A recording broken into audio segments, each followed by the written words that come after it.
Well, will you look at that, ma'am? Nowhere left to run.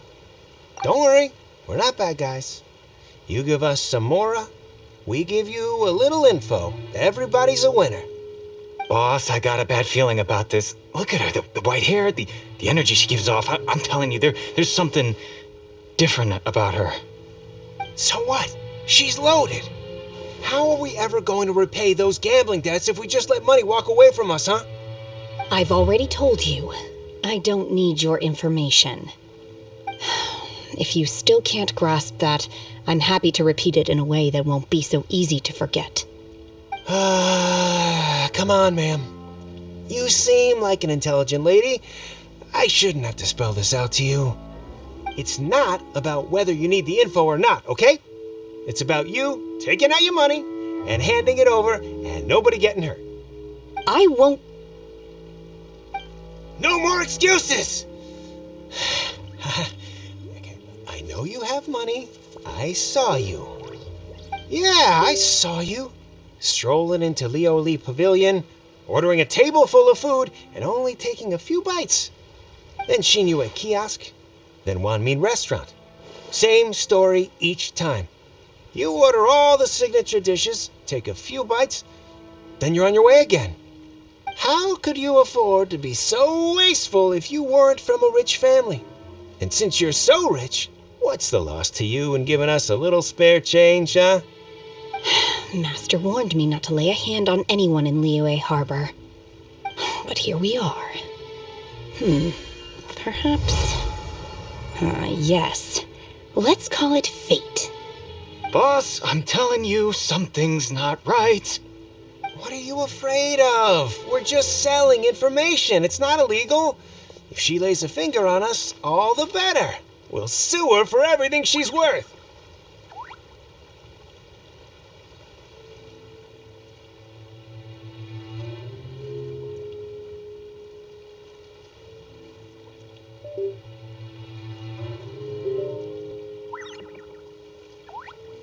Oh, you again. The Millilith.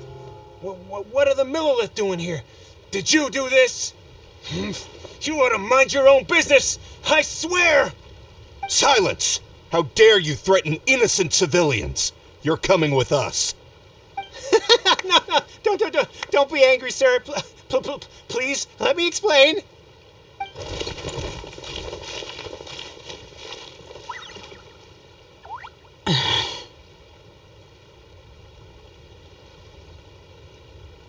Shenhe.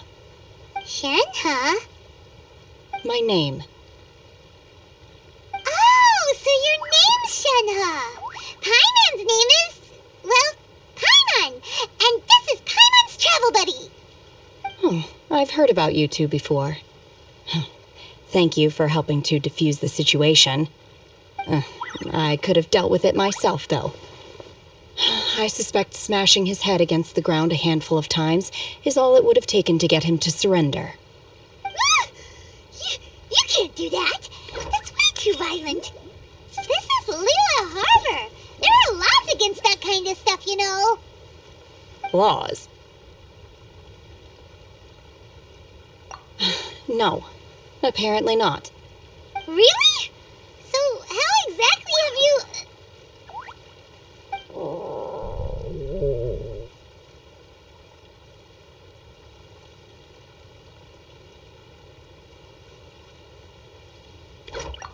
That would be my stomach growling.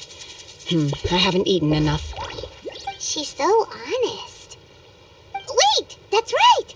They said you went around all the restaurants ordering this and that and the other, but only took a small bite of each dish. Then of course you're still hungry. So, anything in particular you're hungry for? Chingson, glaze lily, violet grass. These are my usuals. Medicinal herbs? Kinda hard to explain. Anyway, Boo Pharmacy's not far away. Let's take Shenhe there for a big medicinal meal. After all, you can't work on an empty stomach.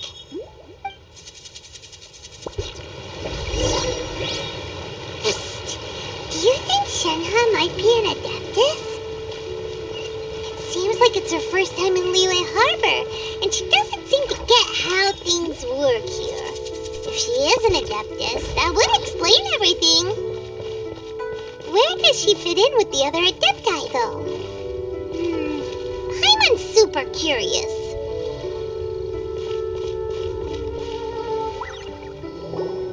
Are you here to buy some herbs? I do hope you brought your prescription. Chingsing, glaze lily, and violet grass, please. Half a pound of each. What kind of prescription is this? Sounds more like a lunch order. Oh, here you go. That's everything we have in stock. Thank you. She's really eating them!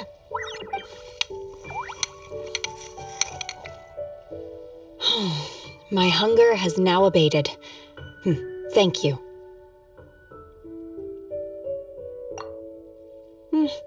Rather awful. Though they were not completely devoid of sweet fragrance. After consuming a large quantity of them, bitterness is all that remains. So, how come you chow down on these and barely touch the restaurant food? If Paimon had enough, Mora, Paimon would go to the fanciest restaurant in town and order a whole table of food and eat it all in one go. Because I'm not sure whether I will remain here in the future. The food of the mortal realm is most delicious, but should I return to the mountains, yearning for the food here shall only pose an obstacle to my continued spiritual development. Sampling each dish in order to appreciate its taste is enough. Return to the mountains! That proves it! Paimon knew she was an Adeptus! Enough about me. What are your plans from here? Oh, right! Paimon almost forgot! We came out to take part in the Rebuild the Jade Chamber competition! And now we're probably super behind because we've been held up for so long. I see. I heard something about the contest when I was passing by. Yep! You get to ask Ningguang any question you want if you win! Were you interested in the contest too, Shenhe? I came for the rebuilding of the Jade Chamber, but until this point I had no intention of joining a contest. However, you have shown me your kindness, and I would now like to lend you my assistance. Oh, don't worry. I ask for nothing in return. Wow! You really don't have to. But having an Adeptus help out will make things a whole lot easier, so... Then let's not delay. I have a plan. Great! Paimon bets this is gonna be the awesomest plan ever! I am not sure whether or to what extent this plan can be classified as awesome. I do, however, believe it will be highly effective. We simply need to dispose of everyone who is currently ahead of us. Then, we alone shall become the victors. Veto! That is not acceptable! Not by a long shot! Really? But I hear that competition is in essence about conflict and one-upmanship. Look, we want to win this competition fair and square, okay? Sunset Vermilionite, Wonder Cores, and Adepti Sigils. Let's start at the top of the list and work down. So, for Plastrite... I was wondering who I could hear arguing over there. So, it's you. Baishu? What are you doing out here? Lady Ningguang wishes to purchase a large batch of wound dressing. We're running low at the store, so I came out to fetch the ingredients personally. Huh? How come Lady Ningguang needs so much wound dressing all of a sudden? I'm not too sure. I did hear she's looking to rebuild the Jade Chamber. Maybe for its first aid on site? I didn't ask, though. Far be it from me to pry into my customers' personal affairs.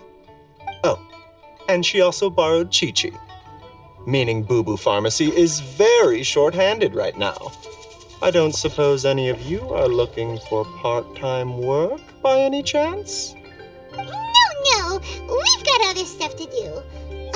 While you're here though, you seem to know a lot. Have you ever heard of something called sunset vermilionite? Ah, the variety of plostrite used in the Jade Chamber, yes? There is some mention of it in the 7 mountain treatises. When activated, sunset vermilionite rises up all the way into the clouds. It's very rare indeed. As far as the records show, virtually all sunset vermilionite in existence has been mined and taken possession of. But the Feiyun Commerce Guild would know far more about this than I do.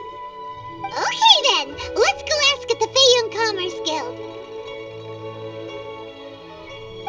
Thanks, Baiju. You're quite welcome. Good luck to you all. And if there's anything further you need from me, just come to the Boo Boo Pharmacy.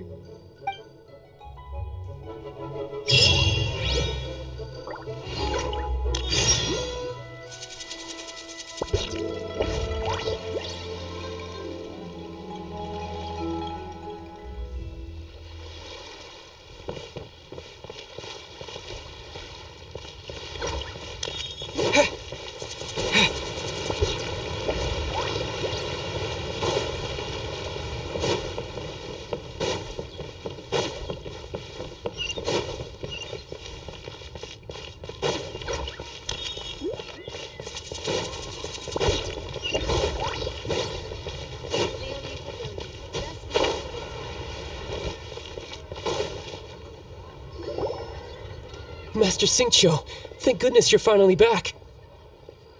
Oh? Why do I detect an urgency in your voice? The guild has had a whole string of strange orders in recently. Everyone's been completely caught off guard. Your father gave me specific instructions to ask you to stay and help out if I happen to see you. I see. Have someone sort the orders by type for now.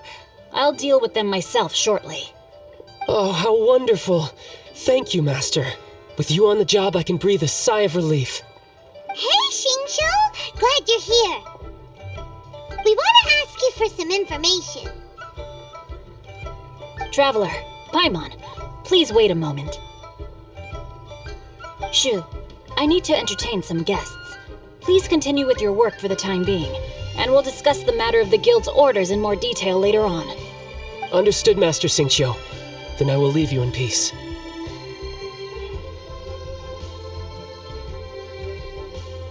I wasn't counting on finding you here today. What's going on? And how, pray tell, may I be of service? Xingqiu, have you ever heard of sunset vermilionite? Oh, I see. So you've entered Lady Ningguang's contest as well. As well? Do you mean... The truth is, the Feiyun Commerce Guild is in possession of some sunset vermilionite, but only one piece. We are holding it on behalf of someone who has asked us to put it up for auction, and a lot of interested parties have already come to us inquiring about the price. At the end of the day, it all comes down to supply and demand. In this case, I'm guessing the final transaction price may be in excess of 500 million mora. 500 million?! Honestly, I would recommend that you don't bother bidding on this one. The price is greatly inflated, and it's just not worth it. But without any sunset vermilionite... Don't panic. I don't suppose you ever heard of Sea Gazer? Who? Well, Sea Gazer was once very close to Mountain Shaper, but if I am not mistaken, he has already passed away. Yes, precisely. I didn't know anyone else knew about him. According to records of drifting clouds, Sea Gazer once built an abode to store his rarest and most exquisite treasures, among which was some sunset vermilionite. After Sea Gazer passed, the abode was abandoned, and its location was lost to time. Luckily, I came into possession of a stack of folk history books just recently. They make some oblique references to this lost abode, and after cross-referencing them against each other, I'm now fairly certain that it is situated in the Lisha area. That's great! But is it really okay for us to just go and take his treasure? Wouldn't it be a little, disrespectful with him being an Adeptus? You needn't worry. As far as I understand, Seagazer was very open-minded. Even while he was alive, he wouldn't have let something like this bother him. Open-minded? I have not heard of Seagazer being described in this way before. May I ask where you read that? Just a rumor I heard out in the mountains. All right then, let's go.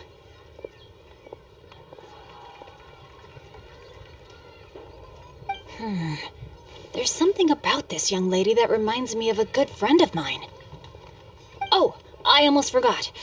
Adepti abodes tend to have very ingenious designs, especially when it comes to their defense mechanisms. Plus, it's likely to be crawling with monsters after being abandoned for so long. So please, be very careful. Okay, we will be. Thanks, Xingqiu.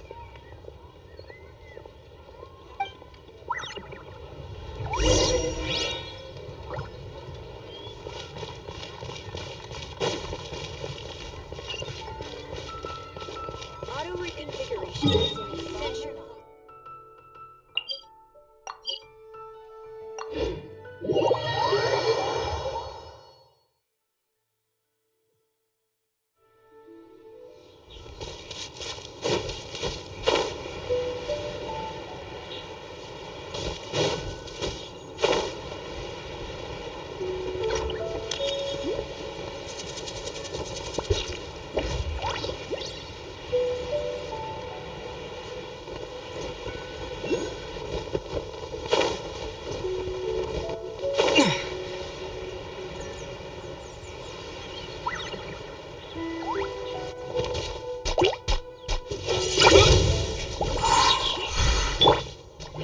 Let the show begin.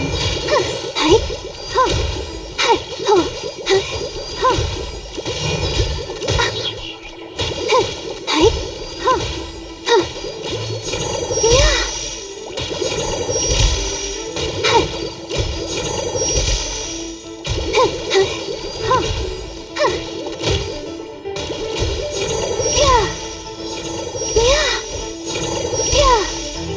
Yeah. Hi. Yeah. Huh. Huh. Hi. Huh. Huh. Yeah.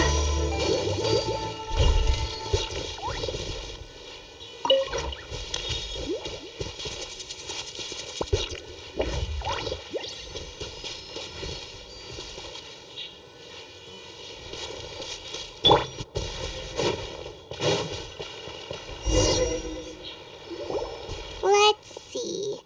Xingqiu said it should be around here, but Paimon doesn't see anything.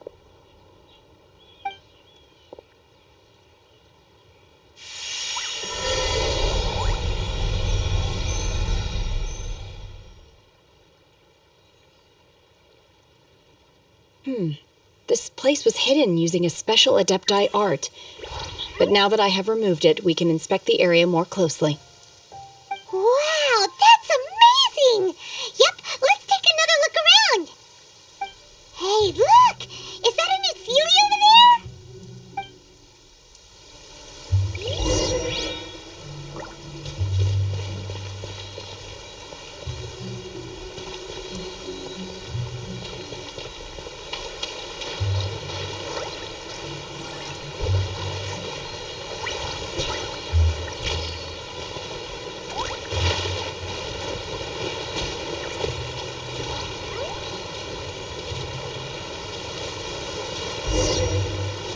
The Sealy got to here and then disappeared.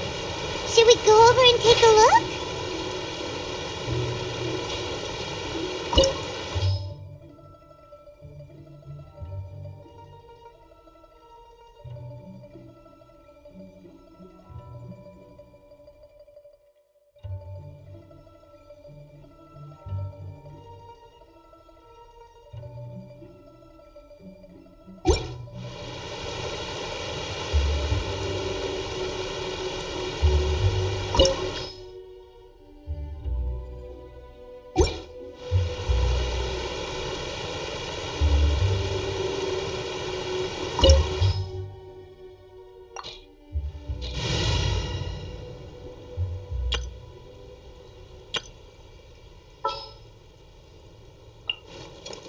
will protect you.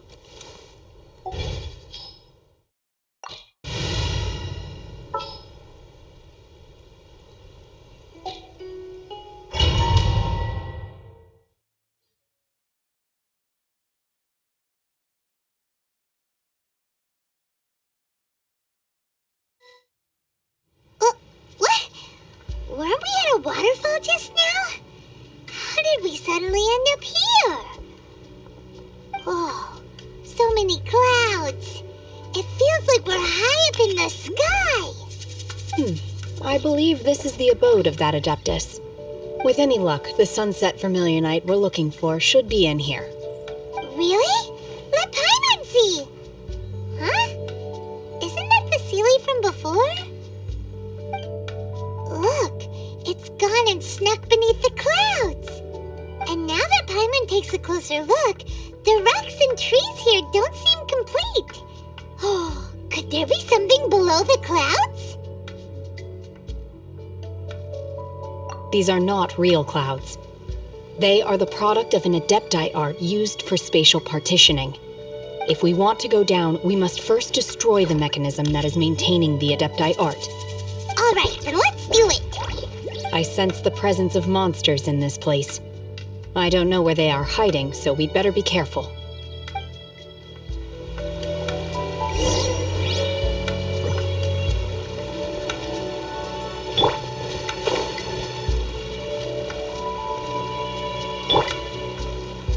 Unleash! Manifest!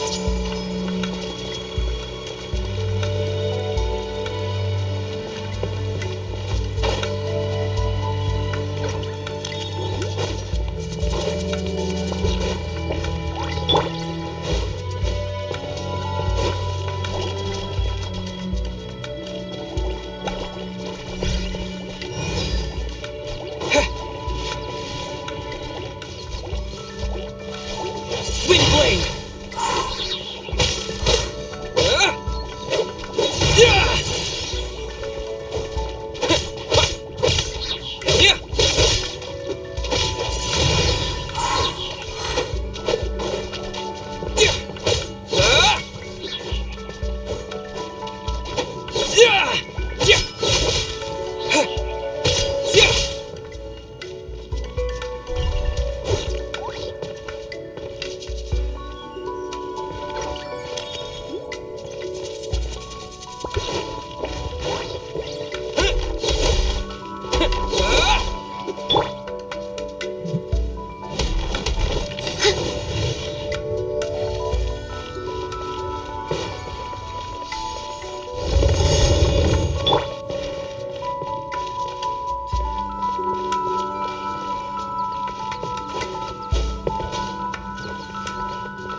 Freeze!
It appears that we've been taken for intruders.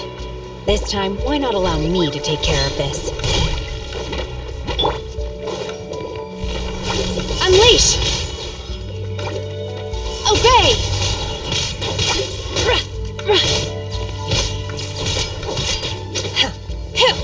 Unleash!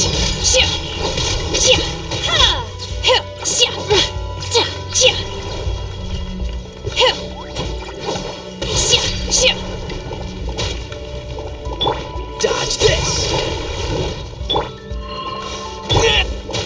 Obey! Unleash! You will regret this! Do your master's bidding! The core of the mechanism is exposed. Now's our chance. Hey! With the wind!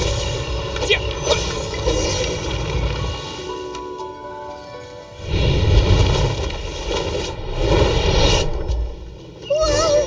We're gonna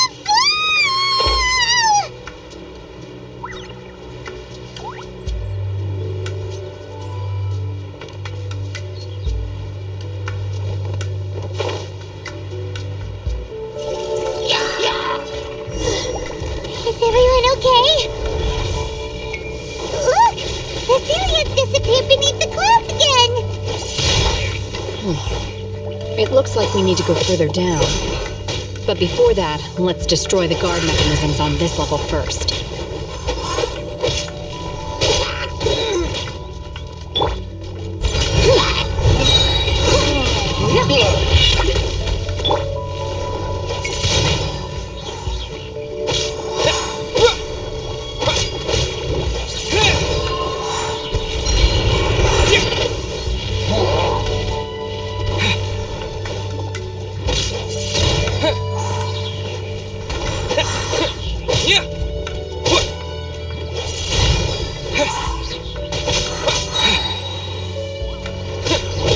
Wind blade!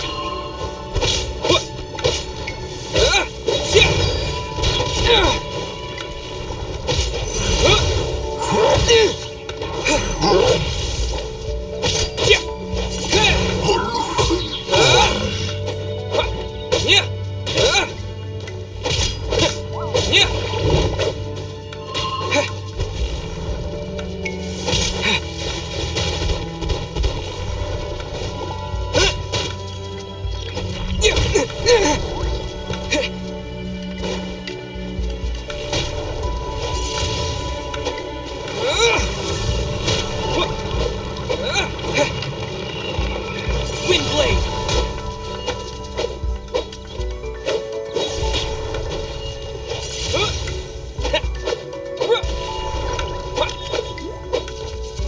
Wind blade!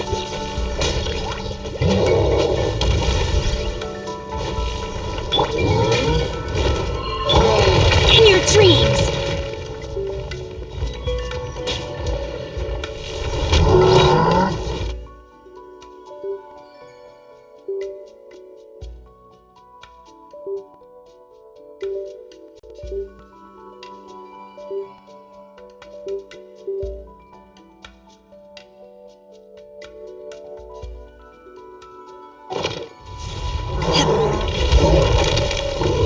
Unleash! Manifest!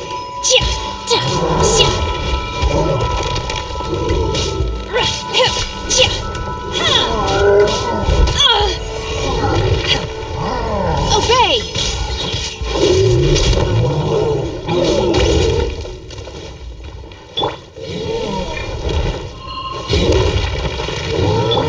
Go, fairy buddy!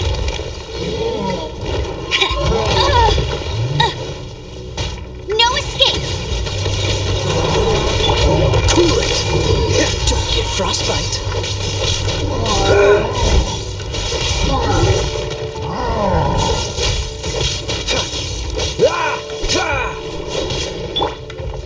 I must leave no stone unturned. Time to clean up.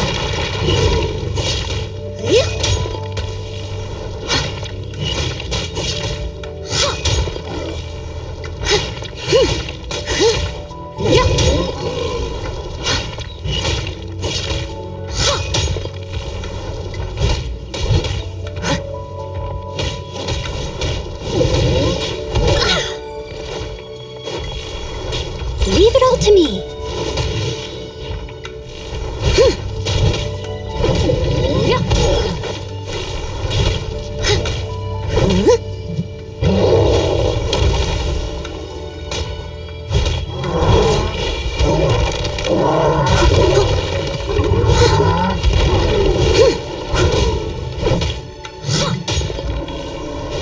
Steady as stone.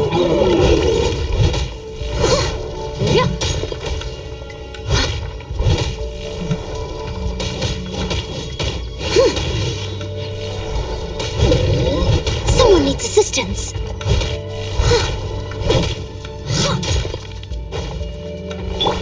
Unleash! Obey! Cryo incarnate!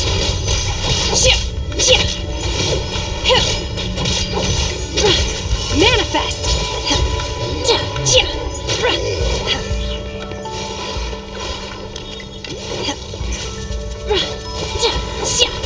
Obey!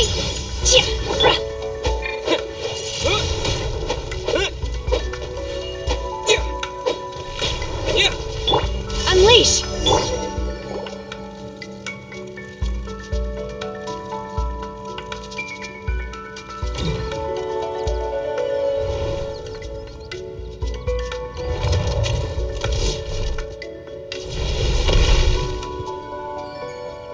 We're gonna fall. This time, we're really gonna fall. Luckily, there was a pool of water at the bottom. Otherwise, that could have ended very differently. Hey! That series on the move again. Let's catch up with it.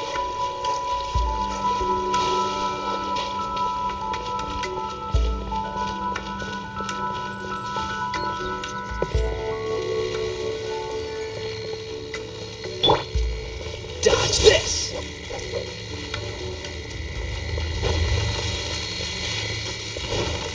Huh. Something looks different about this stone wall. Let's take a closer look.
Unleash!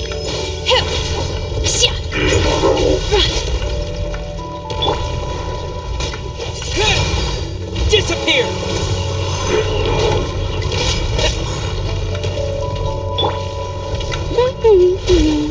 I'll race you there!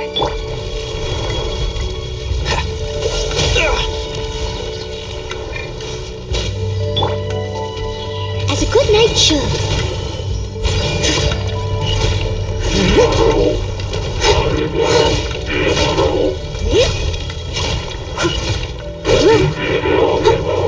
If at first you don't succeed.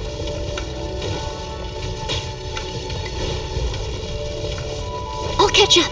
Someone needs assistance.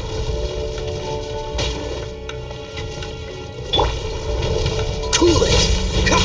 What's the hurry? This moment will be frozen in time. Freeze! No escape! That's cheating! Cool it!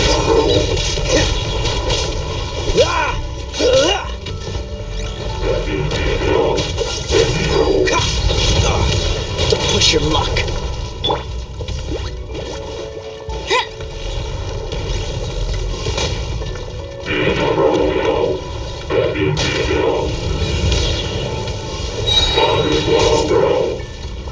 No one escapes my sight!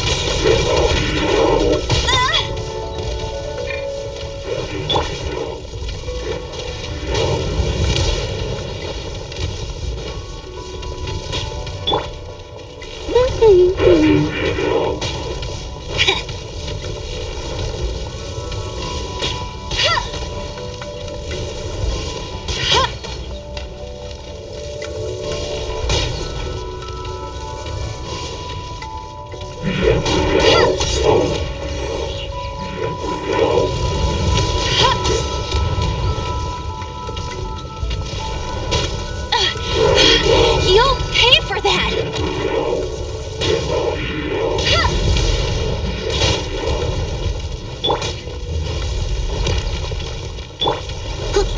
I must leave no stone unturned.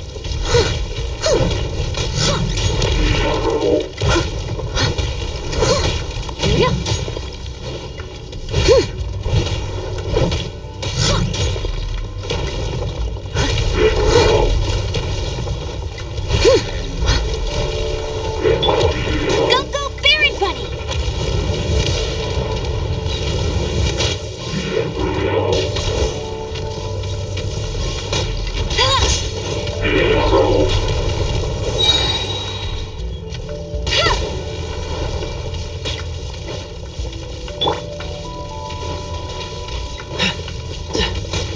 Dodged it!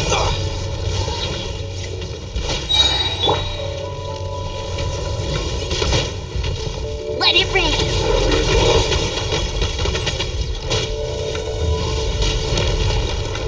Tired.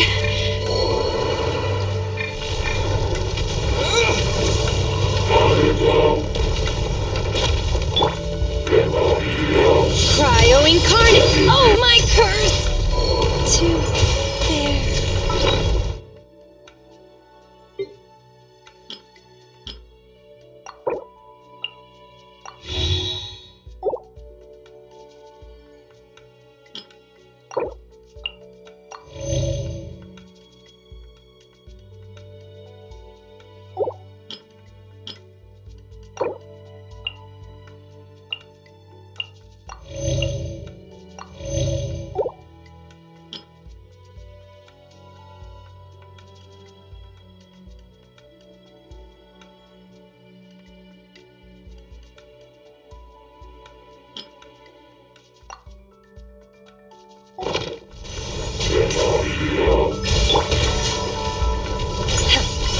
Manifest! You will regret this!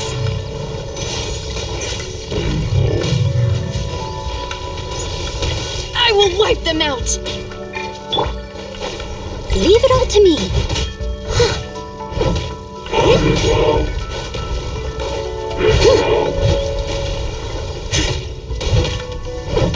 Time to clean up.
Look,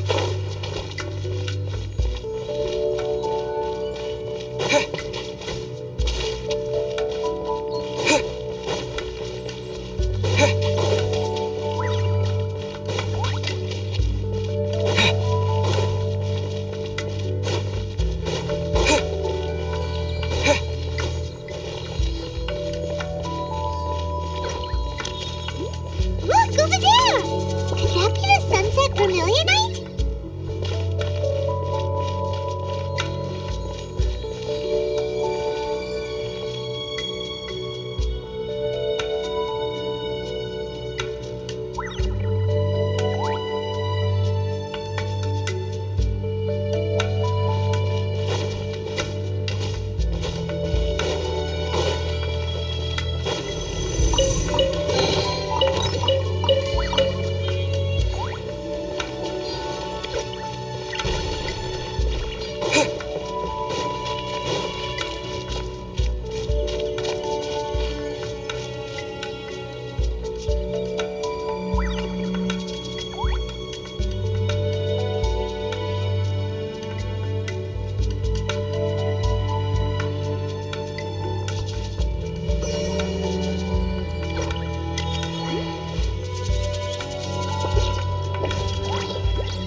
Is this it? Is this the sunset vermilionite? It's so huge!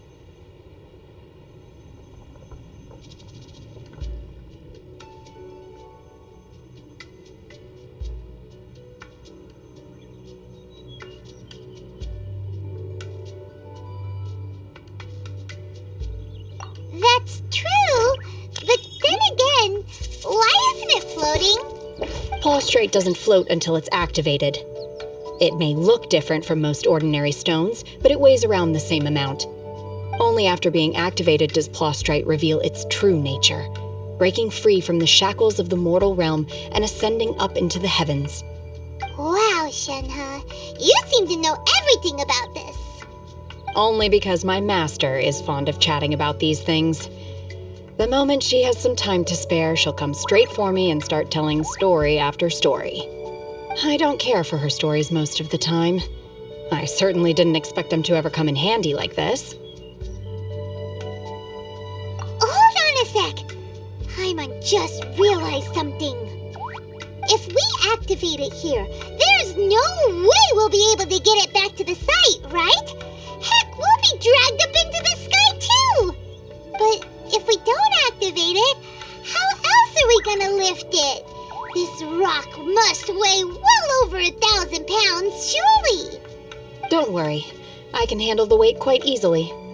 Are you sure? Be careful. Please don't worry. I'm well aware that a Prostrate sample this large must be highly valuable. I will be gentle with it and make sure it does not get damaged. My safety. That's right! Paimon's sure you can handle it and everything, but if something this heavy lands on you, you're gonna get yourself hurt, no matter who you are. You gotta be extra careful when lifting heavy objects. It's just common sense. Is it now? Well then, thank you. I'll go on ahead with the Plostrite. Let's meet at the building site later. How is Shenva able to carry that huge rock all by herself? Huh. Adepti super strength much? We can't slow down yet. Let's go meet her at the building site.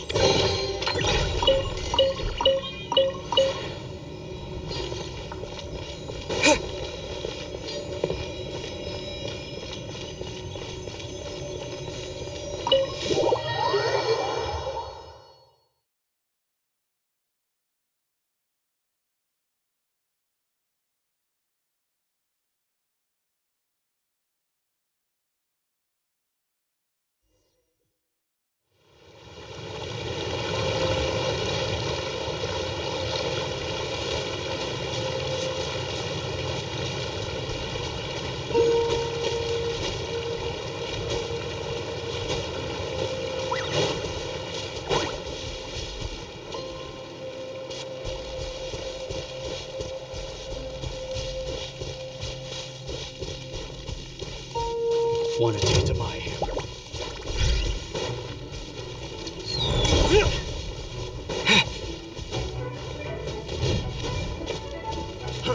Fry!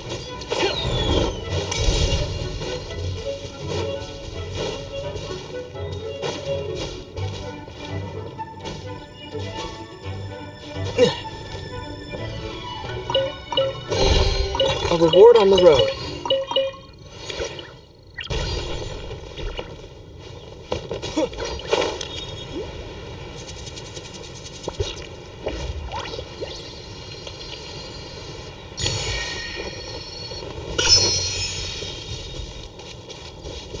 Want a taste of my hammer?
Gotta smile for the fans.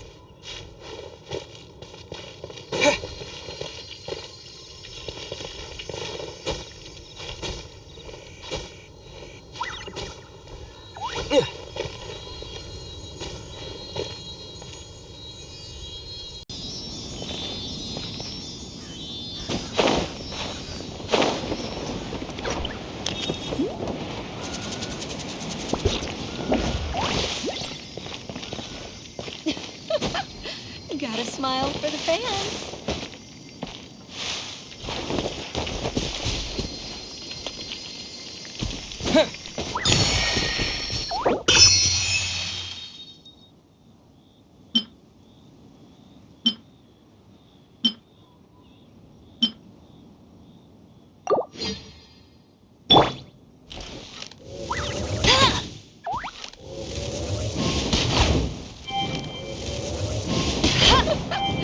Gotta smile for the fans.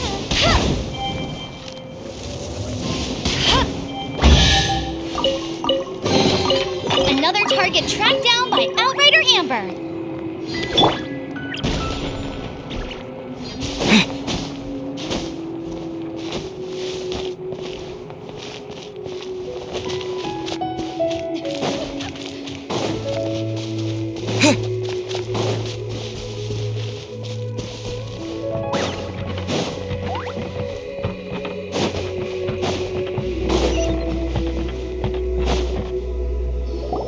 Oh my god, I can't believe my eyes.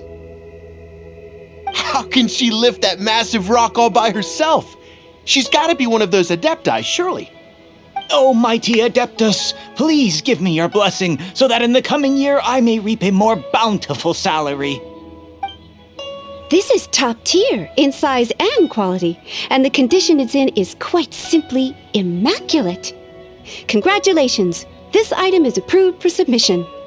I'm going to award you full marks for the Sunset Vermilionite item.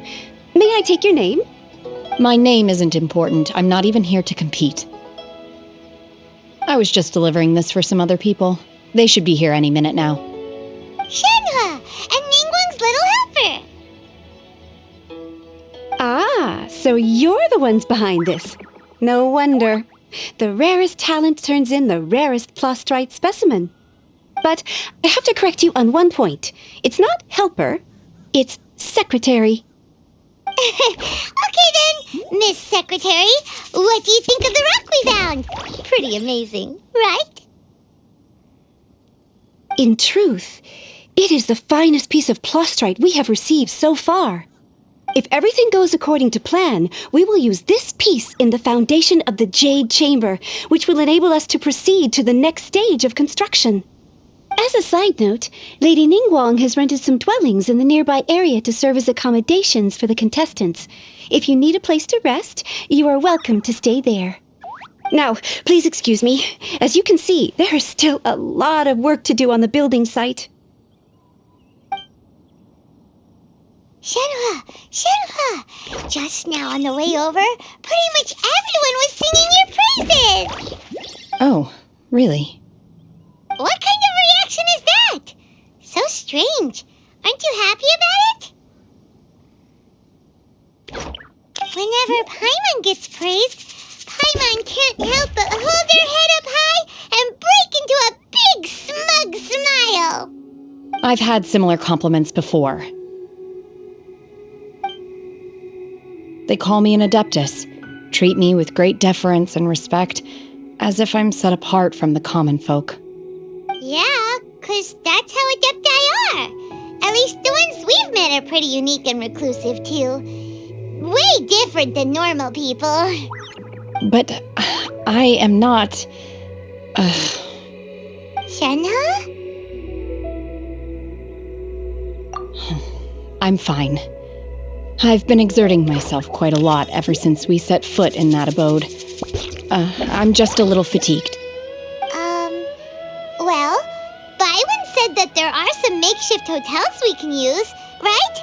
Let's go check in and take a rest. No need.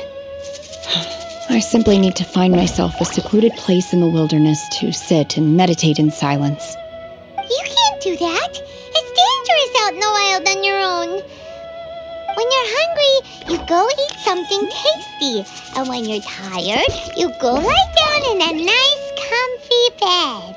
All right? Seriously, don't punish yourself like this. Okay, if you insist. Great! Now we're talking.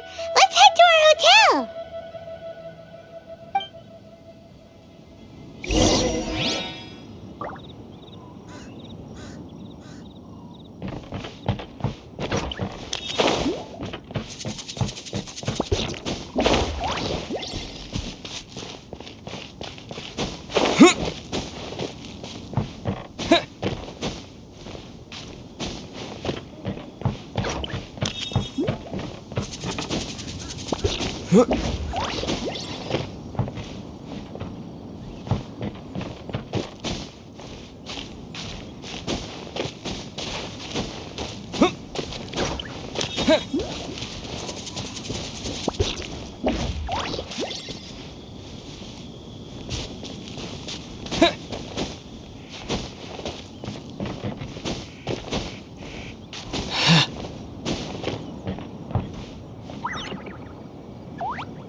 Hi there! Checking in, are we? You're just in time. We only have 2 rooms left. Since this was chosen as the building site for the new Jade Chamber, we've had a constant stream of people in this area. And not just workers either. Visitors, business people, tea sellers, all sorts. So, business is booming for me today. Very few vacancies. You're lucky you got here when you did. Great! One of your rooms is still being cleaned. I guess it should be ready within the hour. The other room is just through the door on the left. Here are your keys. All right. Hope you enjoy your stay. Please excuse me, I'll leave you to it. Shenhe, you should go get some rest. We'll hang around outside until the other room's ready. Paimon's gonna go see if there's anything good to eat around here. Paimon couldn't help but notice one of the guests walk in with a huge grilled chicken drumstick before. Let's buy one for Shenhe too. She can have it as a midnight snack, or save it for breakfast tomorrow. All right. I will head to my room for now. If you need anything, don't hesitate to disturb me. I'm a light sleeper. I will hear if you knock on the door. See you tomorrow.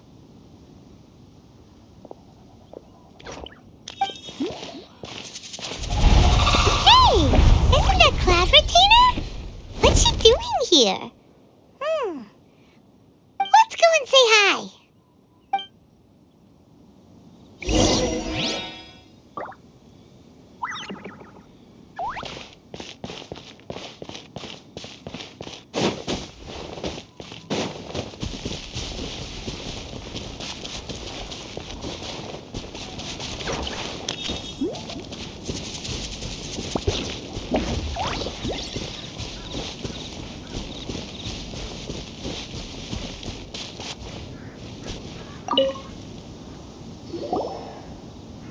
One trusts you have met Shenhe. So, are you getting along quite well? So far, so good. Yeah. So, you know Shenhe too, Cloud Retainer? Naturally. Save for Ganyu, who spends the majority of her time in Liyue Harbor. All the Adepti living today are acquainted with Shenhe to some degree. Cool. So, what's her Adeptus name anyway? Calling her Shenhe feels kind of friendly, but also kind of disrespectful. So Paimon's thinking maybe it'd be better if we called her by her Adeptus name instead. Her Adeptus name? Why, pray tell, would Shenhe have an Adeptus name? Don't all Adepti have a special title they go by? On this latter point, you are correct. However, Shenhe is human. Oh, right. Wait, what?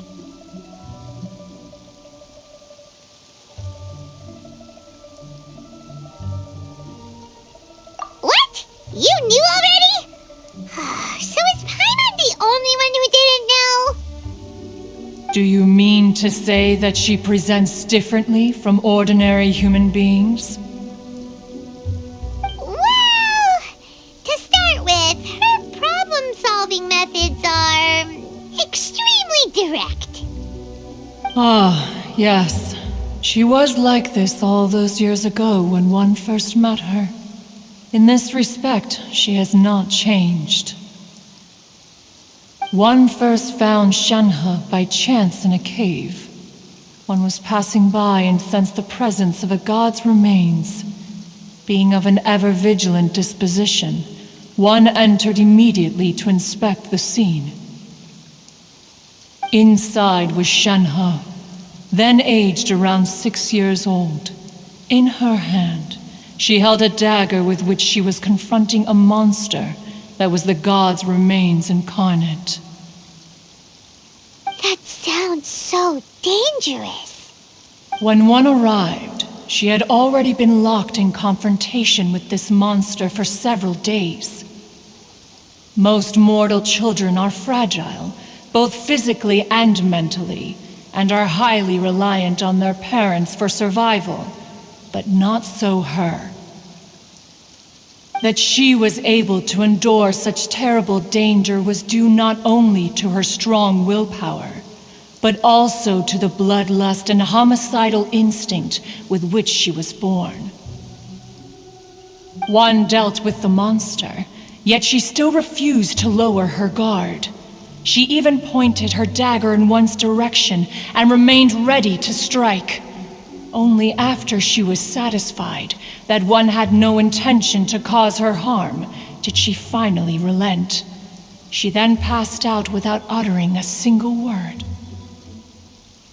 In other words, if you hadn't passed by that day, Shenhe might have... Not necessarily. Upon one's arrival, one could sense that the god's wrath was gradually receding. Even had the stalemate continued, one suspects that Shenhe may have still emerged the victor of the confrontation. That's still so dangerous, though. Why was a tiny little kid battling against the wrath of a god in the first place? Alas, the mortal world is rife with suffering of every kind. And she had experienced her fair share of this, even at a tender age. Seeing that she was homeless, one decided to adopt her. Indeed, it is one to whom she refers. Shenhe has an extraordinary constitution, making her well adapted to practicing the Adepti arts. All the Adepti cherished her talents, and so we were willing to train her. However, her homicidal urges did not subside with age. Rather, they grew stronger day by day. Mooncarver once performed a divination for her. He declared that her fate is to bear the curse of calamity. Consumed by malevolent energy, she is prone to bring harm to those around her. Such is the magnitude of the danger this poses, that her soul must be bound with red ropes to keep her homicidal instinct at bay. The red ropes have indeed served to keep her calmer and more content. They also seem to have rendered her somewhat inexpressive. Perhaps the red ropes are so powerful that they have suppressed some of her other emotions as well.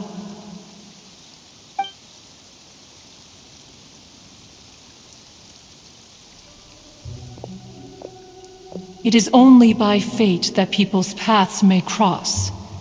Now that Shenhe's path has crossed with yours, please be sure to treasure the gift that fate has given you, and take good care of her. Oh, now Paimon gets it. You came out here to check up on Shenhe because you were worried about her, didn't you? Huh.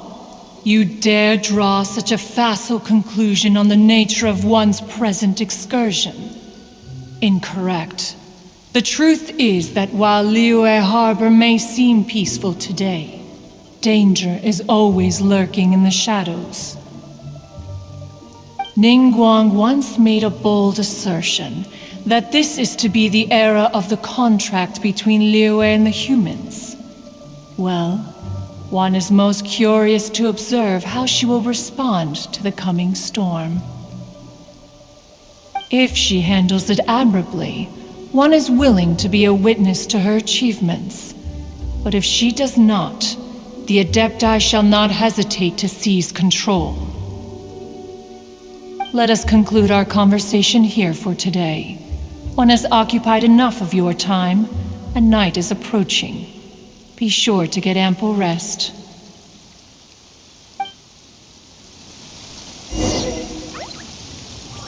So, Shenhua isn't an Adeptus after all. She just grew up around the Adepti. Oh, no wonder she doesn't like being treated as an Adeptus. Having everyone falling over themselves to show their respect all the time must be kinda hard to deal with.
Hey! So, Shenhua...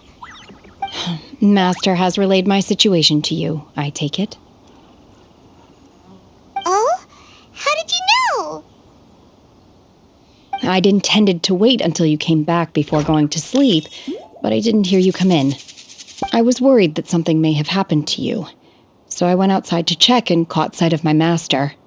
On top of this, you have been acting very strangely around me this morning, causing me to suspect that my master must have told you everything about me. After all, Master is... very talkative. Sorry, Shenhua. Paimon had you down as an Adeptus this whole time, but it turns out Paimon was wrong. It's okay. I don't mind.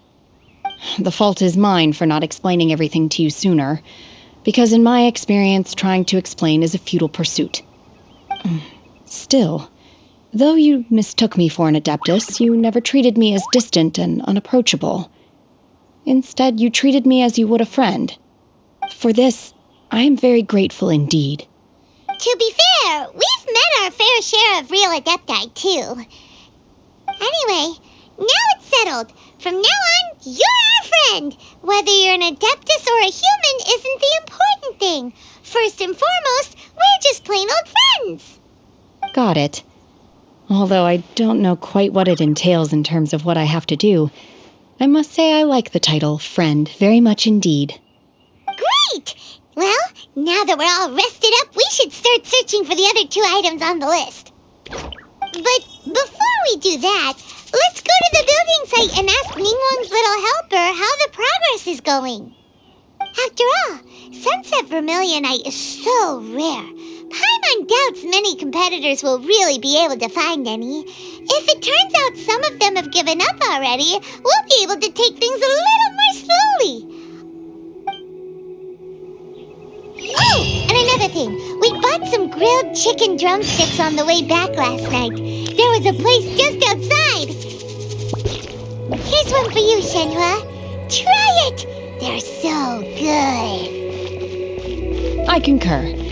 It has a rich flavor, far more agreeable than those I've cooked for myself in the wilderness in the past.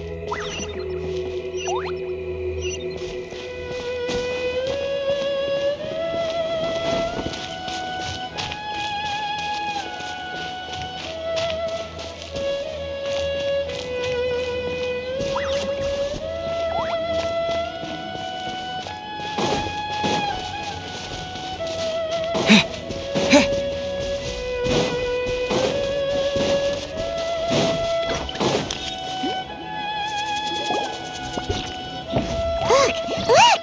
The Jade Chamber is floating into the sky! But it seems to be tied down by something.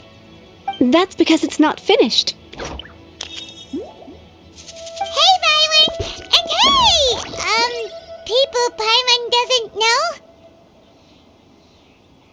Given the enormous scale of the Jade Chamber, we split the construction work into 2 phases to make sure the structure remains balanced. Before we find some suitable plastrite, we build the Jade Chamber's keel at ground level. Once the plastrite is ready, we place it into the keel and let the partially constructed Jade Chamber rise up to the height of the surrounding mountain peaks. The remainder of the construction work is then carried out at that altitude. Once everything is ready, we release the iron tethers and allow the Jade Chamber to rise to its target altitude. Miss Bywin, we've brought some new materials to submit. One moment, I'll be right there. The construction work has only been able to progress this rapidly thanks to the plastrite provided by you. Lady Ningguang is most grateful and looks forward to seeing more of your work. Wow, can't believe you sourced the plastrite so quickly. It's the key piece of the puzzle. Looks like you beat us to the punch. Wait, I know you. You're the one who fought against the Vatuian Osile, right? Oh, sure enough, your reputation precedes you. Pleased to meet you. I'm Beto, captain of the Crux. Beto? Are you here to join the Jade Chamber contest too? Sure am. I happened to get my hands on a chunk of sunset vermilionite on a voyage a while back, so I figured I'd bring it over. Huh. So even though it's rare, we're not the only ones who managed to get a hold of it. Oh, I've got some introductions to do. This is the renowned Miss Yun, or Yunjin, probably the most famous figure in the Liyue opera scene. Greetings. These two are Paimon and the Traveler. I'm sure you've heard of them before. And this is... sorry, I'm not sure we've met. Shenhe. I am their friend. Good to meet you. Well, from today on, I guess all of us are friends. Miss Yun is also here for the contest. Turns out she needed to borrow a boat, so we came together. It's an honor to finally meet you both. I've heard much about you. Miss Shenhe, though we are only meeting for the first time, I have a feeling that we will get along very well indeed. To be honest with you all, I am in great need of this opportunity to ask Lady Ningguang a question. That's why I joined the contest.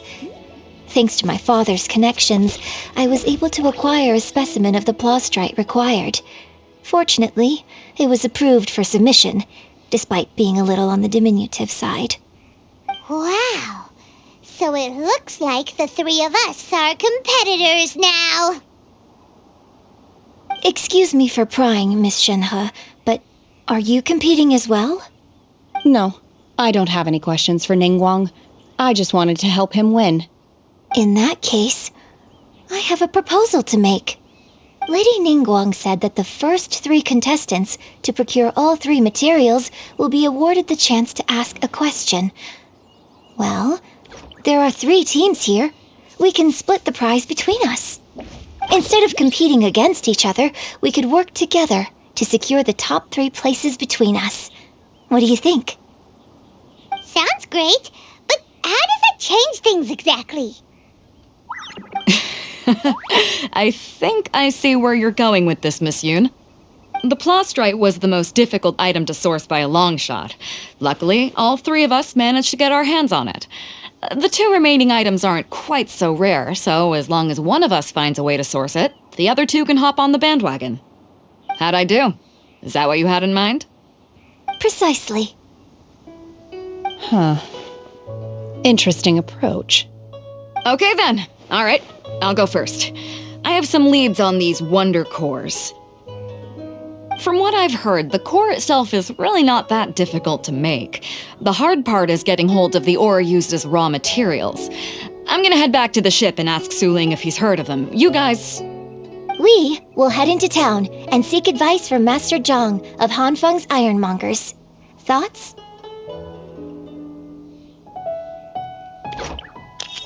Wonderful. We'll split into teams then, and whoever makes progress first brings all of us a step closer to victory. I'm gonna take off. See you later. Okay, let's go! By the way, what question are you gonna ask Ningguang Yunjin? I'm looking for a venue to host the performance of our new opera. Lady Ningguang has excellent judgment, so I would like to hear her opinion. Ooh, what's the opera called? Paimon wants to go see it. The opera is a labor of love by my father. He wrote it based on a popular urban legend about an evil spirit and an adeptus. It's called The Divine Damsel of Devastation.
Get it done, then pack your stuff and go.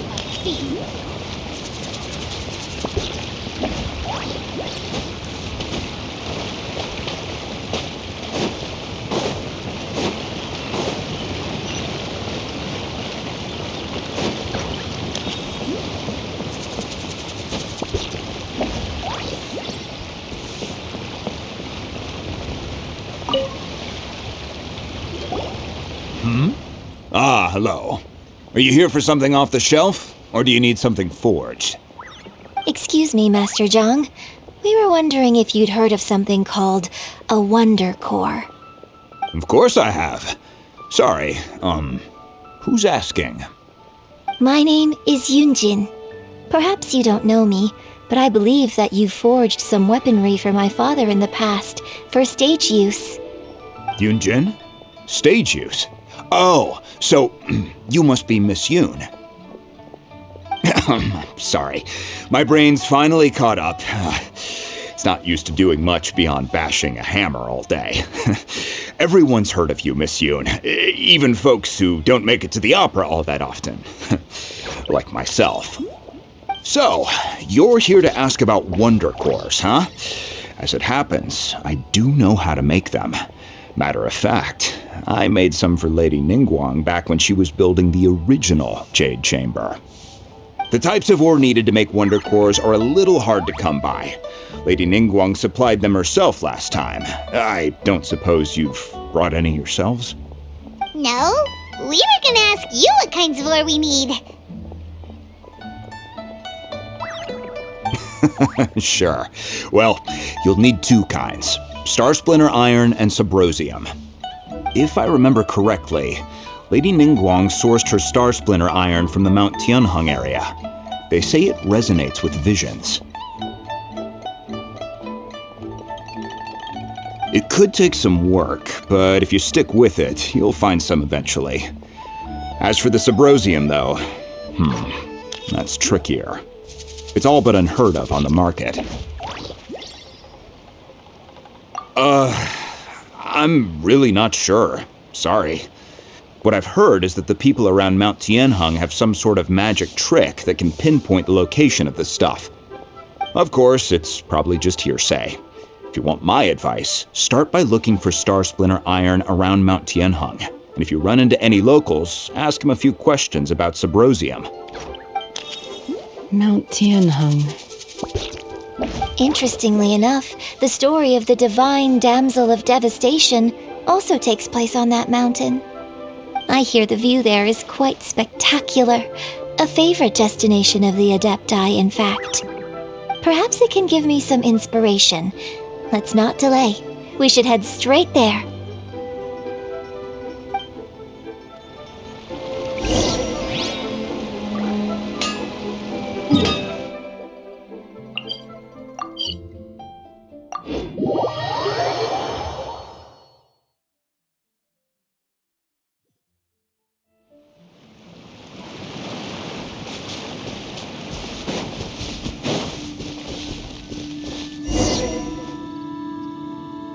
I came to Mount Tianheng once with my father as a child.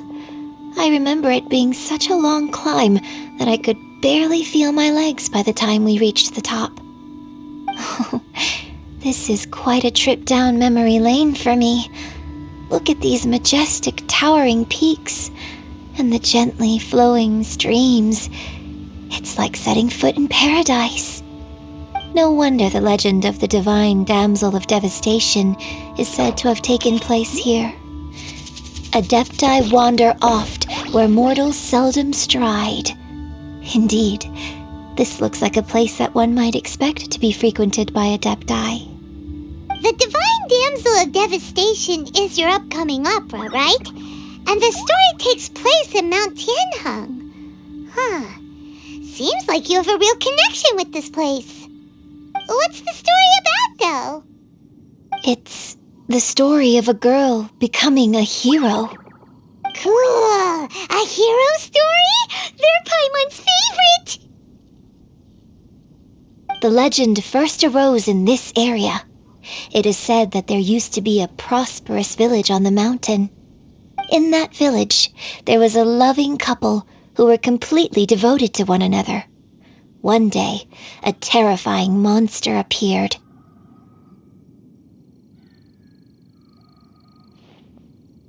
The wife was out collecting herbs and was captured by the monster. Her husband was so distraught at the news that it broke his spirit and drove him to madness. The vile and vicious monster told the villagers, "If you want to live, you must sacrifice a child to me." What a nasty piece of work! Paimon sure hopes this monster gets put in its place! But the monster was so terrible and so strong that all within the village were terrified of it. They had no choice but to give in to the monster's demand. Just while they were discussing whose child would be given over to the monster, a little girl suddenly stood up and came forward. No! Don't do it, little girl! Unbeknownst to anybody else, she was concealing an exorcist's blade. She approached the monster's lair, feigning fear and trepidation. When she finally arrived, she courageously drew her sword and entered into a fierce struggle with the monster, from which she eventually emerged as the victor. Her extraordinary abilities drew the attention of the Adepti, and they took her as one of their own. Her story became the stuff of legends. But alas, the paths of mortals and Adepti seldom cross, and she would never again re-enter the mortal world. And so, destined to grace the mortal realm for but a brief moment, she vanished like a wisp of smoke into thin air. That's how the opera ends. I really like this story.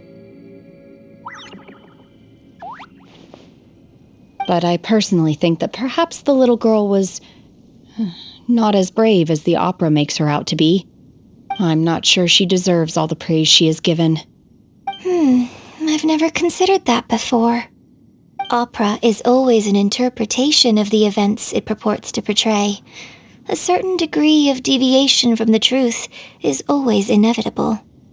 When my father wrote the script for this play, I suppose his intention was to inspire his audience with the character of the divine damsel. I think it's a great story. The ideal story. Well, it sure inspired Paimon! Let's go get ourselves some Star Splinter Iron! Yeah!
This should be enough Star Splinter Iron. Now we just need to find that Symposium. I think I saw a village on our way here. Master Zhang said we should ask the locals for help. Why don't we try there?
do this!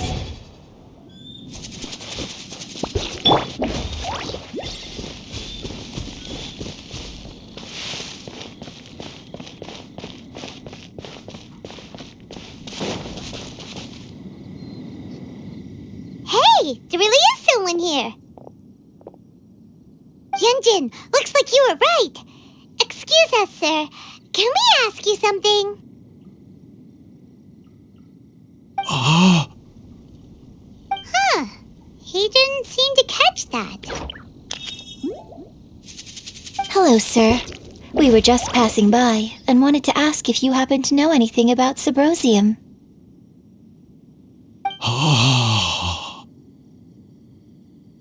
Is he trying to tell us to look for clues in the village?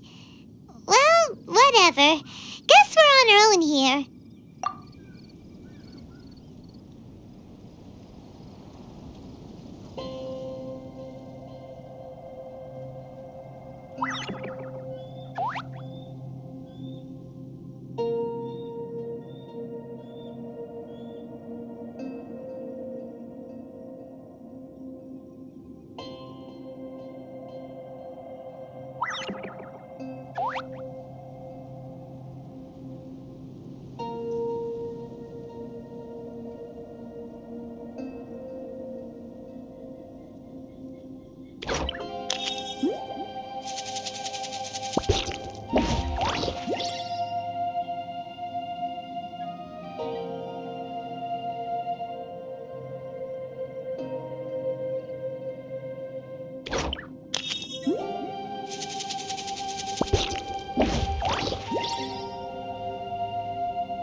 Shenhua, Yunjin, let's have a look around.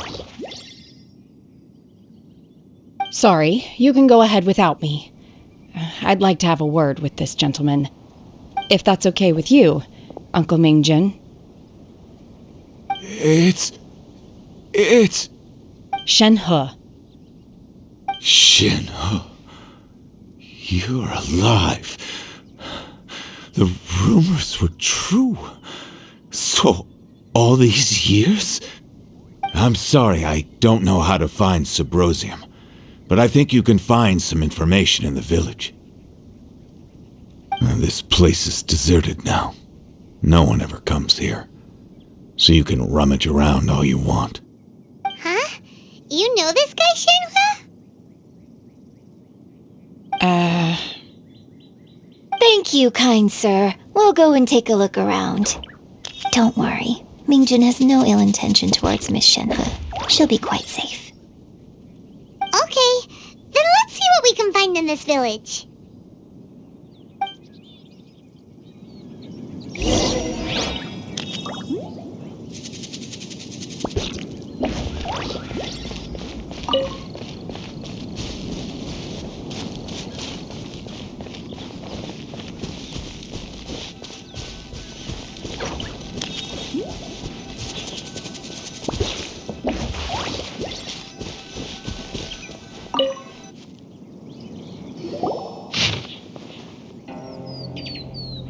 The remains of a god, an abandoned village, Mount Tianheng. Does this mean that the true story of the divine damsel of devastation happened right here, in this village? The time frame certainly matches, so it seems we're in the right area. Let's keep looking around.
Is this an answer from this world?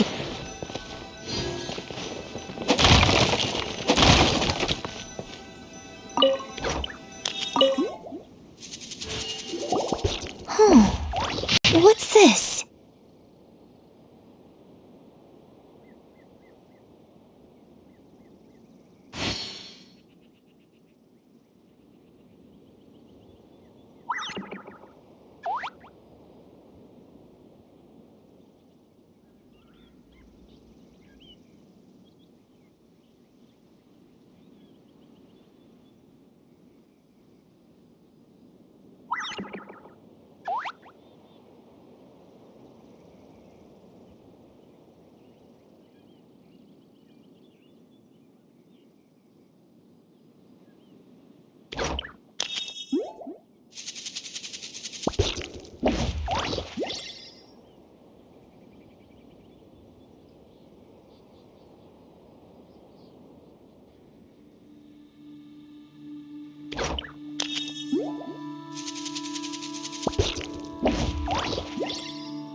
So, Shenhe is the divine damsel?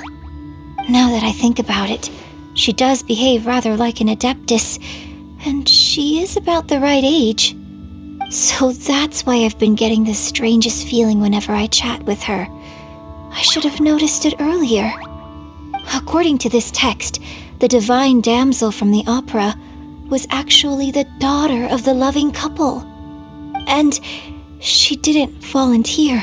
She was sacrificed to the monster by her own father. Oh, the truth is even more lamentable than the opera. Now I understand why Shenhe said the girl was not as brave as people think. It wasn't her choice to enter that ghastly situation. She was forced into it. Oh, it looks like my father may need to make a few revisions to his beloved opera. We've looked everywhere, but still no mention of Sabrosium. Let's have a look over there.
protect us.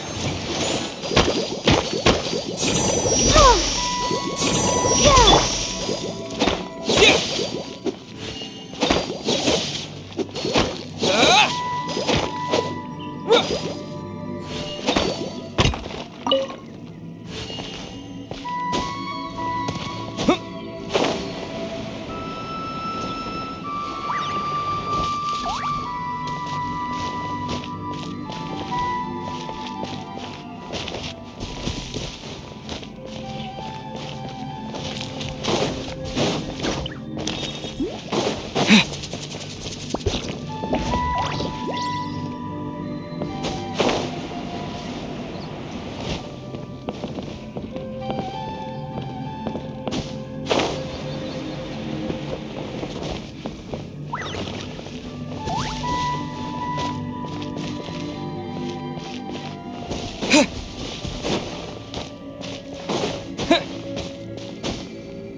So basically, we need to go to the middle of the lake south of Mount Tianheng at dusk, and we'll find us some Symposium!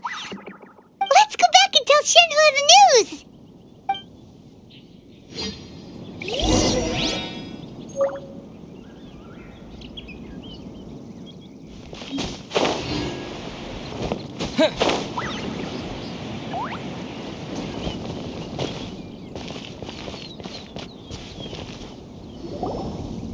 One year when I was back visiting, I heard a story about a white-haired adeptus from a merchant passing by.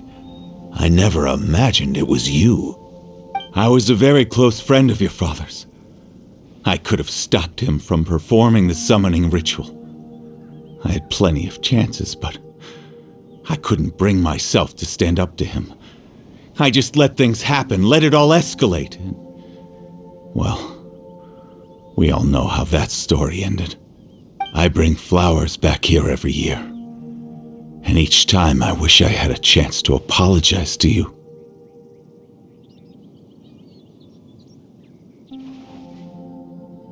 Apologize for what?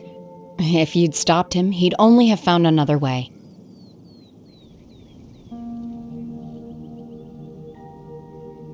There is nothing he wouldn't have done for his true love. Nothing. Do you still hate him? I don't know what I feel. I'm told my fate is to bear the curse of calamity, so my master bound my soul with red ropes to curb my aggression. But it also dampened my emotions, making me dispassionate, like the Adepti. So if you ask me how I feel about the past, if I hate my father or not, the truth is, I feel nothing at all. It must have been so tough for you all these years. Shenhua, we're back! Oh, then I will leave you all in peace. Shenhua, it brings me some solace knowing that you are okay. I'll tell you more about the old times next time we meet. Thanks, mister. We found some info in the end.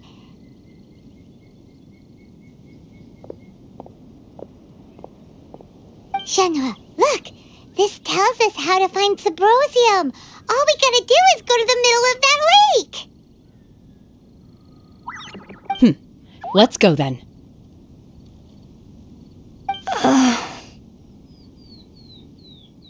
Miss Shenhua, there's something I'd like to talk to you about. Just now, in the village, we found your father's diary. It turns out that many of the details in the Divine Damsel of Devastation are not true to the facts, so I'd like to change them. Why? I know I say that opera always deviates from the truth, But now that the main character is standing right here in front of me, I cannot simply dismiss your lived experience in favor of my father's fiction. It's okay. I like your version.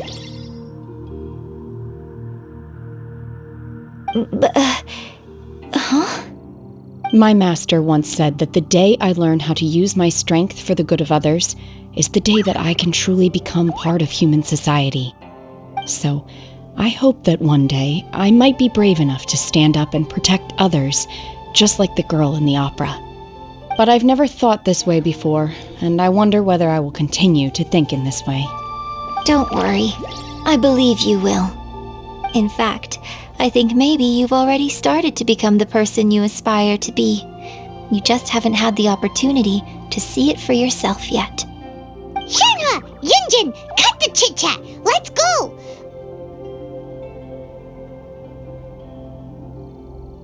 We can't let someone else beat us to it!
That's everything we need! Let's head back and report in!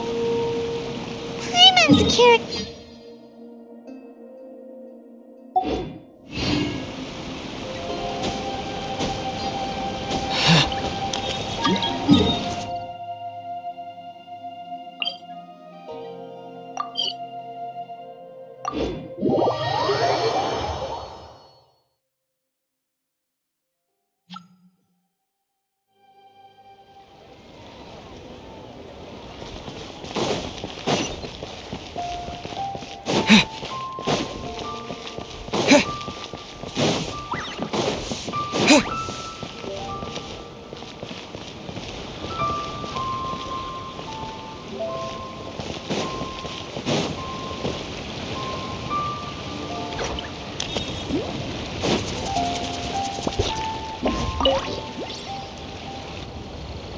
Oh, goodness. So, are they okay? This is some top quality ore you found. I think I'll get a good end product out of these. Guess now it's my time to shine. Hey everyone, how's the A-team doing? I ran into a bit of a brick wall on my end. Suling's never seen a Wonder Core before, and says it'd take a lot of research for him to get up to speed. Leave the Wonder Cores to me. I'll work on them while you go about your business. Don't worry. It won't take me too long. Much obliged, Master Zhang. We should look into the Adepti sigils next, but where should we find items relating to the Adepti? I'll sort that out. Oh? You got this then? Yes. I have been training with the Adepti for years. I know a thing or two about making sigils. When we first met, I told you I came for the Jade Chamber, not the contest. In fact, I came specifically to deliver Adepti sigils. Master heard that Ningguang was planning to rebuild the Jade Chamber, so she sent me to deliver some Adepti sigils to her. Master also said she hoped that I can take this opportunity to rejoin human society. But now that I'm here, I wonder if I've been removed from the world for too long. There's so much basic knowledge that I lack. Maybe it won't work for me to stay here after all. But either way, I'm very glad to have met you, and I'll take care of those Adepti sigils. Without knowing the ins and outs of your situation, I can't say whether you should stay or not. But now that our paths have crossed, we'll always have a connection. So if you're ever feeling down, come find me on my ship. There'll be a drink waiting for you. Thank you. So, Master Zhang, I'll need to use your facilities to make the sigils. Fine by me. I'm actually curious to see how the Adepti arts work. Maybe I'll learn something.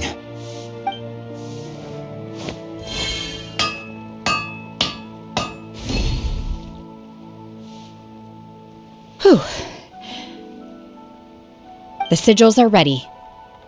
Though they are in some respects inferior to my master's, I can assure you there will be no quality issues. I've finished forging the things you asked for, too. Great! Let's go submit them before someone else gets there ahead of us!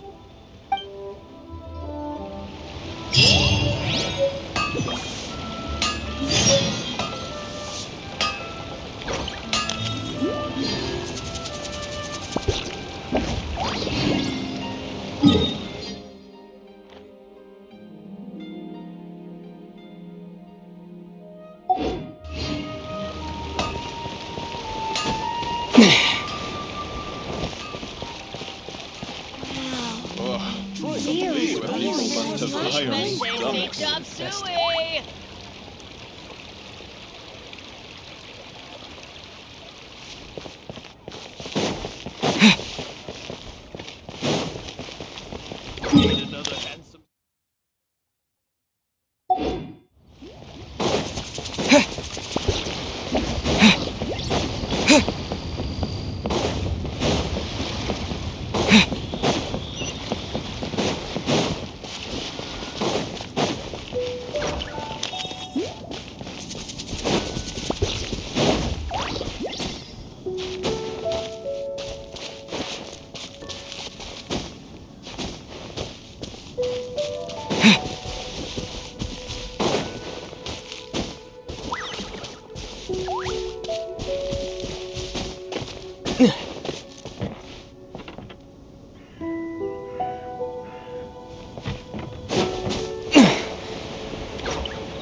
Ningguang's little secretary! We found all the materials!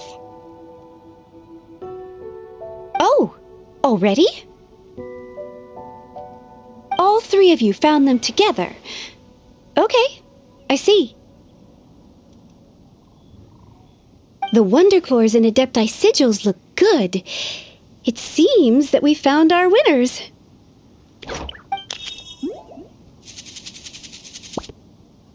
I hereby announce that the winners of this material procurement contest are the Traveler, Yunjin, and Beidou. What? It's over already? I haven't even found the Plustrate yet! Oh, I can't believe it. So close, but so far. I'd like to invite our three winners to please proceed to the Jade Chamber, where Lady Ningguang is waiting for you. Huh? Where's Beidou? She was right here! Captain Beidou has some business to attend to. She will join later. Please come with me for now. Alright then, guess we'll head on up to the Jade Chamber first. This has been a long time coming. The last time we went up to the Jade Chamber was ages ago.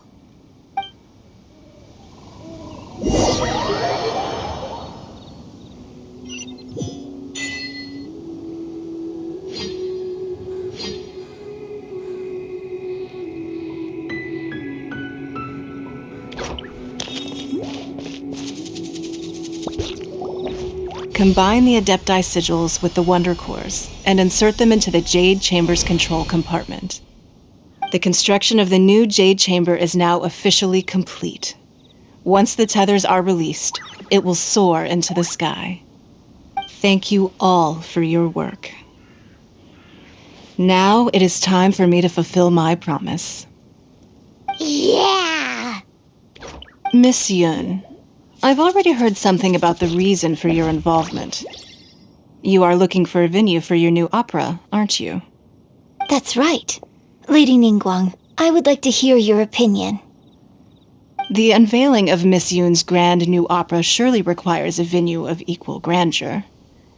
So what would you say if I proposed that we stage your first performance right here, in the newly built Jade Chamber? The Jade Chamber offers a splendid panoramic view of the mountains and the bustling city. It is fitting for the finest performance to be hosted in the heavens. I can think of no better stage for you than here, Miss Yun. Thank you, Lady Ningguang. Then I will prepare my props and other articles shortly. Please allow me to bring all these aboard the Jade Chamber. You're quite welcome. It's truly what a good opera deserves. A traveler, Shenhe, Paimon, I'll be leaving now. Do come and see my play when the time comes. You're next. What is your question? I should clarify. I do not know your sister's whereabouts. Please, don't waste your question on this matter. Wow, you're a mind reader, Ningguang. Oh well, guess Paimon will ask a question then. Managing a successful business is not as simple as you might think. Capital, connections, sensitivity to the trends, and instinct for what is a good opportunity. All of these traits are crucial. If you want to know how to make money, I will honor our agreement and give you an answer. But that is not to say that it will work for you. Wow, Paimon hadn't even asked the question yet. Your question was written all over your face. Now look, you helped me rebuild the Jade Chamber, and I intend to repay you handsomely for it. So I promise you that should you one day require financial assistance, you may seek employment here. I will pay you at the highest rate of remuneration. Oh, great! So next time we run out of Mora, we just need to come to Ningguang?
Questions from us. Shenhe, you got a question?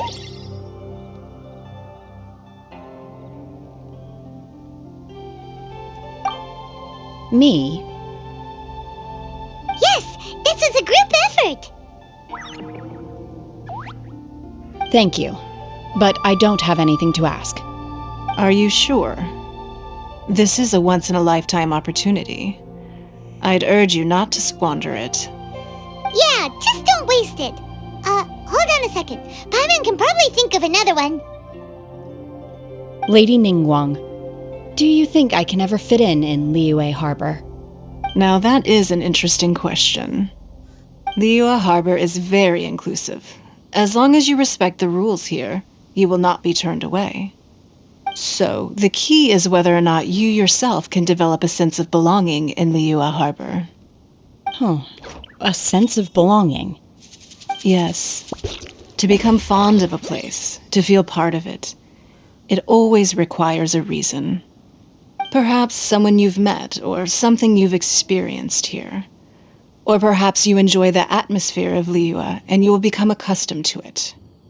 In short, everyone needs a reason to stay. I hope you can find yours soon. I see. Hey, what's going on? I just went to see the fleet. I'm a little later than expected. Come on, Beidou! It's your turn! Do you have a question for Ningguang? Me? Nah, I ain't got any questions. She forced me to help out, so I figured I may as well get involved with the contest. Ningguang, don't forget what we talked about.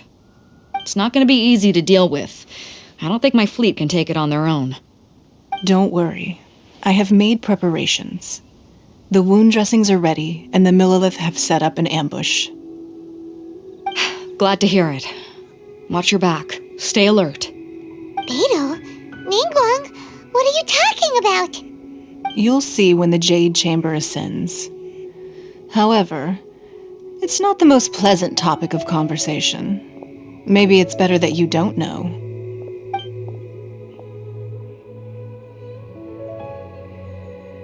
When I first set foot in the Jade Chamber, I stood at the edge of the platform and looked down upon Liyue Harbor far below. At that time, I dreamed that one day the Jade Chamber's shadow would be seen in all 7 nations of Tevat. My wish has not changed to this very day. However, it is not only out of consideration for myself that I have built the Jade Chamber anew at this time. I hope the Jade Chamber will always float in the skies above Liyue Harbor, bearing witness to the prosperity and peace of the human world. And I hope that you can all witness it with me. Let the Ascension ceremony commence!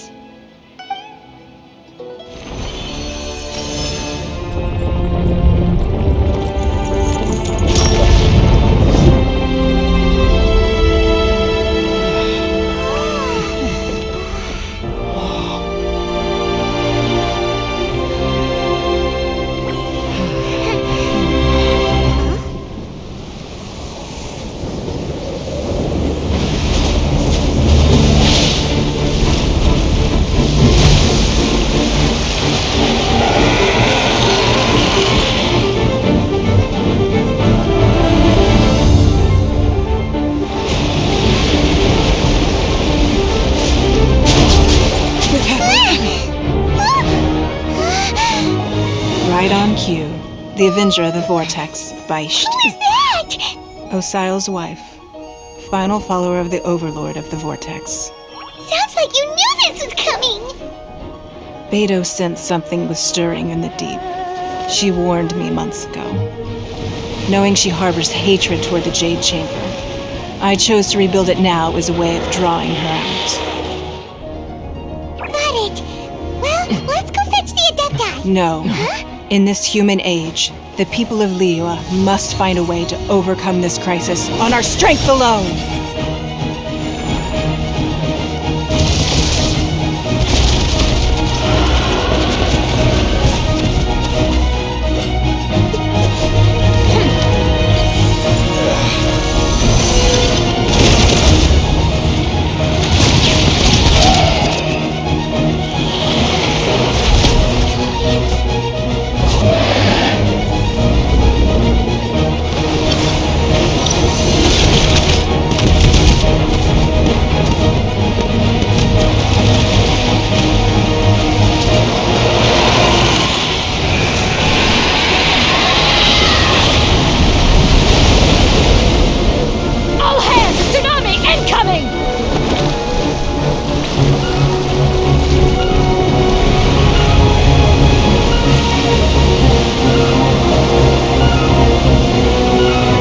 What's that?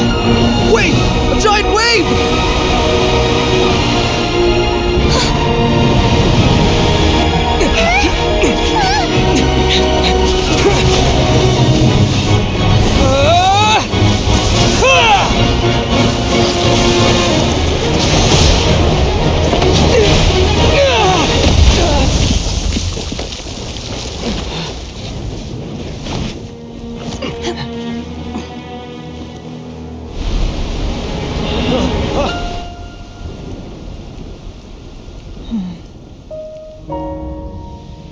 You are a cursed child. Your life brings nothing but disaster to us all. At least if you die, I can bring her back. The day you learn how to use your strength for the good of others is the day that you can truly become part of human society.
What are you doing here? We can't let you be the only one taking this risk!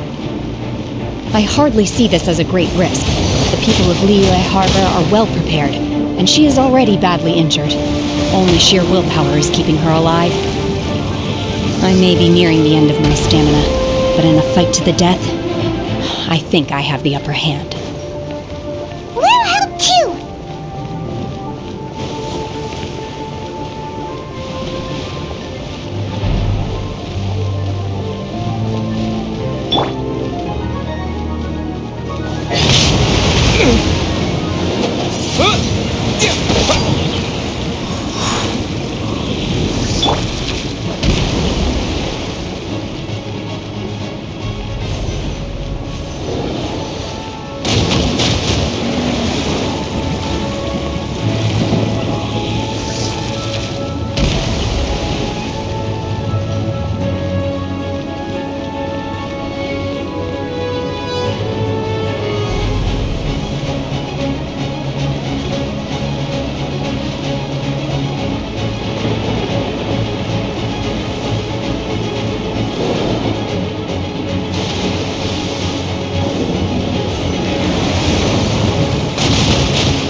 Manifest! Unleash!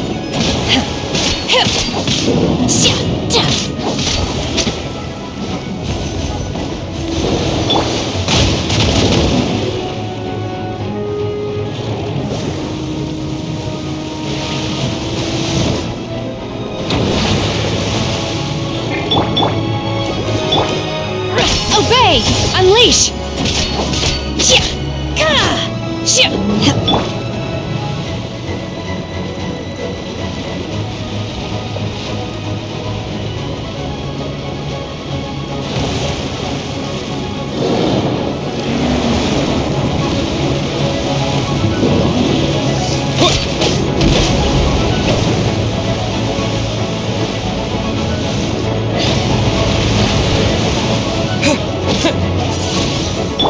Manifest! Obey!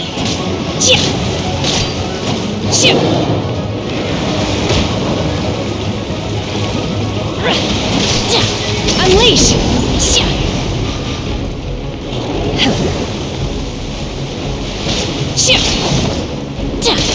In your dreams!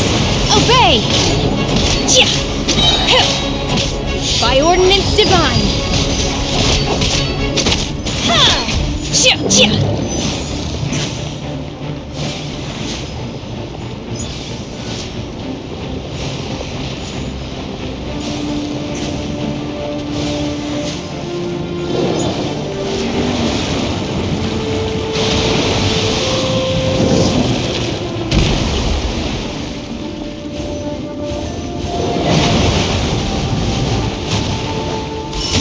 Unleash!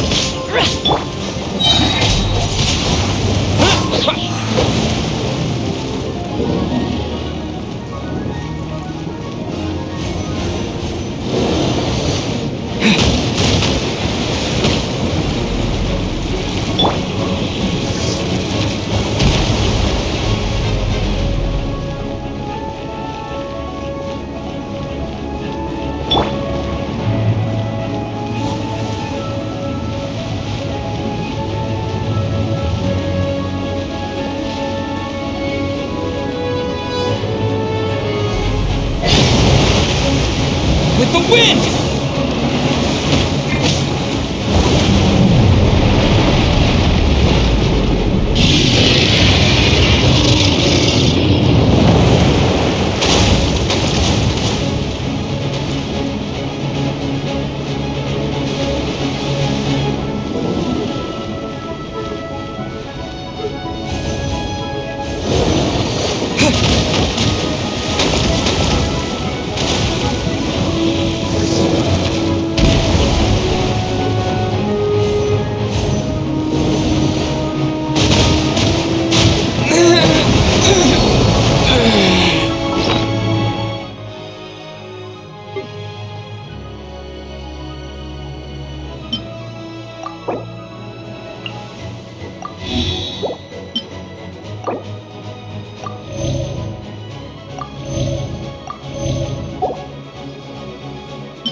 Manifest!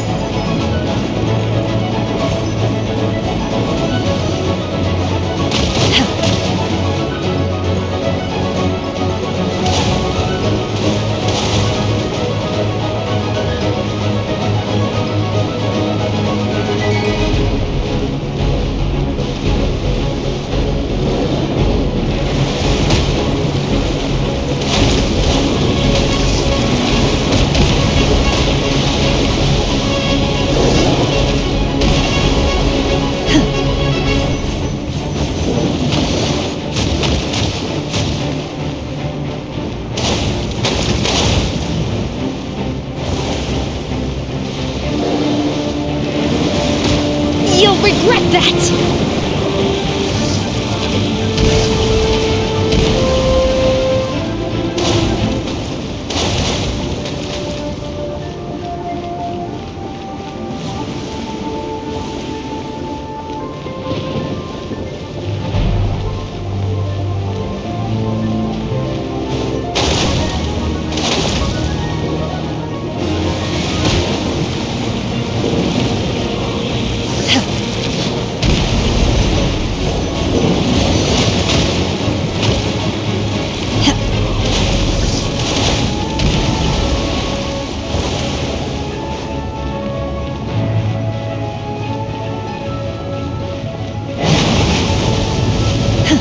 Obey!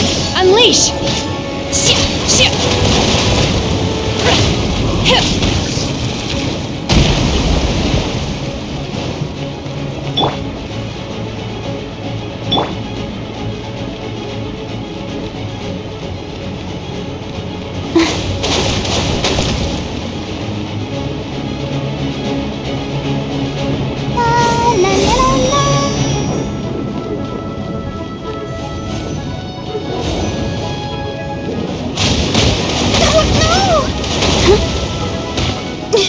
Gotta keep trying.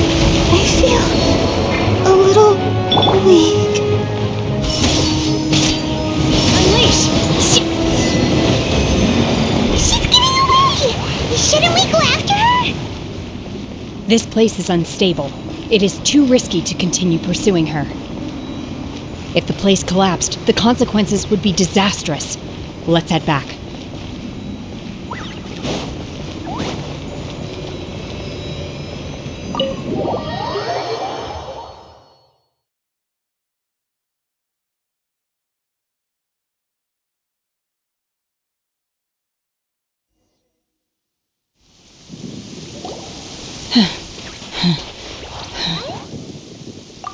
I'm just a little exhausted.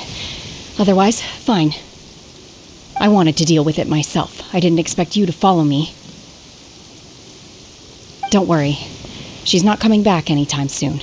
After an injury like that, she'll likely seek refuge somewhere else. How did things go underwater? It's been dealt with. She was injured before entering the water. It didn't take too much effort to finish the job. Good. So the crisis has been safely averted. When you visit the Jade Chamber in the future, you will be afforded generous treatment. Lady Ningguang, the fleet reports that the sea monster has left Guyan Stone Forest and the surrounding waters have returned to normal. Thank you. How are the Millilith? Thanks to the medical supplies you prepared and Lady Keqing's command, our losses were minimal. Of course, we owe huge thanks to this young lady for her help.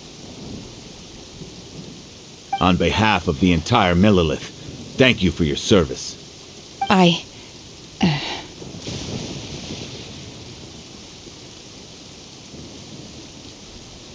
Great. Then next time I watch Miss Yun's opera, I'll be able to take the compliments. I wasn't trying to be a hero, though. I just wanted to protect you. Let the soldiers recuperate, but don't let your guard down. If she returns with a vengeance, we must be prepared. Yes, ma'am. You've been monitoring us for some time now. I trust you've reached a conclusion. You wish to hear one's opinion. Well, things would have hardly gone so smoothly had it not been for Shenhe. That I do not deny. However, final victory was always going to be ours, even had things been a little more arduous. If it came to it, I could always destroy another Jade Chamber. One has observed your adaptation of the Guizhong Ballista, and find oneself compelled to admit that you have evidenced some degree of novel thinking. You have learned from past failures and prepared for this crisis in advance. This is considerable progress compared to the last time. Hence, on balance, one finds your performance during this trial satisfactory enough. But there will no doubt be further trials to come in the future. Do not suppose that one will not continue observing you hereafter. While the position of Tianquan remains mine, I will always ensure Liyue's safety. Shenhe, one saw you secretly venture out from the mountains a few years ago, and noticed the air of dejection in which you returned. Hopefully this trip to Liyue Harbor has been a different experience. Yes. I can't explain it, but I feel happier than I expected. Good. Traveler, please take good care of Shenhe. She is a dear child. In fact, one has many fond memories of Shenhe's childhood that she may be interested to hear about. There'll be no need for that. Oh. They are all like this. Fine. Since you care not to listen, one shan't be telling you. One shall be going homeward now. Please, have a good rest. Come to the Jade Chamber when you have recovered your energy. We must celebrate both the completion of the Jade Chamber and the fact that Liyue has weathered another crisis. This banquet must be the most spectacular ever.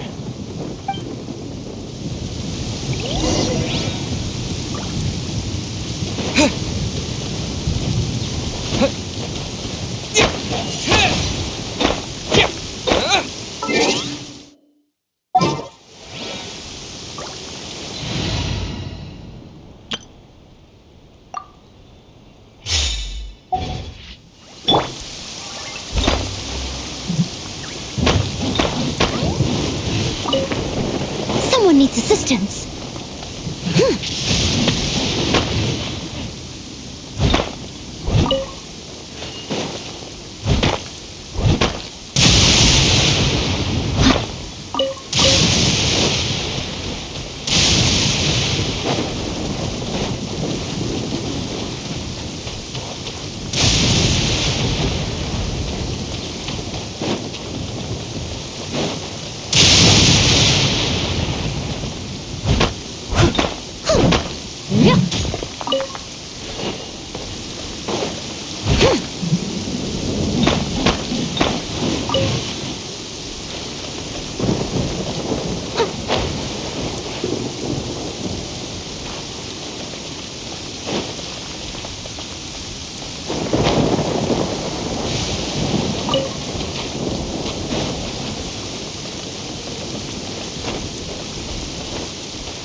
I'll catch up.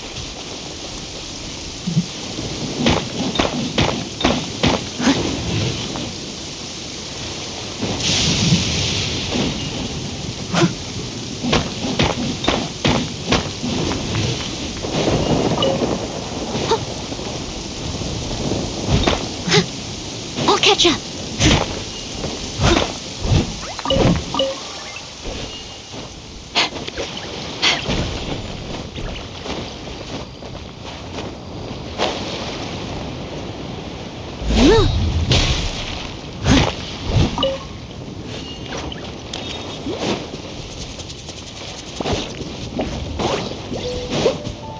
Someone needs assistance.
Get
ready for the gliding champion of Mondstadt.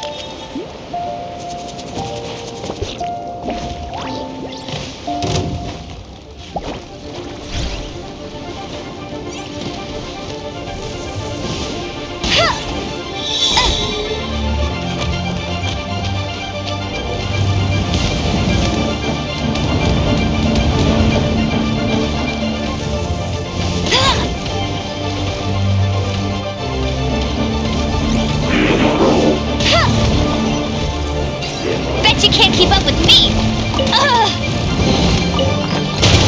Must keep draining.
Someone needs assistance.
A reward on the road.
I must leave no stone unturned.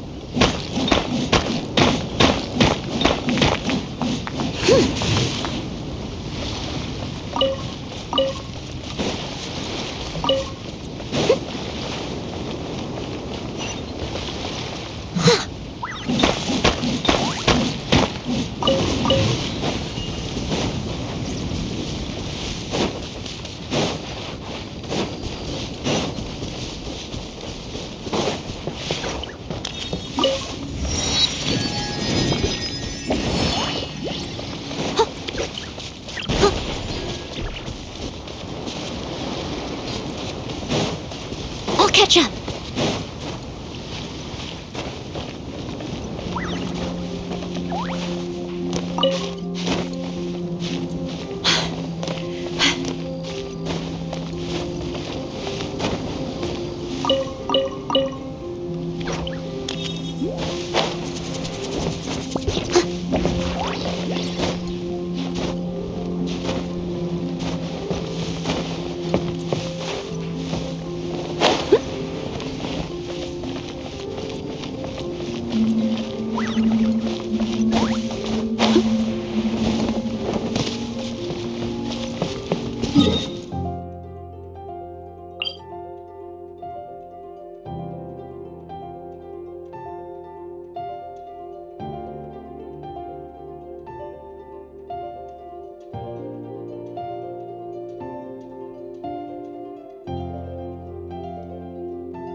How about we explore the area ahead of us later?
Wow!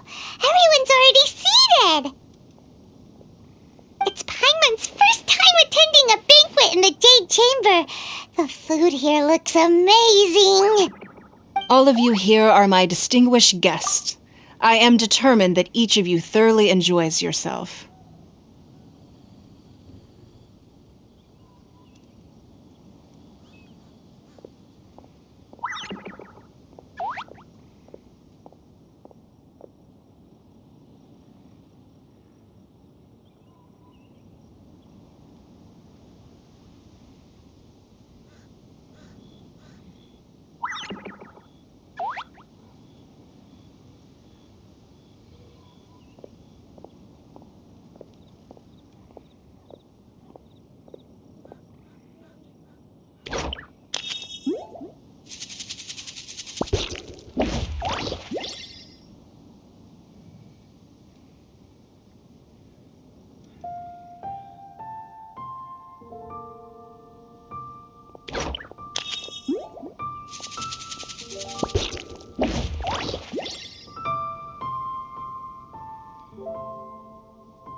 Those who don't drink alcohol, please, help yourself to other beverages.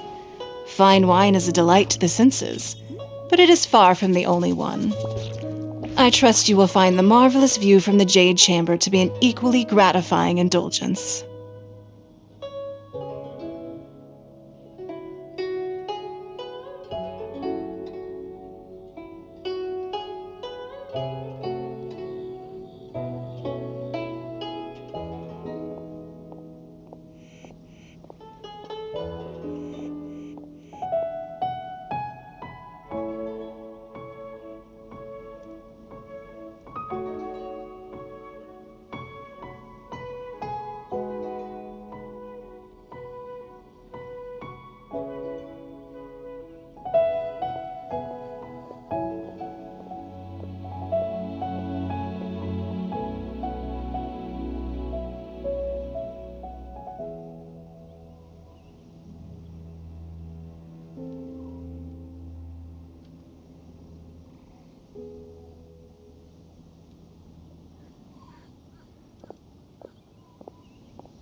Have you heard? Miss Yun's going to be performing today. Sure have. Honestly, it's the main reason I'm here. I've never missed any of Miss Yun's performances, and I don't intend to start now. I hear she's going to perform The Divine Damsel of Devastation today, the one written by her father. I've been so excited that I've barely slept the last few nights.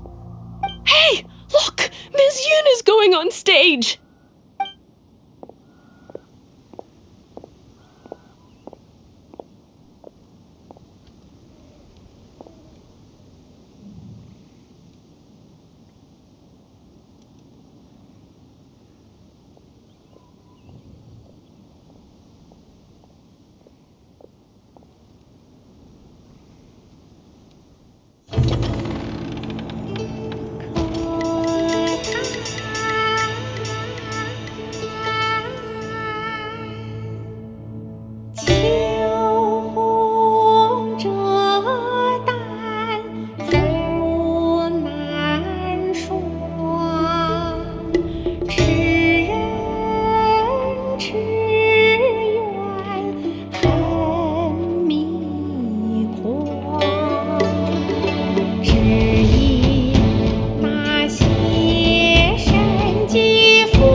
神女披冠到这里本该接近尾声，但今日我再添一笔，唱与诸位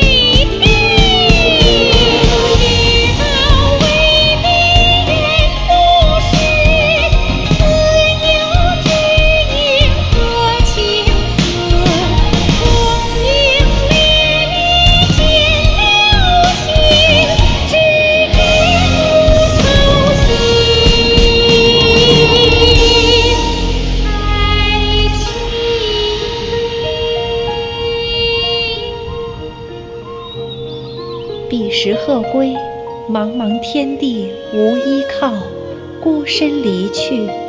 今日再会，新朋旧友坐满堂，共聚此时。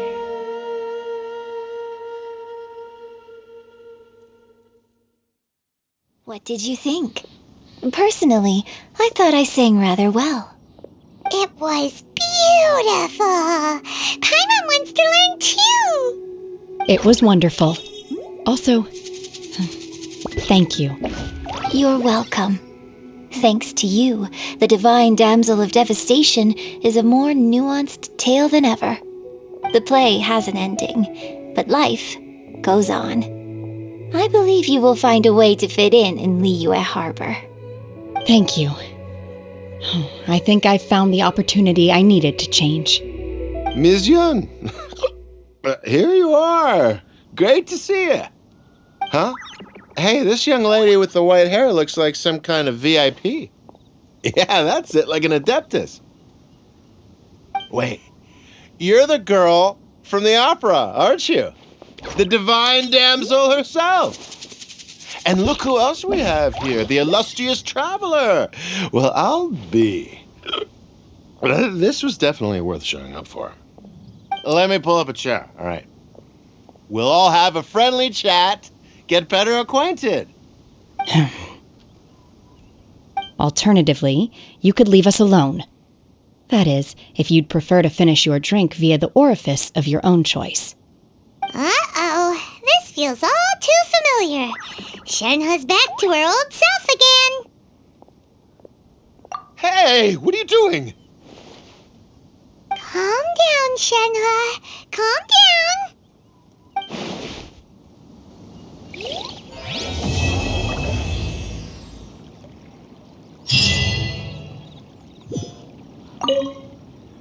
To act, one must first feel. After our trip to Mount Tianheng together, I felt much more in touch with the character today. I believe I was able to deliver a more profound performance because of it. Next time I have a new opera, may we study the character together again.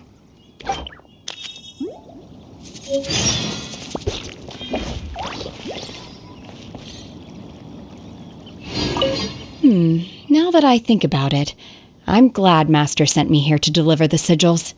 Otherwise, I wouldn't have had the chance to meet you. I'm sure I have much to learn from you in the future.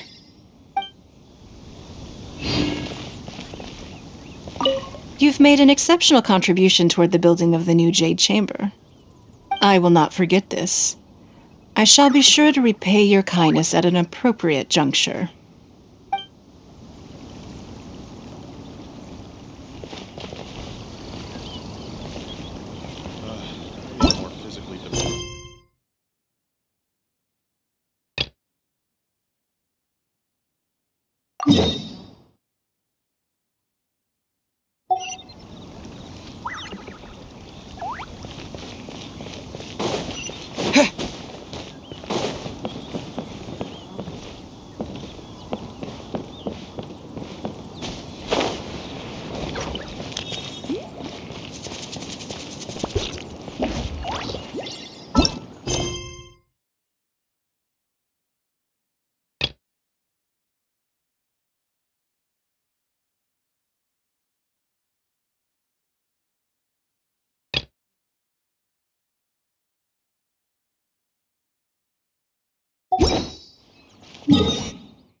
Should I save this money? Ad Astra Abyssosk. Welcome to the Adventurers Guild.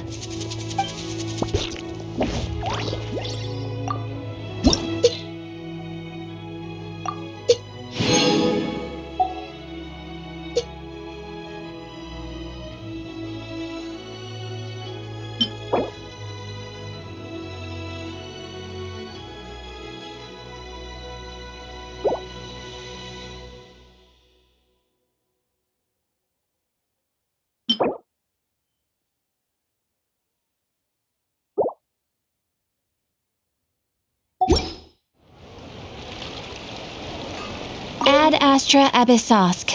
Welcome to the Adventurers.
Windblade!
Is this an answer from this world?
Freeze!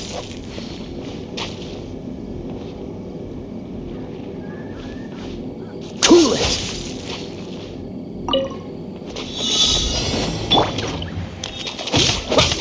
Wind blade!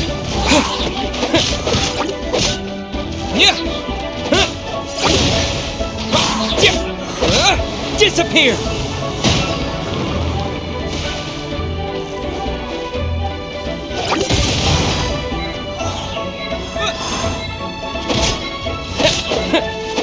Wind blade!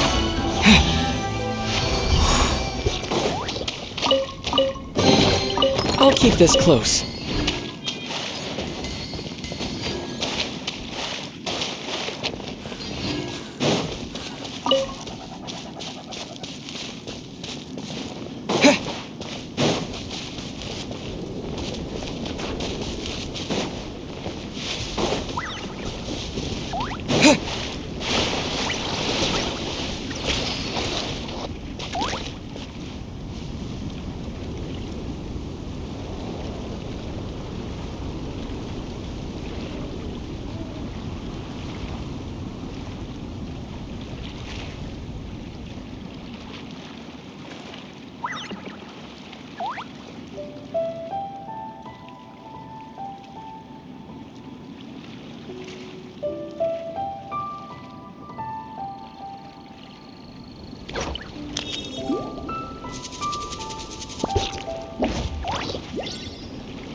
I'll tell you a tale if you dare to listen.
Hello, nice to meet.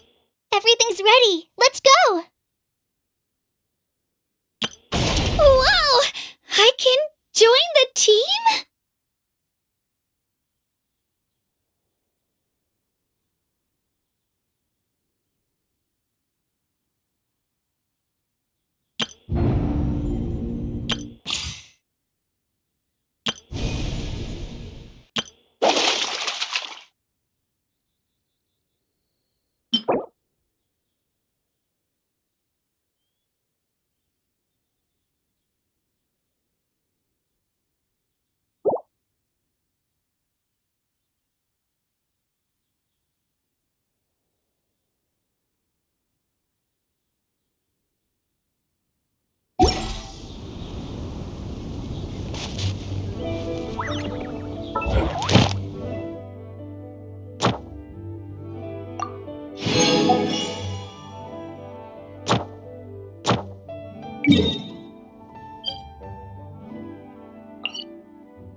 Traveler, please, over here.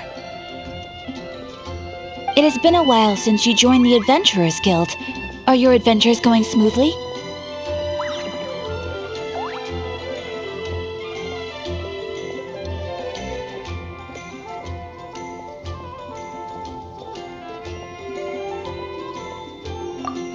Is that so? Apart from your own skills, reliable teammates are also indispensable when adventuring.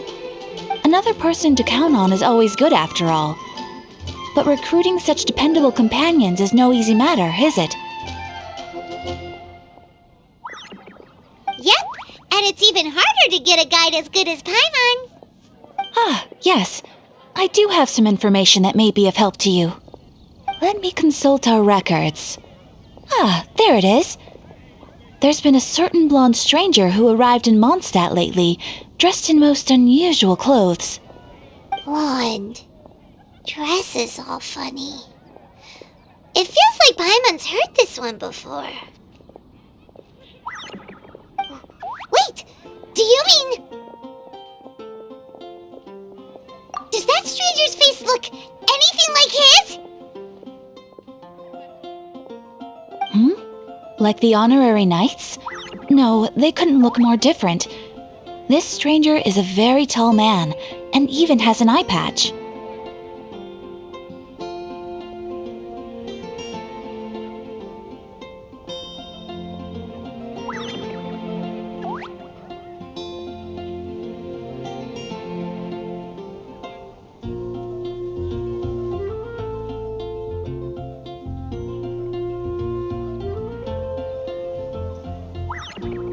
Seriously? How does this have anything to do with Kaya? Eye patches can't prove that you're related anyway. That stranger declined the guild's invitation, so I can't say that I know anything about the relationship between him and Mr. Kaya. Nonetheless, you can look for him if you're interested. Perhaps he might accept your commission instead. After all, it is not uncommon for some adventurers to not want to be limited by the guild, but be happy to accept a fellow adventurer's requests. And should the stranger be a strong adventurer indeed, he would certainly be a big help on your journey.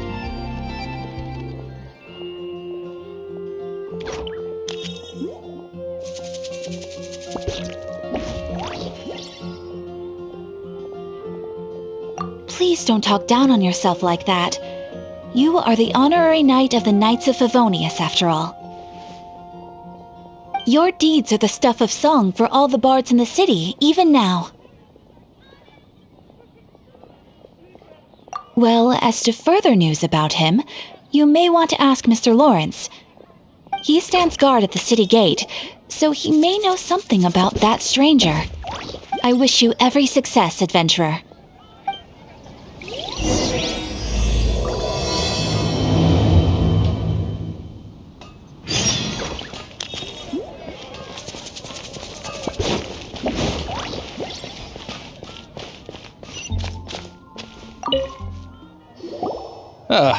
Honorary knight. Is something the matter? A stranger with an eye patch. Let me think. Oh yeah, I remember seeing someone like that. A blonde stranger dressed in unusual garb. He was wandering all over Mondstadt at first, which I found rather suspicious. So I decided to keep an eye on him for a while. I lost him pretty quickly.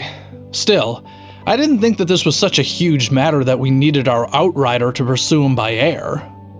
As long as Master Jean is here, there's nothing to fear from some suspicious, unusual-looking person. That might be true, but if it were up to Jean, she'd take this way more seriously. That is true. But on the other hand, knowing that Master Jean may overreact to the situation is all the more reason to not tell her, no? Anyways, oh yeah, he was at Wagner's smithy for a while before I tried tailing him. He might have said something to Wagner. You should go ask him. Maybe he has more news about our stranger.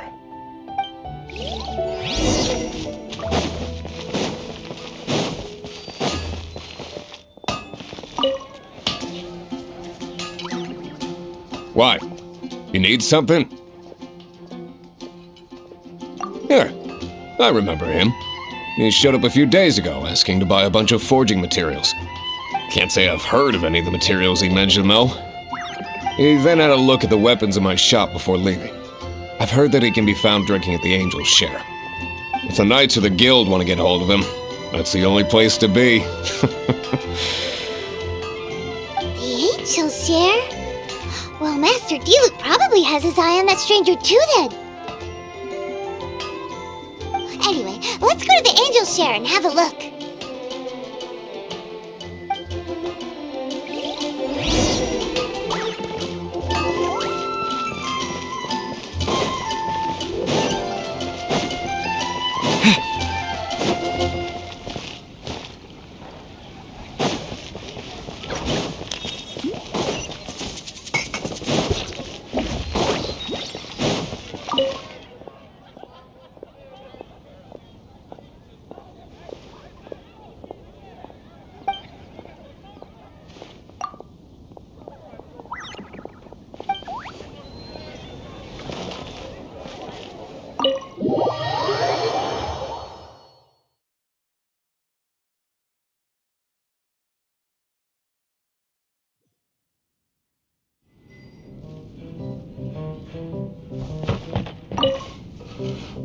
What will it be? Grape juice or apple cider?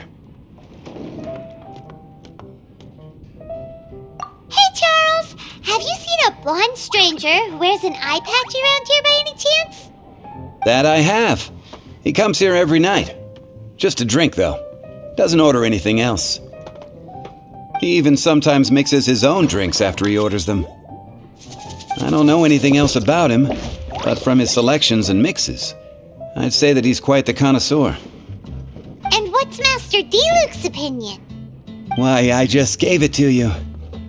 Quite the connoisseur. Investigating everything as always. Guess that's Diluc for you. If you're looking for that gentleman, he ordered some new bottle of wine in advance yesterday, so he should be here today too. There's too many raucous patrons on the first floor, so if you want to wait, best to go to the second.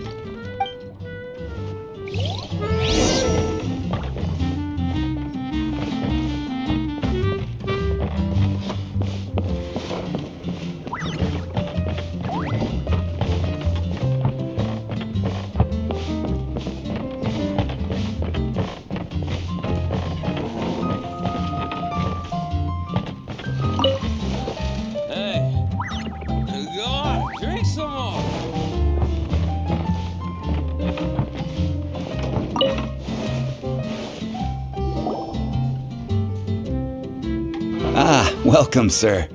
The wine that you previously ordered is here. He's really here? Let's go downstairs and have a look.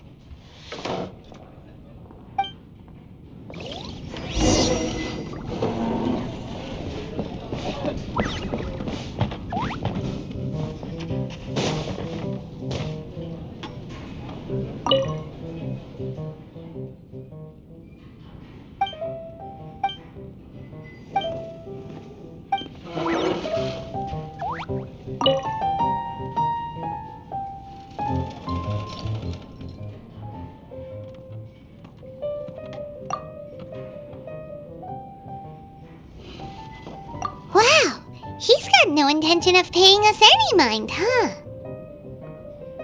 A traveler, you say? Why are you traveling?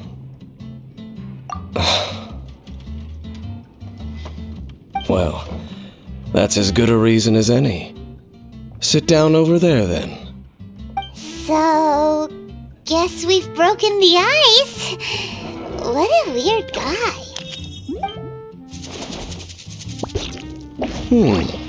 That little one beside you. That's not true, and you know it. It's indeed a good thing to have someone accompany you on your travels. My name's Dainsleif. I suppose you have some business with me? Sure.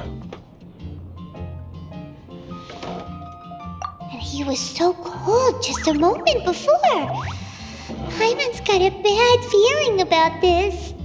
But I will require advance payment. 500 mora and 3 answered questions. The 500 is a one-time fee, and we'll settle the questions in a moment. That's it. Well, now Paimon's got a really bad feeling. That kind of compensation can't be right. Ah, thank you. Now, as for my questions, I'd like you to answer them here and now. The answer to a question says nothing about right and wrong, only about differences in attitude. I only wish to know what your choices are. You need only answer.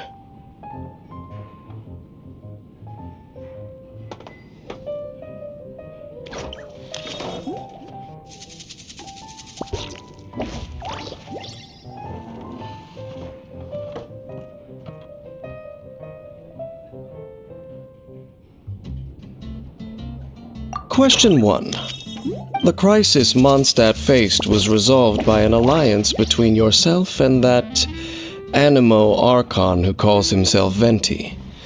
Who, in your view, was the key to ending that crisis? I know everything that I should.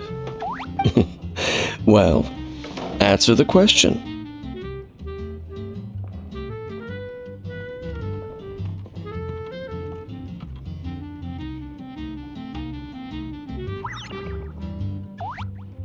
Is that your answer? I see. Question number 2. Rex Lapis, who has defended Liyue Harbor for millennia on end, used his gnosis to lay down a contract to end all contracts, of which the stipulations are still unknown.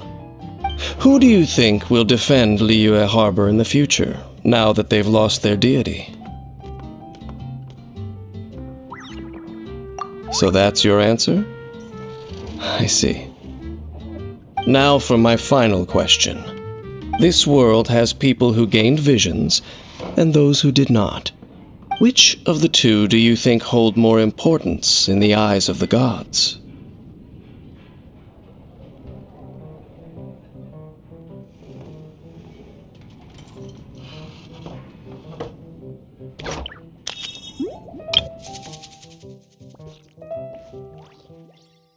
Question 1.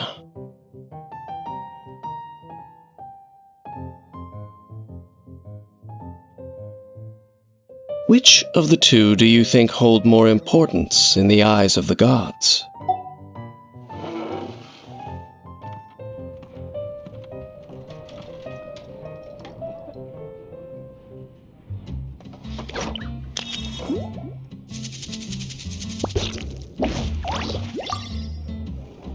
So, this is your answer then. I understand.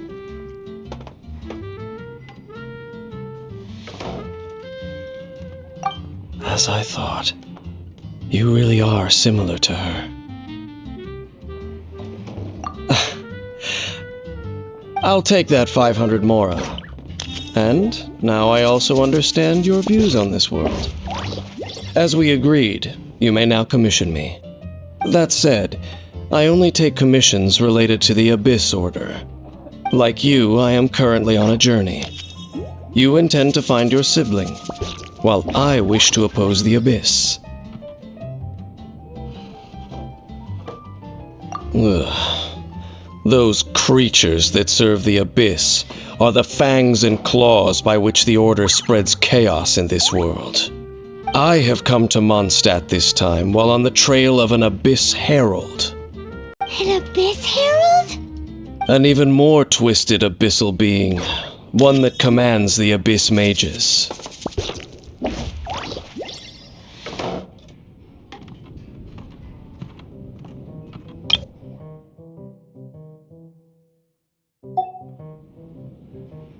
Oh, that's right! We've just been fighting against the Fatui and Liyue, who are human too!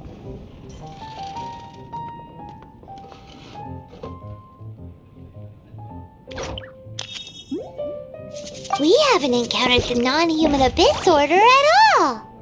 There's some reason behind that, I'm afraid. It's possible that they may have been under orders to avoid your path. Oh, that does sound pretty dangerous. Maybe they're looking for a better time to ambush us or something. Uh-huh, we're super duper strong! That manner, it's just like hers. Well then, let's go see for ourselves, shall we? According to the leads I have on hand, the Abyss Order has re-infiltrated the Temple of the Falcon. Let's meet up at the temple. Perhaps your questions about the Abyss will be answered there.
This abandoned temple does bear some marks of the Abyss, the Falcon of the West.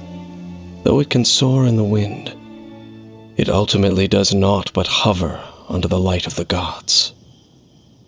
Oh, it's nothing. Let's head inside.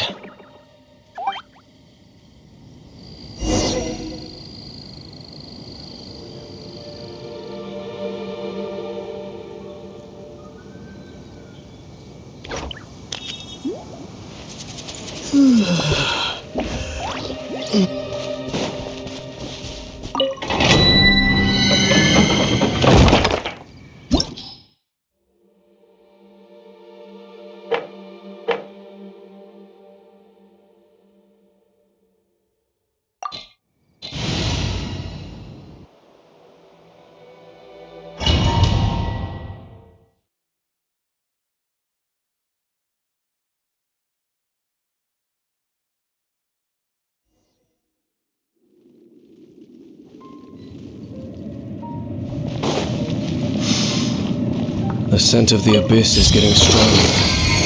It's not far now. Paimon wonders what the Abyss Heralds look like. Do they look something like the Abyss Mages? Let's head further in first. If we do see that creature, that'll spare me the explanation either way.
Get him!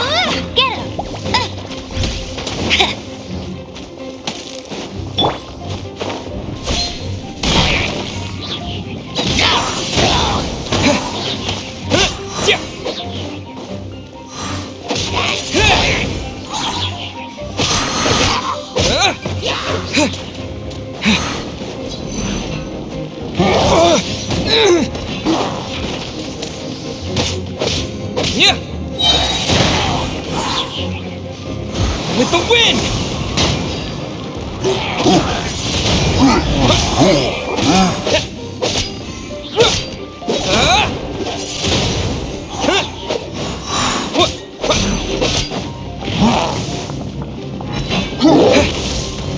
Wind blade!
Let the show begin.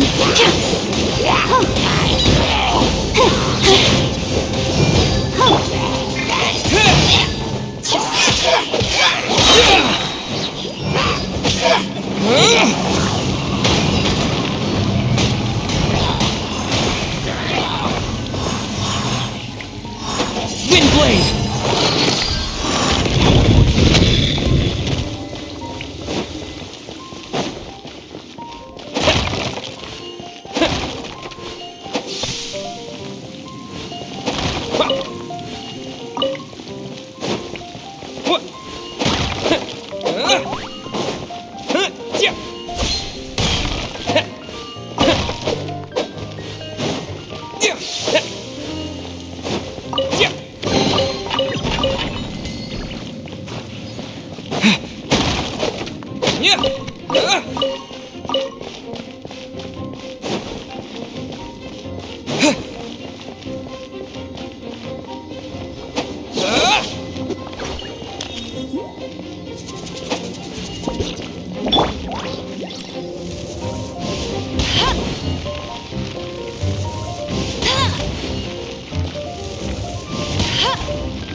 Wind Blade!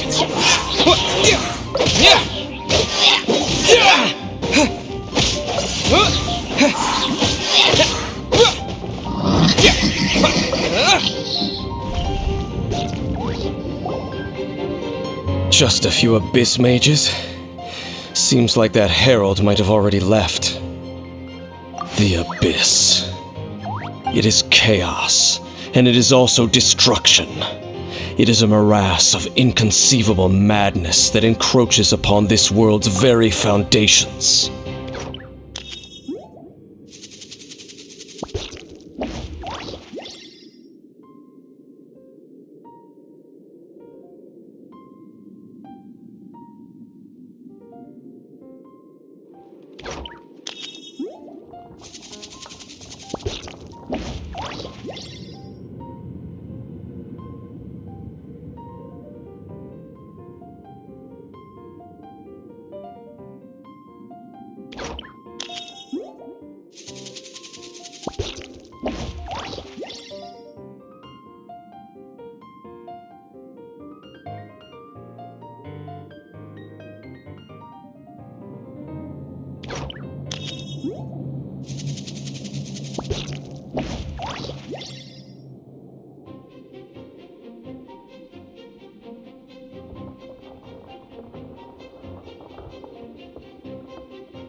That is why even the Dragon of the East, a servant of a deity, was unable to resist its corrosive powers. And the creatures of the Abyss desire nothing less than the overthrow of a world ruled by the Archons. You seem to know a lot about the Abyss, Dame. Well, we do have some history. I suppose that's as far as chit-chat goes. We should head to Wolvendom. Judging by the traces I'm following, their next appearance may be within the territory of that old wolf. Perhaps we may find our Abyss Herald there.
These will come in handy.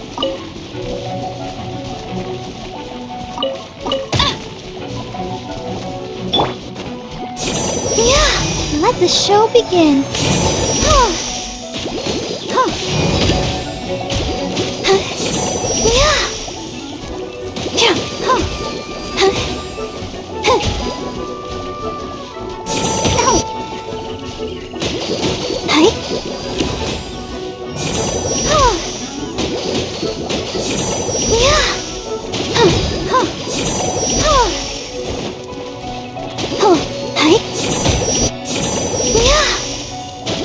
Let's dance.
Well, we're in Wolfendom now. Think Dane's waiting for us up ahead? We should meet up with him quick, in case the wolves decide they don't like him.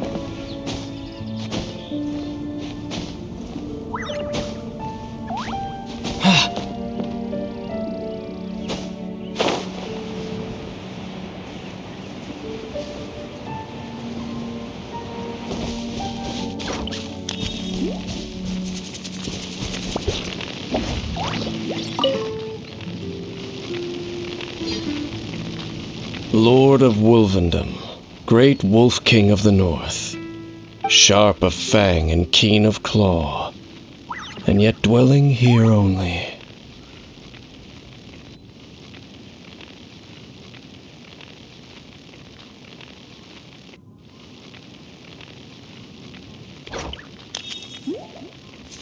No, nor does it know me. I only know these things because a previous traveling companion of mine once wanted to hear its story. All right, let's go see if that Abyss Herald has stopped by here. But where do we begin? Are you standing here because of these strange bonfires, Dane? Indeed. See that, floating above the flames? It's an abyssal spell. Knowing what I do of the Order's habits, they've probably left similar marks behind elsewhere. Let's have a look nearby.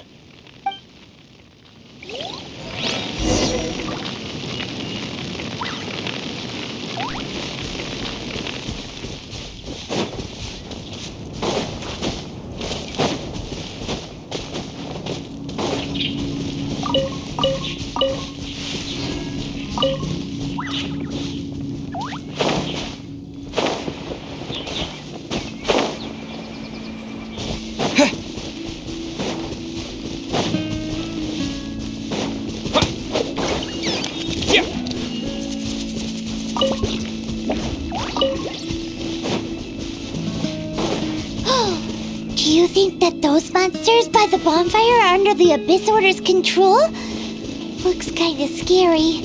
Let's beat them up first.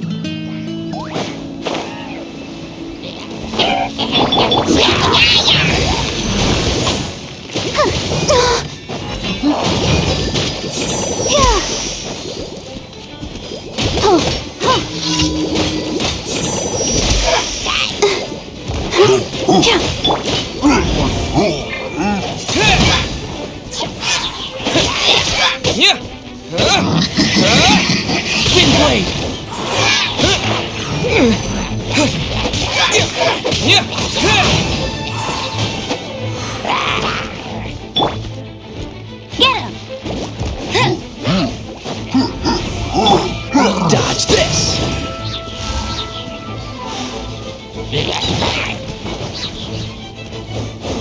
Cool it! Let the show begin. Go, Barbara, go!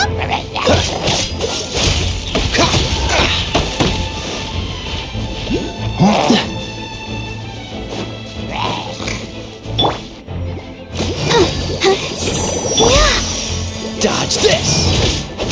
What's the hurry?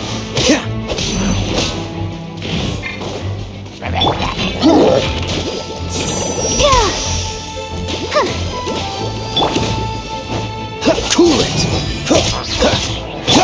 Let it rain!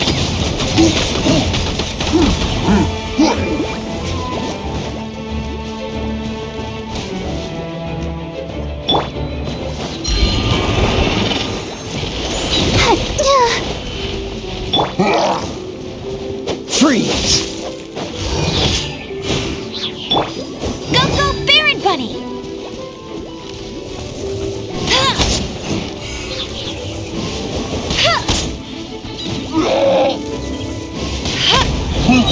Bet you can't keep up with me! Whew, that's that! Let's go check out that bonfire!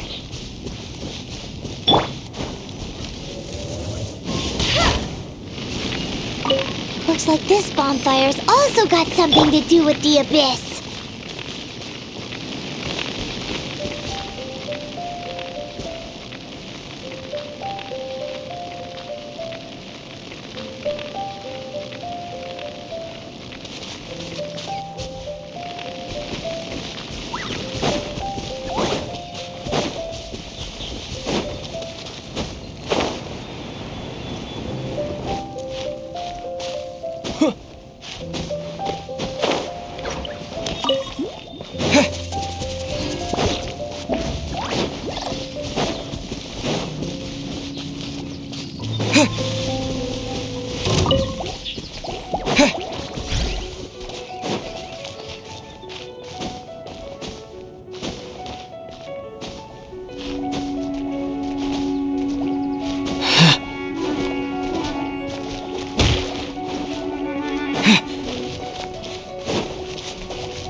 Another one of those bonfire spells!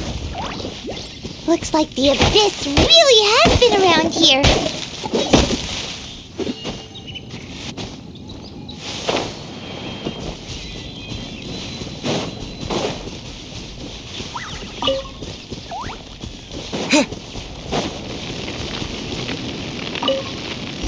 Yikes! Where do these monsters pop out from? Let's clear them out, and quick!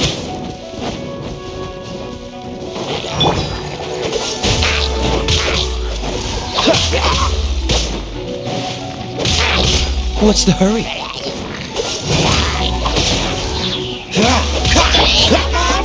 Wind blade!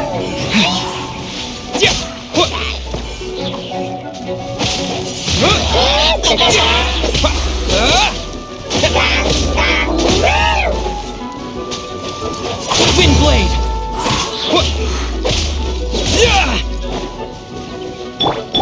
Dodge this! Freeze!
Have you finished searching?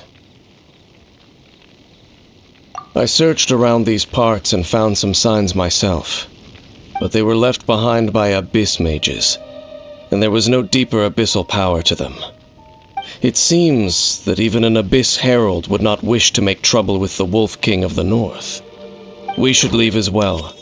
If there's anything praiseworthy about that old wolf, it's his territorial nature.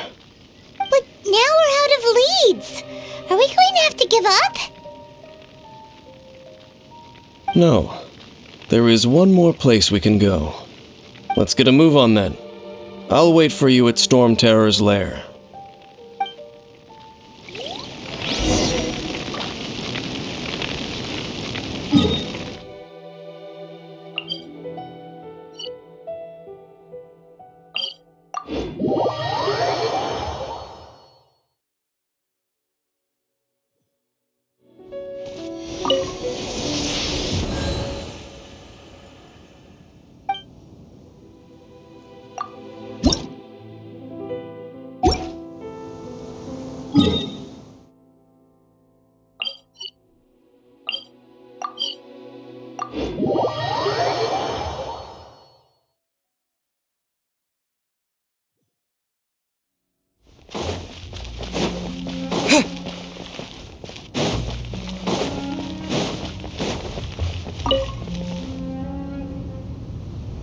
I've heard about what happened to you during Mondstadt's crisis.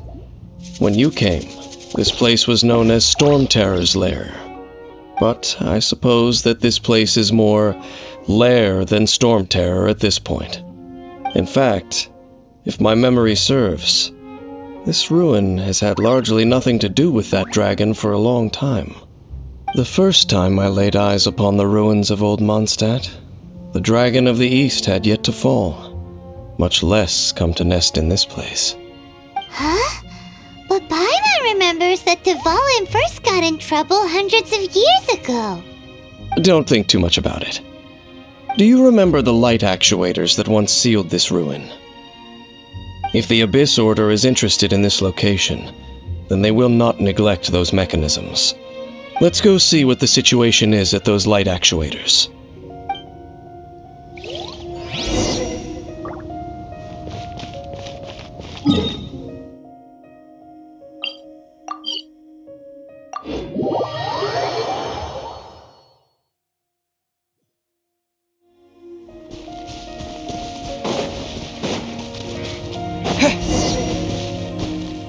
Look! There are lots of monsters gathered over there.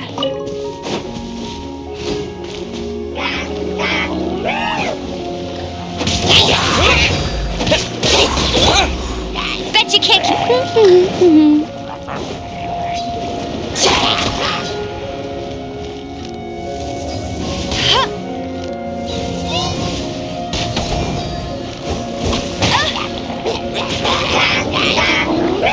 Go, Berry Bunny!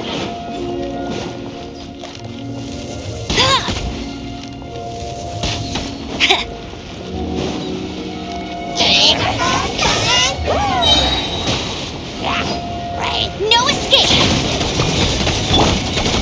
With the wind!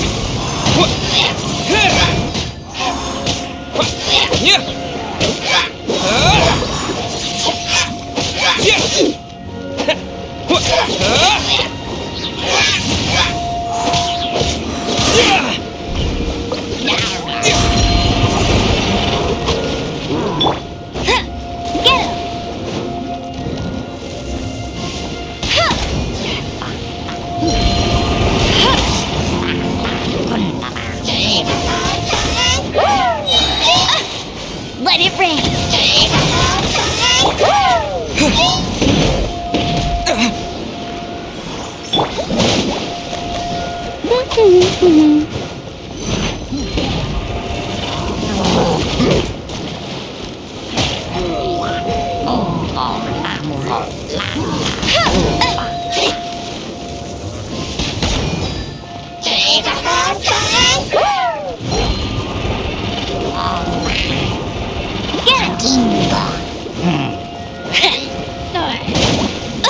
I'll never surrender!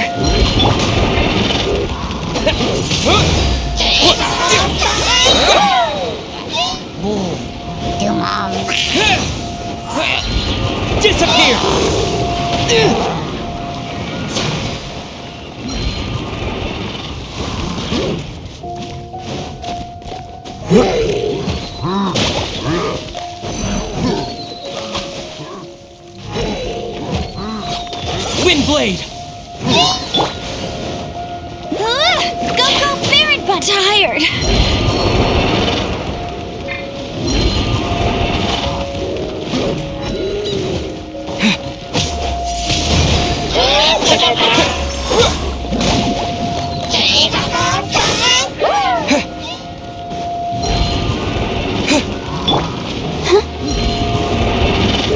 I'll protect us.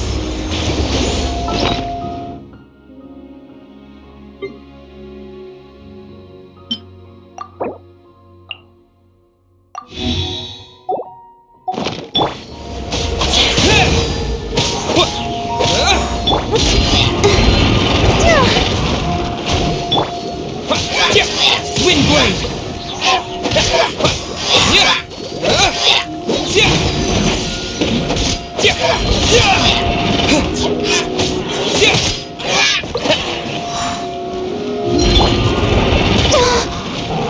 Ready, steady, go!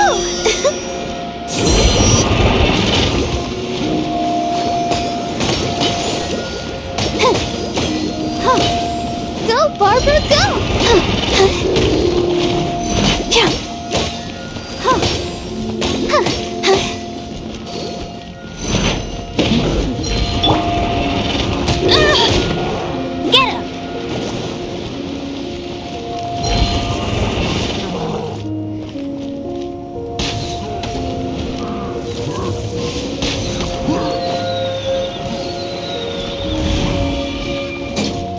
Go, Ferret Bunny!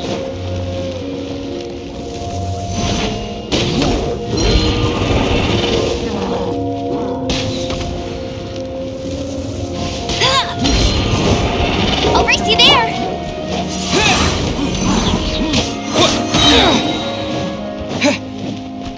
With the wind! Wind blade!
Wind blade!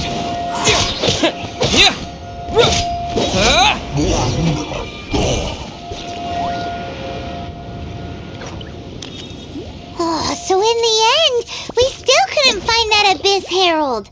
Bummer.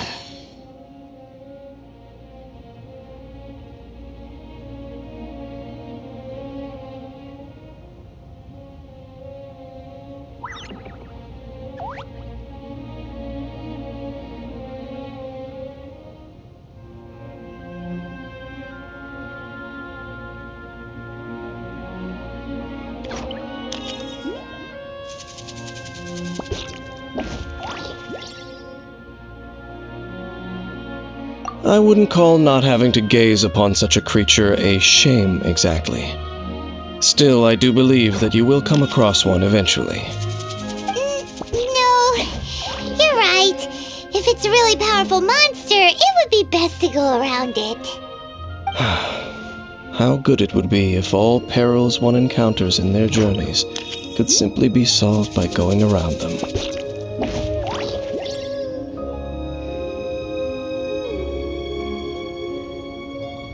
Once upon a time, yes. I simply have experience from adventuring together with that traveling companion. You know, Dane, you keep talking about that person this and that person that. Where are they now, anyway? She... no longer travels. I'm afraid that traveling can be too exhausting at times. Oh, is that how it is? Well, why are you traveling alone then? I still have some things left unfinished. Once they are done, I too will return home to rest. Yep, and it's good to have a home to come back to, isn't it? We camp out a lot when we travel. Hey, once we find your sibling, we should find a place to stay too, shouldn't we? Mondstadt's Fisherman's Toast is pretty tasty, but Liyue's Wanmin restaurant is great too. Either way, we should settle down in a place where there's good food. Home. Well, it won't be too late to think about where you stay once your journey reaches its end. While you're still traveling, you should...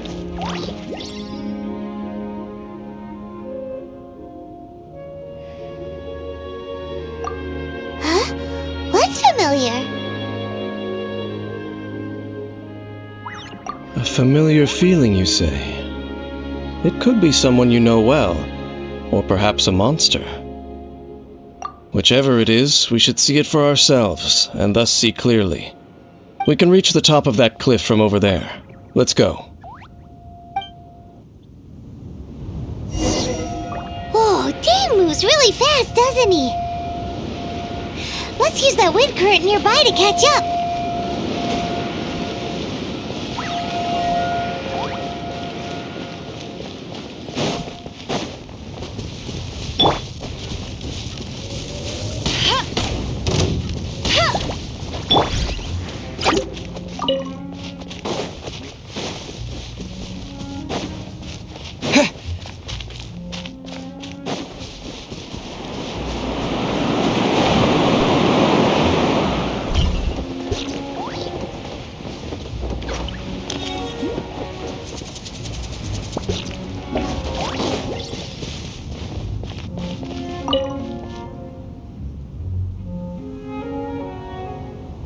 Can you still sense that familiar feeling that you spoke of earlier? But it doesn't feel like there's anything around here. No monsters, no people, nothing. Indeed. There doesn't seem to be anything strange about this place. It doesn't look any different from the last time I was here. My traveling companion brought me here on our previous journey. So, Dane, what about you? What's your favorite place? Me? I no longer remember. I merely followed my traveling companion around on that journey. That's all there was to it. Huh?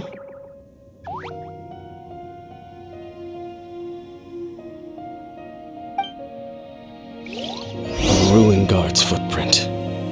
A ruin guard was wandering around here? No peace to be found, even for a single dandelion.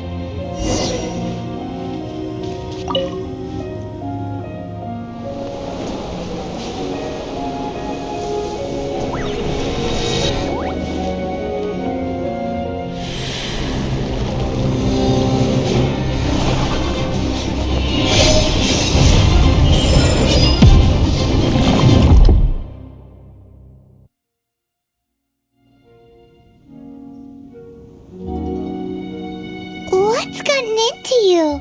You were just spacing out. Huh? You mean your sister? But how could that be? You only touched that dandelion for a second. Perhaps that dandelion bears some sort of scent that only you recognize. As for why, has it perhaps experienced something related to you? You're saying some real confusing stuff. Paimon doesn't get it at all. Do not rush. Vexation and anxiety are the enemy of rational thought. Your journey has only just begun, has it not? At least you now know that she is still on this world. At this time, The most important thing is the journey to find her itself. Yes, and this is something you must keep in mind as the meaning behind your journey. May you find your kin at the end of that journey. Well then, let us part ways here for now. Huh? You're leaving? Already? Only for now. Don't worry, we will meet again. After all, I did take 500 mora and those 3 answers you gave me.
A reward on the road.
Disappear!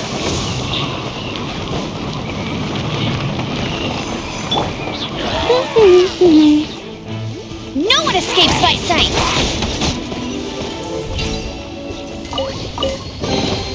Opening a chest is like unwrapping a gift.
Terra Smash!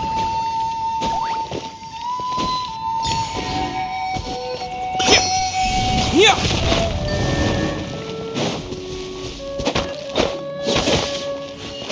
Terra Smash! Is this an answer from this world?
Is this an answer from this world?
Freeze!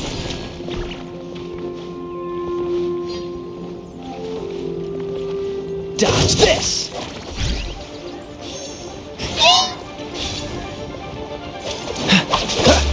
Freeze!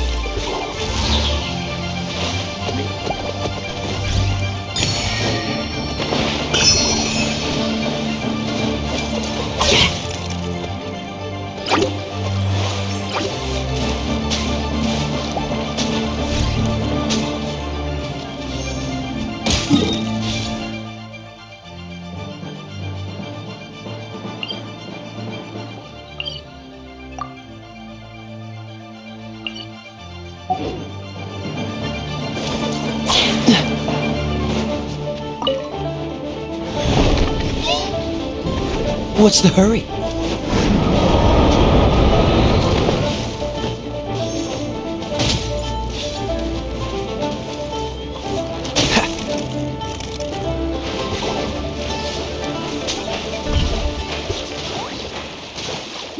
What's the hurry?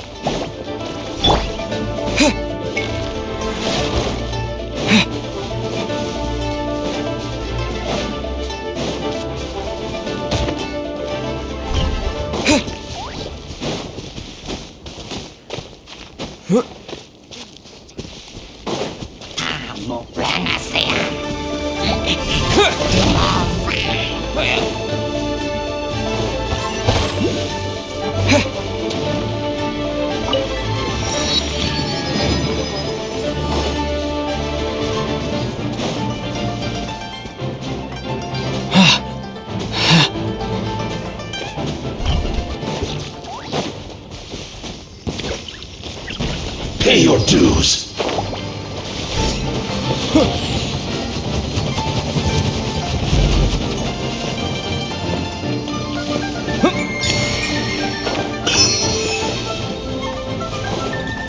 Prepare yourself.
Quick!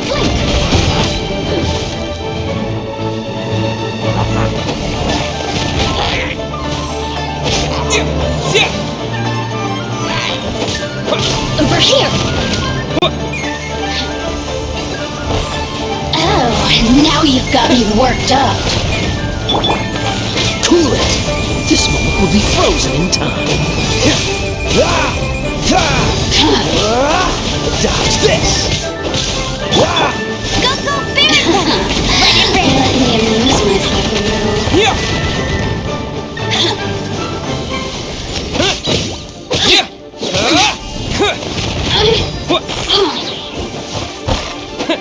Over here!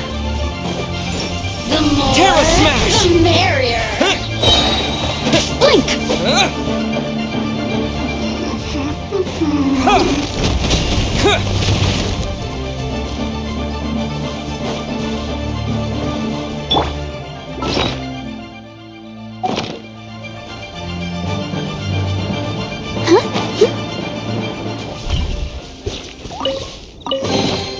This is the kind of surprise I could sing about.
Terra Smash!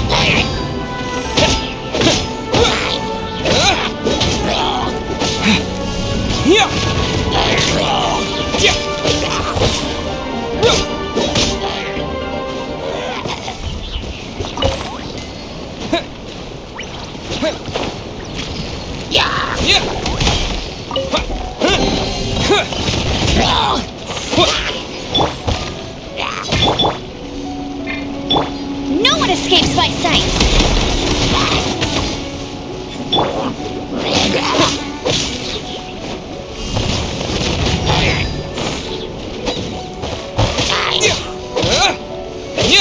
Terra Smash!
Quake!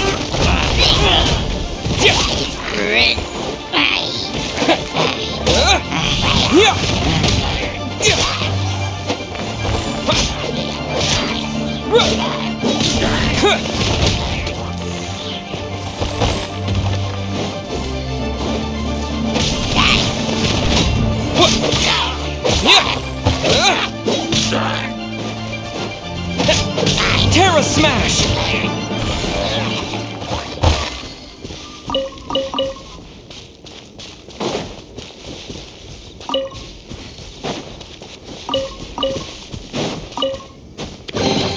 I'll keep this close.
Ad Astra. Thank you for completing today's commitment. Ad Astra.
Smash!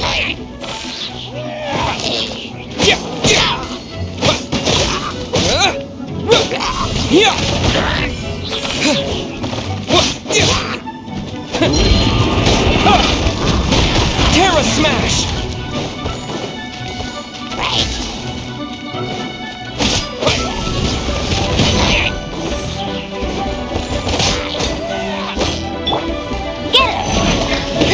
No escape!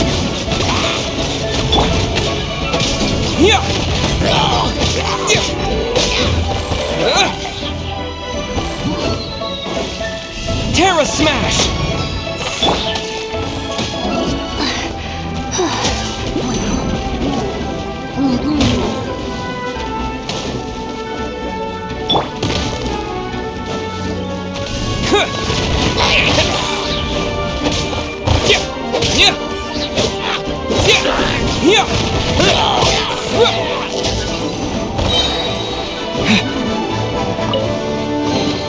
A reward on the road.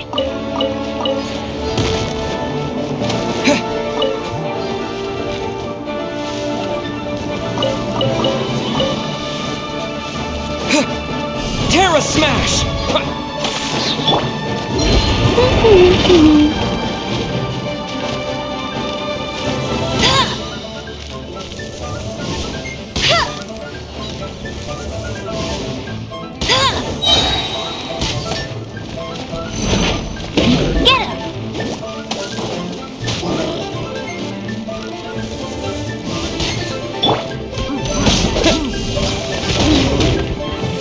To dust!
Quick!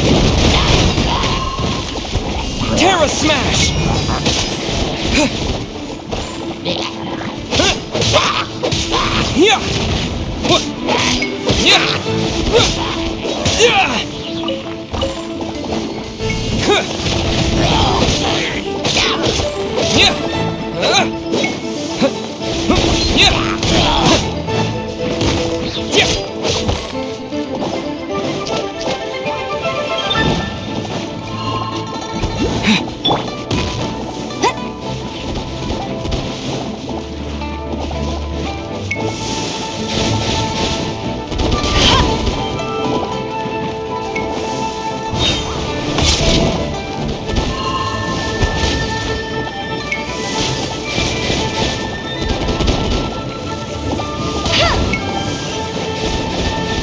Bet you can't keep up with me. I'll keep this close.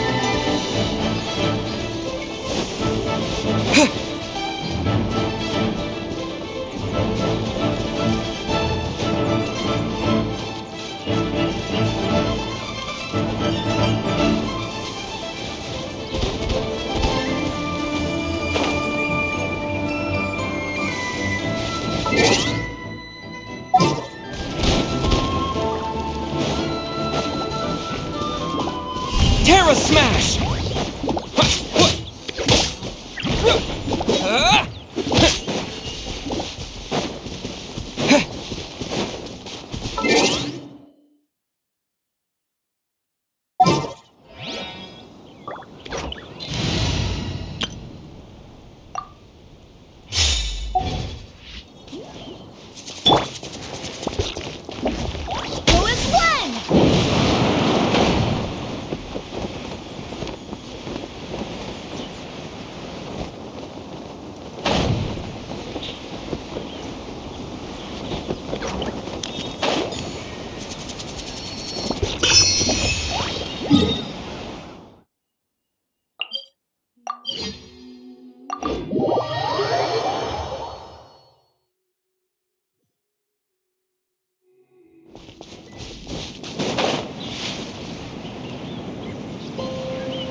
No one escapes my sight!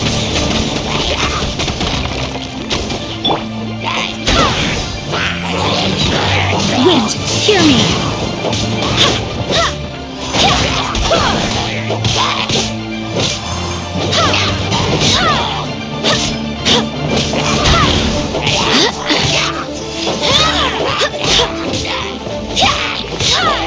Go as one!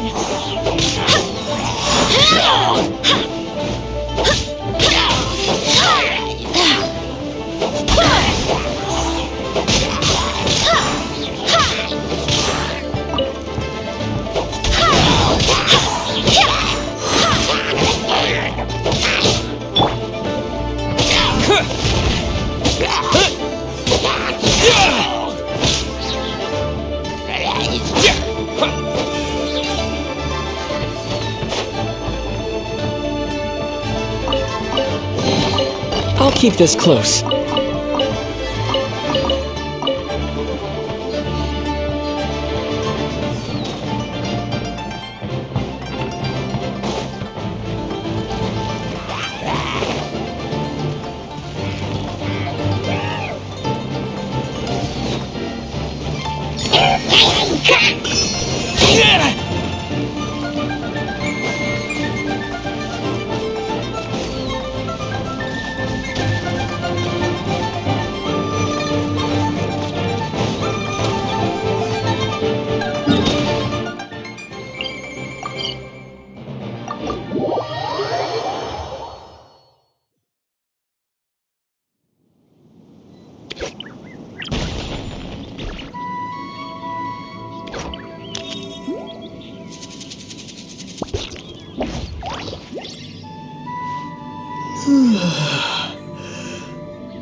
Steady as stone.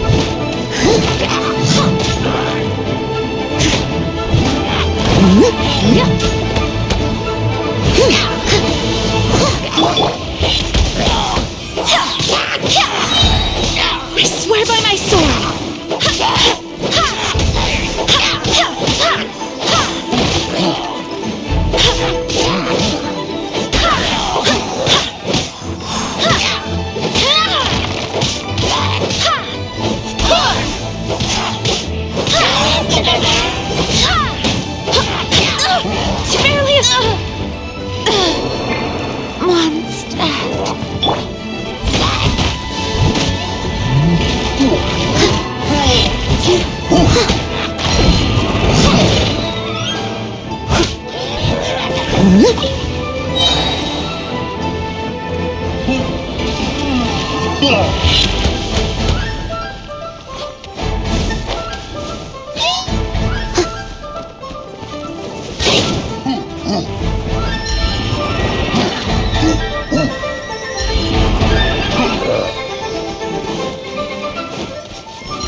all to me.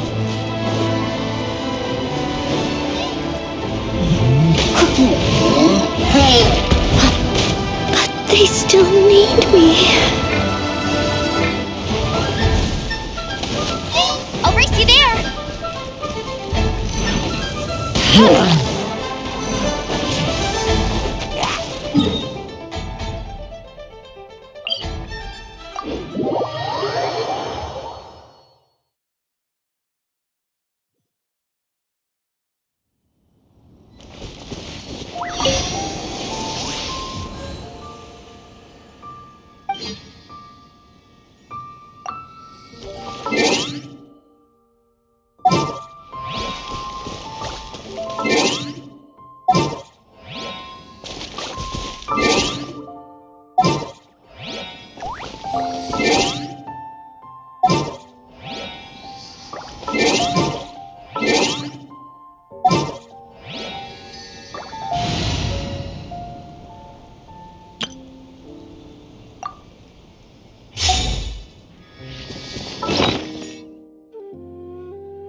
I'll keep this close.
Terra Smash!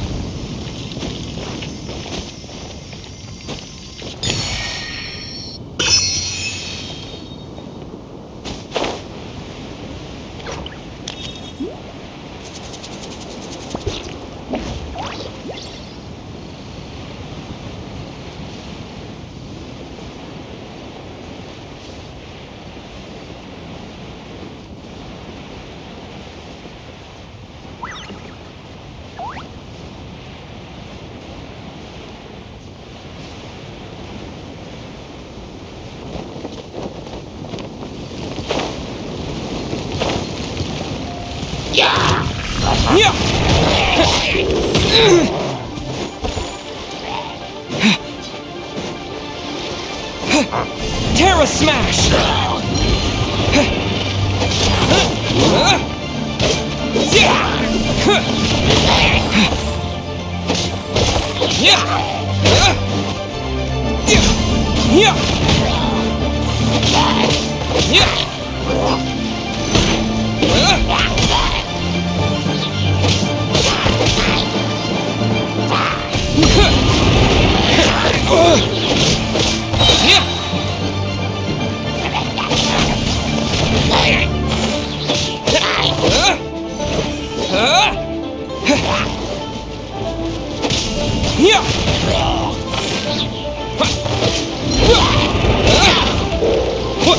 Terra Smash!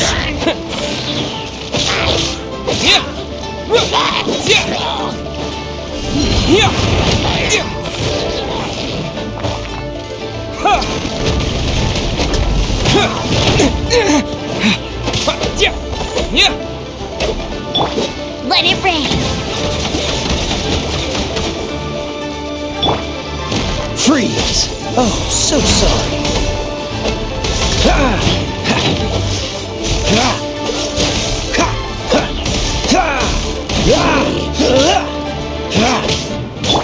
Let the show begin.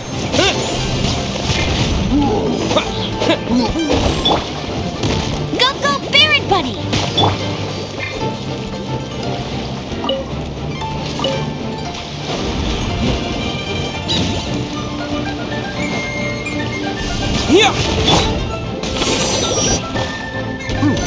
Come on, we can do it.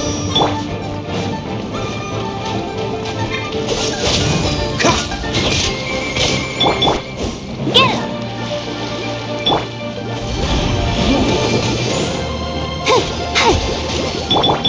Dodge this!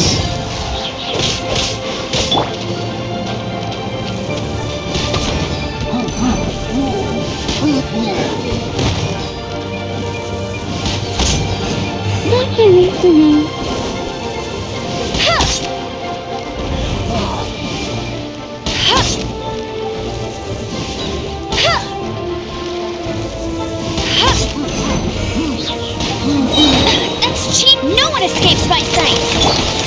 Terra Smash!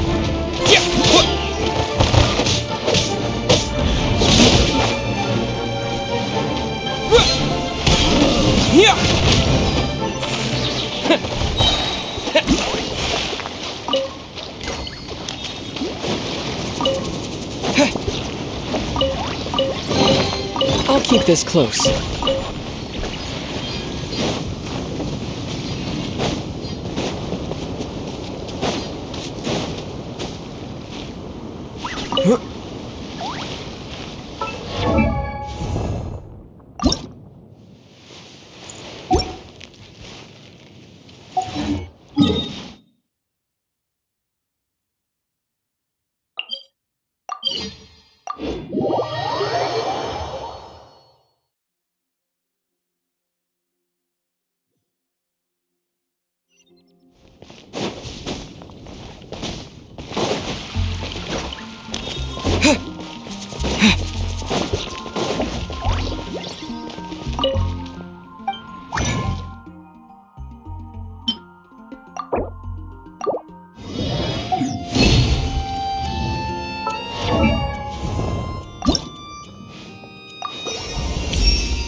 Try something new at the Wandering Restaurant.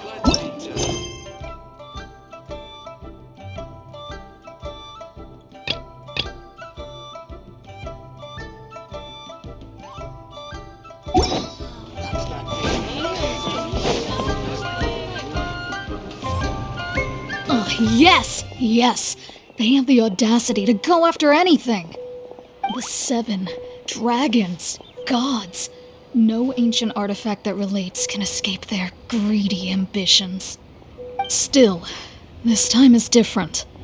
Who do they think they are, going after the Abyss Order's treasures? Oh, Traveler, it's you. Huh? Ganyu, what are you doing here with Lon? Do you have a commission you need to post? Hello. We were just discussing the treasure hoarders. Yes. We were just saying how even the audacious treasure hoarders should know better than to mess with the Abyss. It's just too evil. But we recently received intel from the Ministry of Civil Affairs that 2 big-time treasure hoarders in Liyue and Mondstadt are planning some big joint operation. 2 big-time treasure hoarders? Yes. They're known as Big Sis of the South and Raptor of the North. Oh, Raptor! Paimon remembers he tried to run away from Amber in Mondstadt. But who is Big Sis of the South?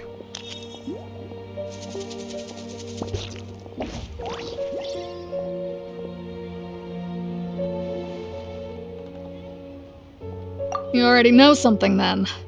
I guess you must have crossed paths with the treasure hoarders many times before. You are correct. She's the head of the treasure hoarders in Liyue. As I understand it, the treasure hoarders all call her boss. Some say that the god of thieves even bestowed a gift upon her for her exploits, making her Big Sis of the gods.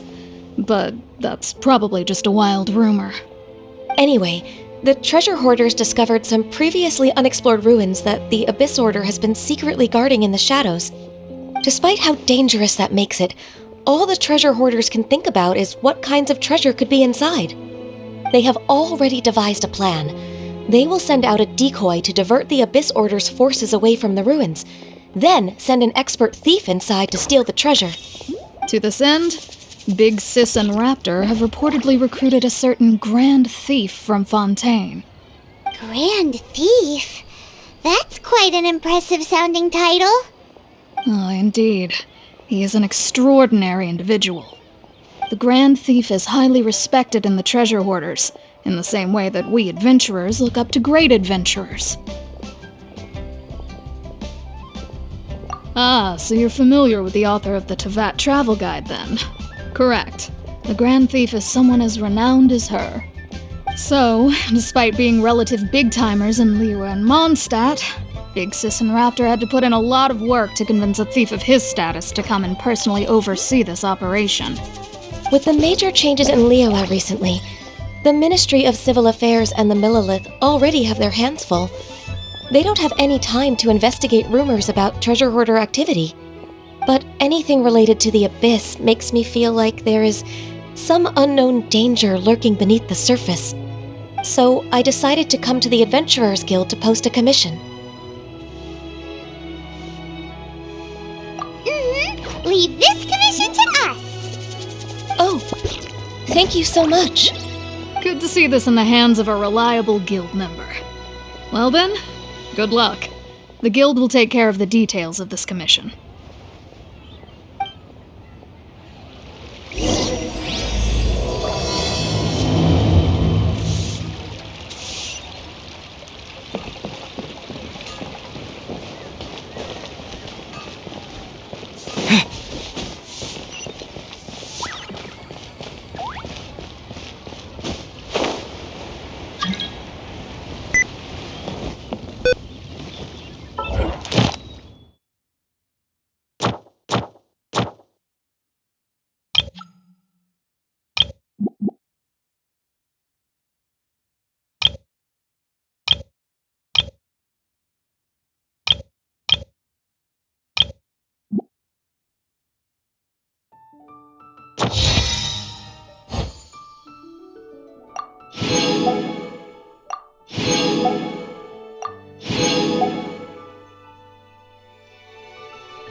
There are signs of treasure hoarder activity here. They must have come to these ruins. Let's go deeper inside. Paimon sure hopes Ganyu's information is reliable.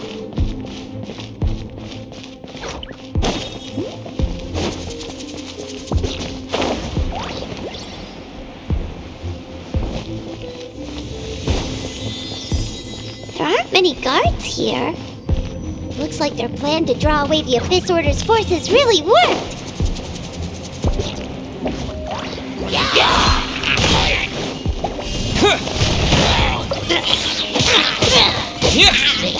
Take dust! Yeah!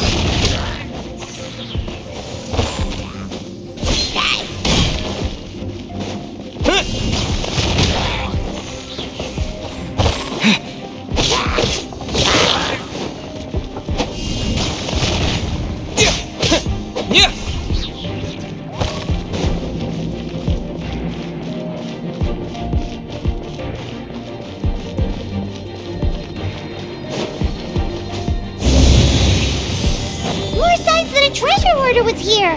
This should be the right direction. But why does it feel stranger and stranger as we make it deeper into these ruins? Be careful now. Paimon's right behind you.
This looks like a person.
Could it be the Grand Thief? Why is he in that position? Is he praying to something? That's...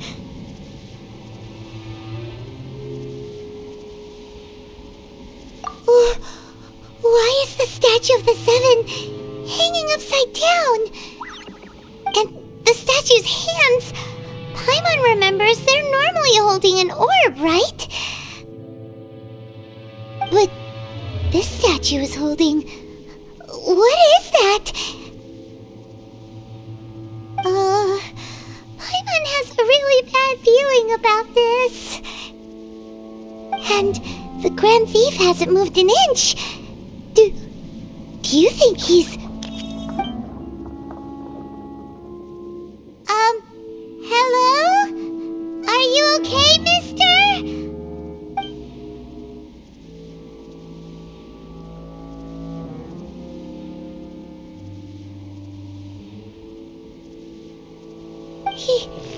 He's dead. Paimon doesn't feel so good.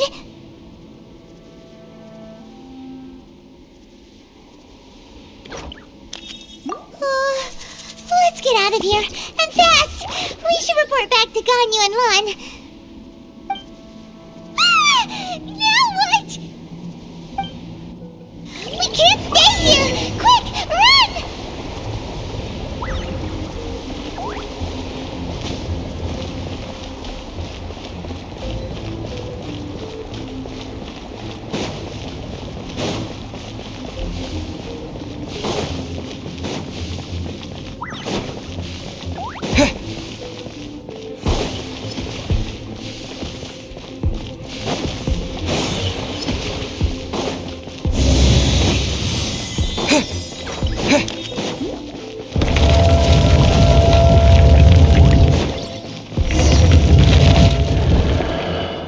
You cannot spy on the secrets of the Abyss. You have come here. You have seen our secrets. For this, you must pay the price.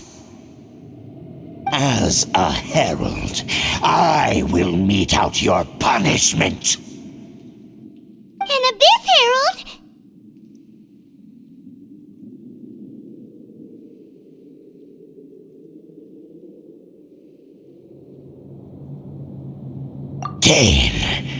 Dainsleif. Oh, I thought you were just a couple of pests that stumbled in here by mistake. So, you are with Dainsleif, that constant annoyance in our affairs. Did he send you here to die? His resistance against the Abyss has gone nowhere for a long time. There is nothing you can do to change the tide. The Abyss is unstoppable. What is this power?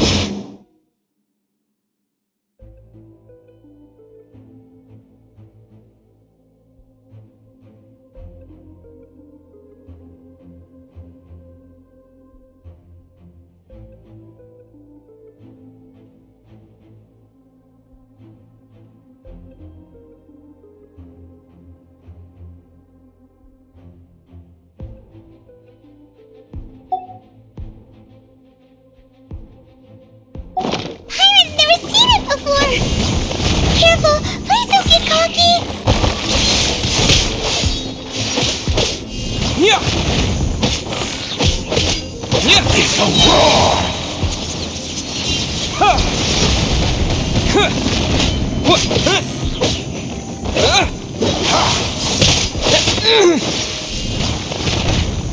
Get him! No escape! Freeze! This moment will be frozen in time. Cool it!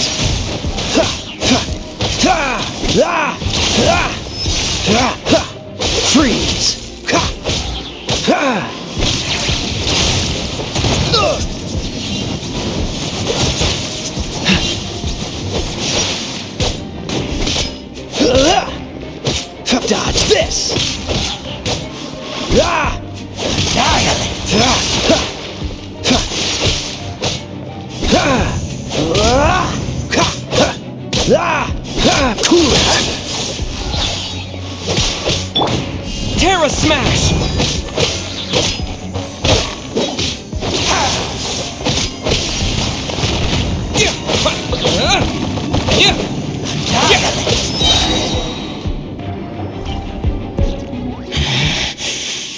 This power, it seems familiar. I see. So it's you. You are the one. In that case, I shall stay here no longer.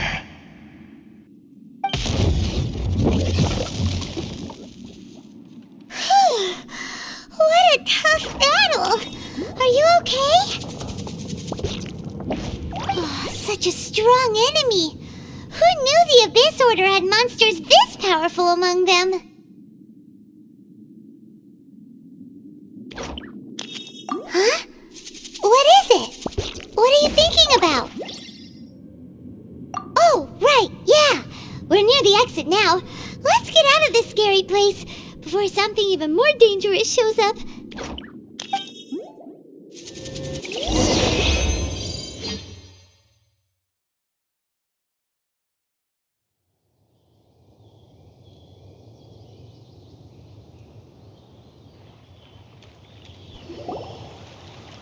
So, we meet again.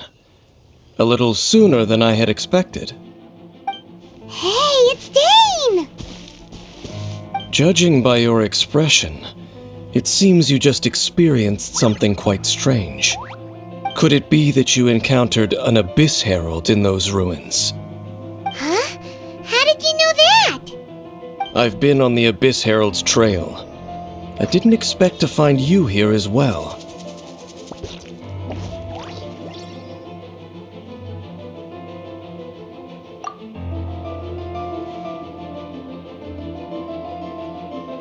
An inverted statue of the Seven, holding abyssal power in its hands.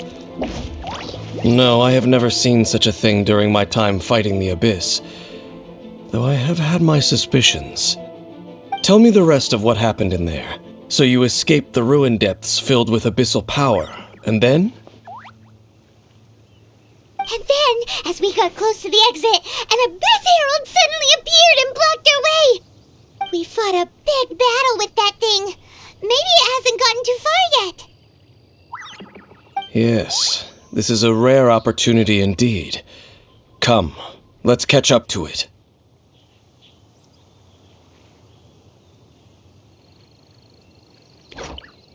Let's go! A rare opportunity? With Dane helping out, maybe we'll be able to solve more mysteries about the Abyss.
Right, yeah.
Terra Smash!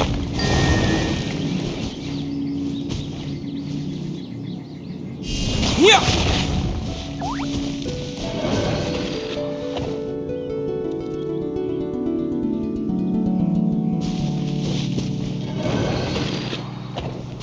Terra Smash! To dust!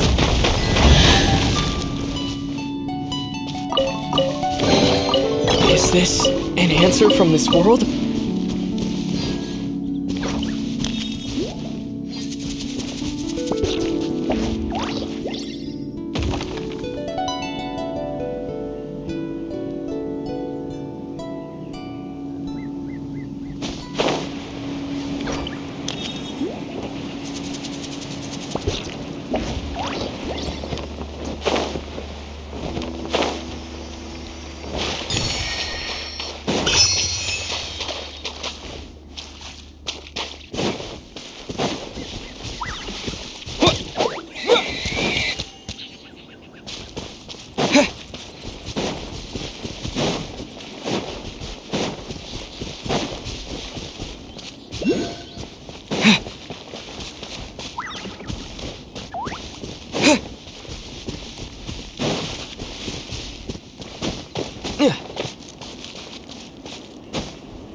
Is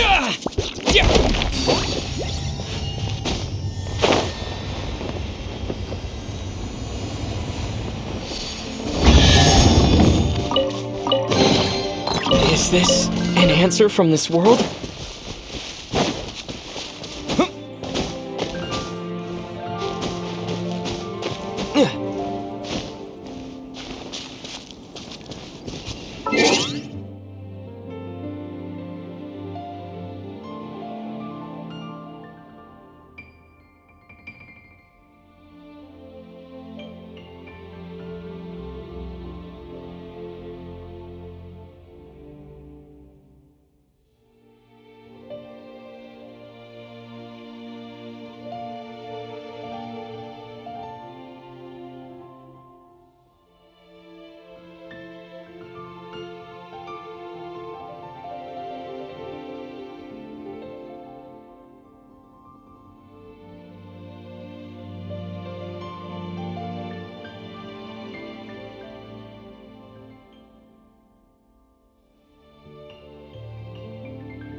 Terra Smash!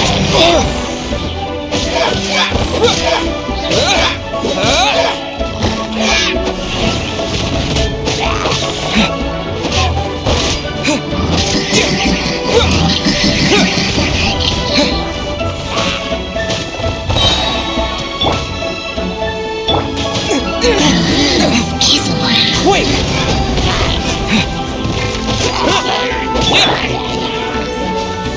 I'll protect us.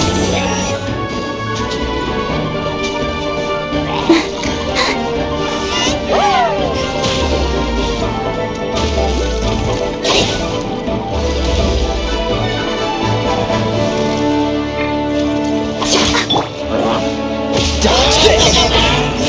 Don't get frostbite.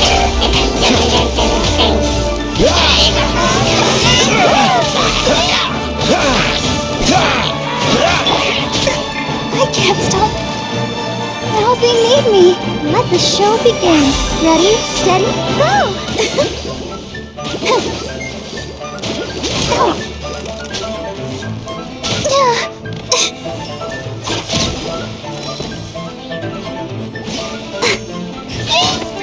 Has everyone stopped singing? Go, very good!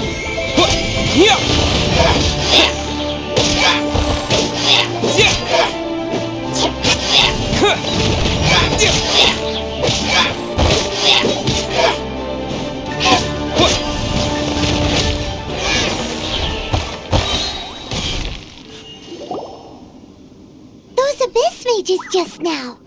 Were they trying to ambush us? No. They were just digging through these abandoned ruin guards looking for something of value. Oh, is that so? The Traveler here seems to like doing that a lot, too. Looking for chaos devices, chaos circuits, you know, that kind of stuff.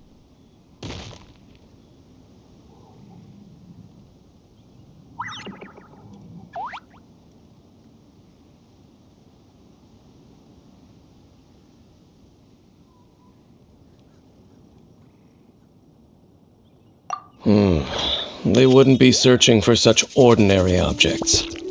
In fact, I was nearby investigating precisely because abyss mages often come out from that ruin to explore. They seem to be searching the remains of ruin guards for a certain valuable object to take back to the ruins. However, they look disappointed, so it would seem they haven't found it yet. Well then, why didn't you grab one of them just now and ask what they were up to? I certainly don't mean to be merciful towards these monsters of the abyss, but I have a feeling that their plan with this object is of major importance to the entire Abyss Order. One cannot discover the truth behind it through interrogation. Or rather, these Abyss mages likely fear something else much more than they do a painful interrogation.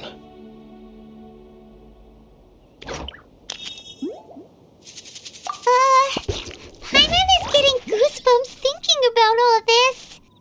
All right, we shouldn't waste too much time here. Let's continue our search.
Is this an answer from this world?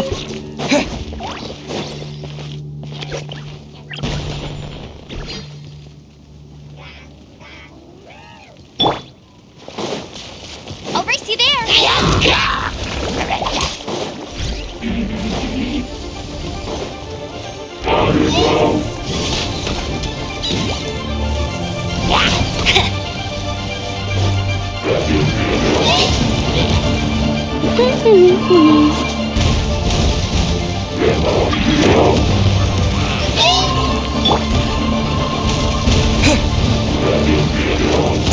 Terra Smash!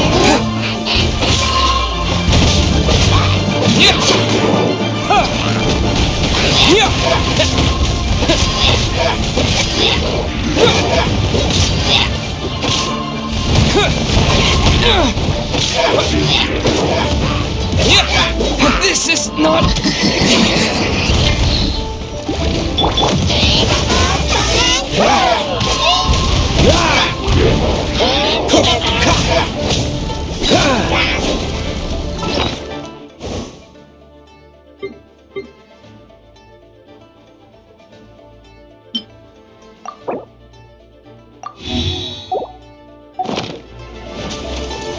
Cool it! Don't push your luck. Oh, so sorry. Dodge this.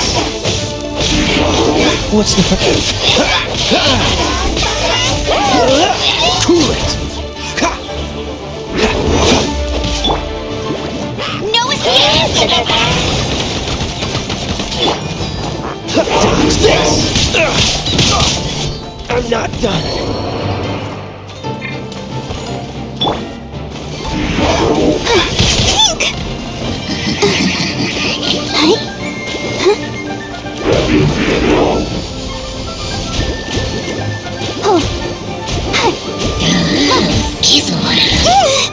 Sister.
Terra Smash!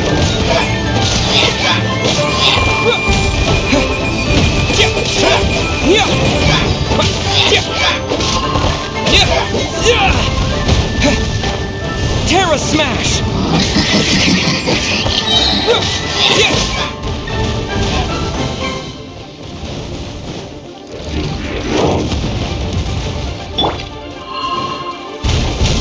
I'll race you there!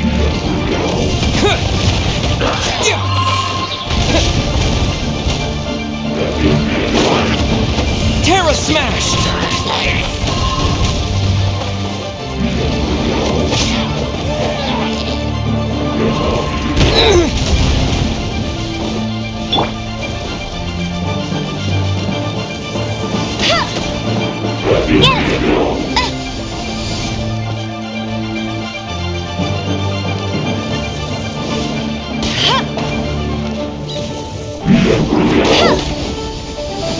I'll race you there!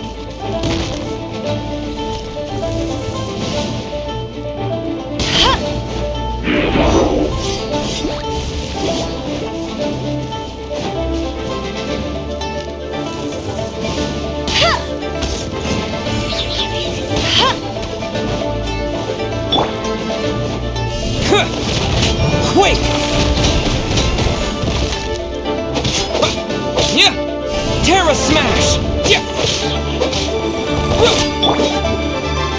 No one escapes my sight! Go, go, Baron Bunny!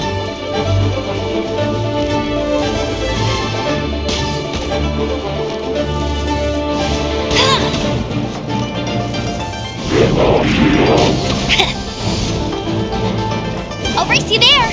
Go,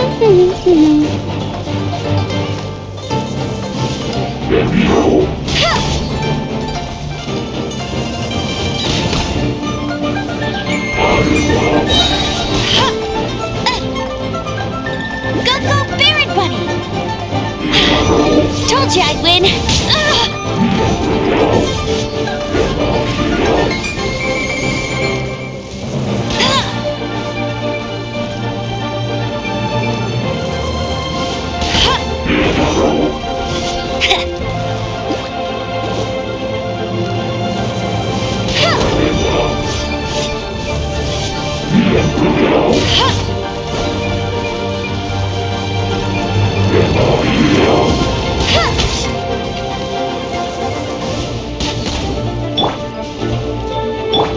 Let it rain! Hey!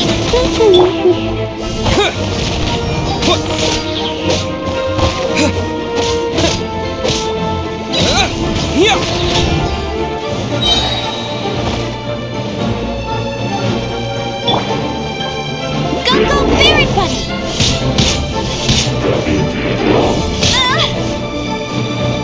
I'll race you there!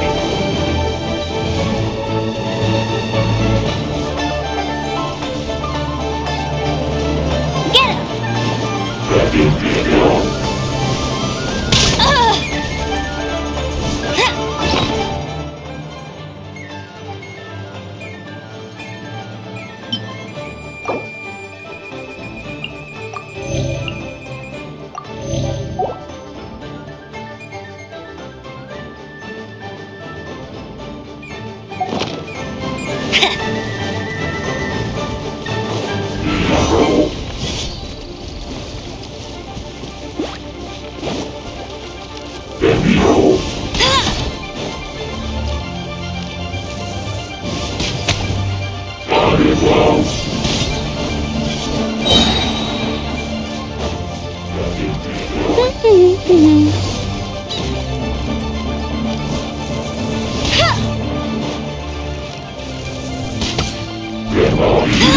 I'll race you there!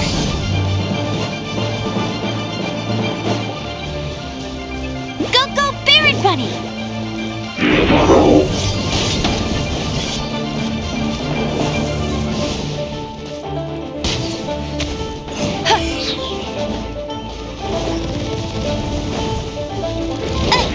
I'll race, no escape!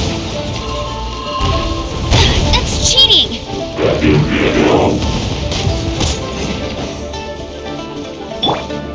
Terra Smash! To dust! Wow! Besides the Abyss Order, Ruin Guards sure are active around here. Seems wherever we find an Abyss Mage hideout, there's often a bunch of Ruin Guards roaming around too. Is that just a coincidence? Or... There are no coincidences in the world. Everything is the fruit of seeds planted long ago. Just like your appearance in that tavern, time is just waiting for those seeds to sprout.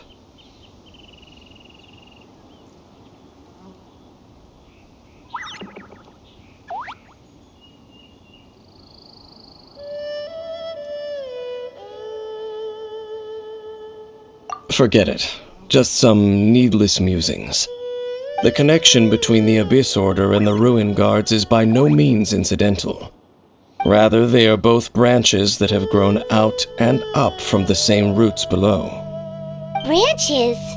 Roots? What do you mean exactly? Both originate from an ancient nation that was destroyed 500 years ago, Khaenri'ah. Huh? Khaenri'ah? Really? The Abyss Order and Ruin Guards are left over from after the destruction of that nation? Oh, Speaking of Conria, that's really a super ancient name. Oh, right. As your guide, Paimon should explain a bit here. A long time ago, the nation of Conria was...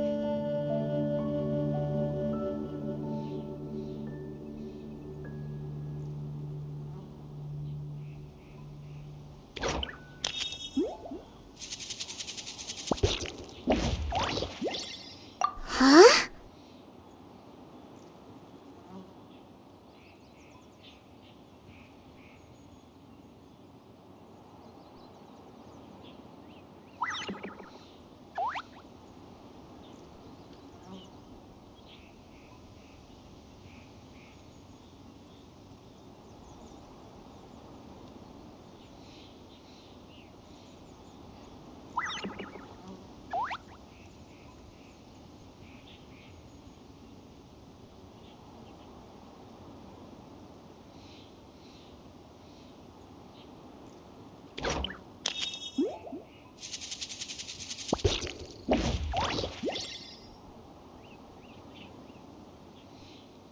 You have memories of being there. But that nation was destroyed 500 years ago.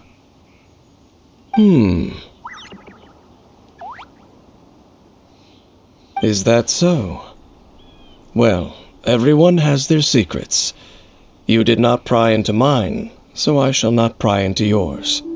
But, if you would like to tell me, I will listen. So, the Conria you saw, what was it like?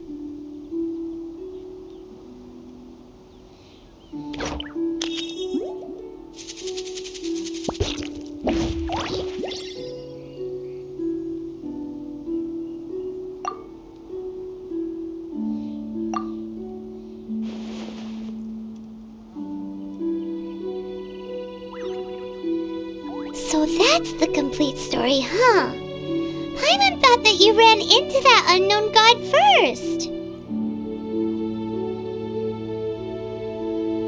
I see. So your first memory after coming to this world was being awoken by your sister from within that meteorite. It seems your sister woke up first. But the question is, how long before you? And then your sister told you that the destruction of Conria plunged the whole world into chaos, and that you two should leave this world called Tevat? The destruction of Conria? She said that? That destruction you witnessed, that's history from 500 years ago. It seems the first time you awoke in this world was indeed during that period. Huh. So your sister must have understood this world better than you did, because she woke up first. And it was shortly after that that you encountered an unknown god who blocked your path, so you couldn't escape. Oh, Paimon knows this part really well. I understand. When you awoke at that time and hurriedly tried to leave for another world, you didn't know anything about Conria. But now, since you have come to gain some understanding of Tevat, you are able to guess that the war you witnessed all those years ago must be the war that ended Conria. Am I right? If that's the case, you must have been flipping through all sorts of books during our adventure these past few months. Before going to Mondstadt, you had just looked at some vague materials. Later, we managed to gather a whole bunch of old books from all around Mondstadt and Lille, but you told Paimon they were useless. So, the whole time you were just trying to learn more about Conria so you could find your sister?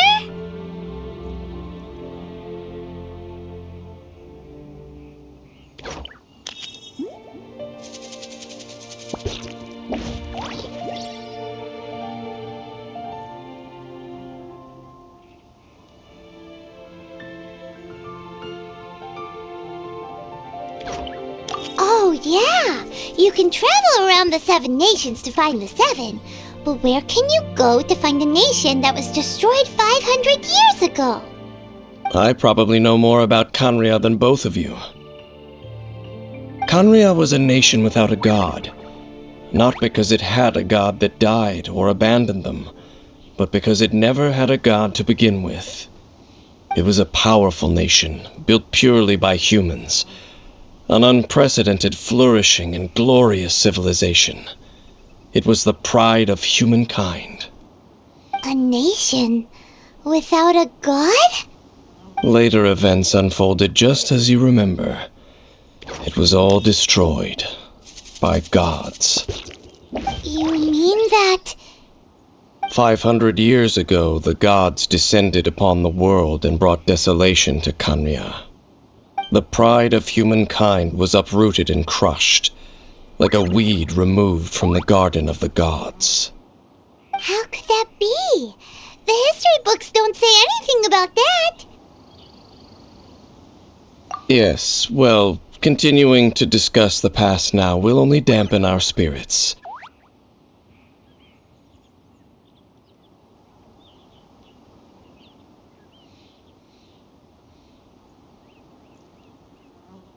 Let's keep moving. I will tell you more of what you want to know as we continue our search.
Terra Smash!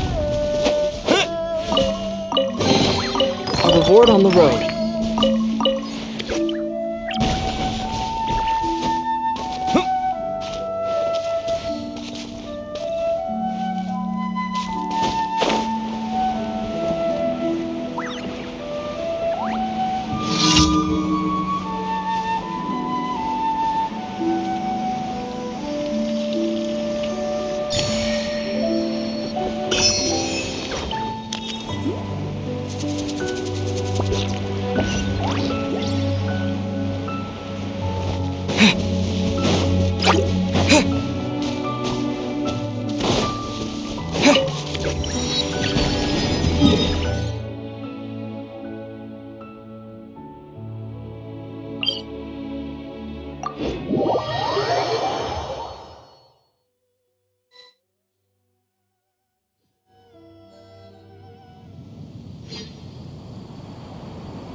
Over there! It's more ruin guards and abyss mages. Dane was just saying how these ancient machines are from Conria. So, did Conria have a lot of ruins that needed to be guarded? No. Ruin Guard is the name modern people have given these machines. No one called them that 500 years ago. These Ruin Guards were known as Field Tillers by the people of Conria. Field Tillers? What a strange name.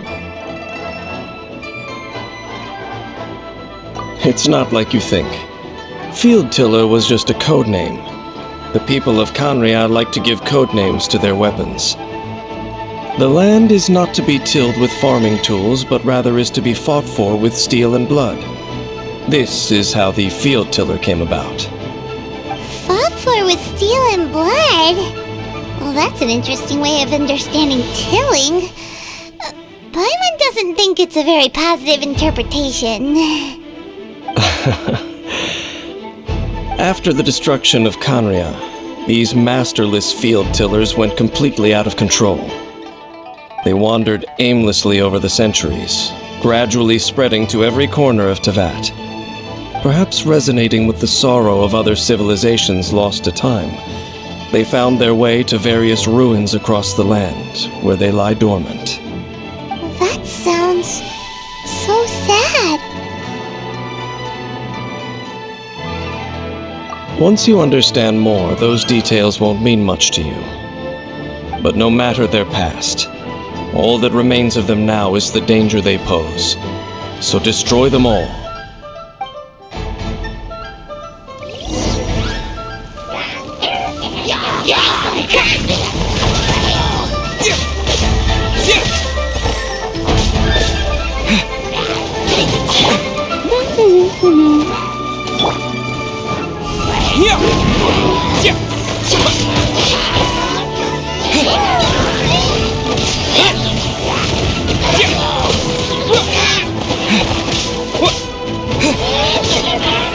Terra Smash! Quick!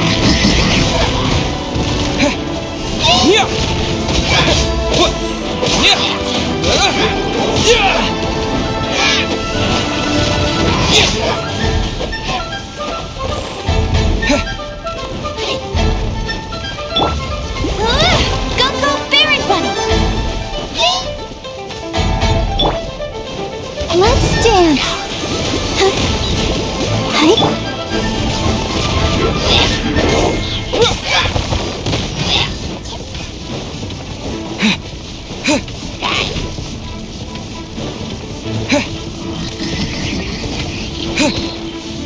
Terra Smash!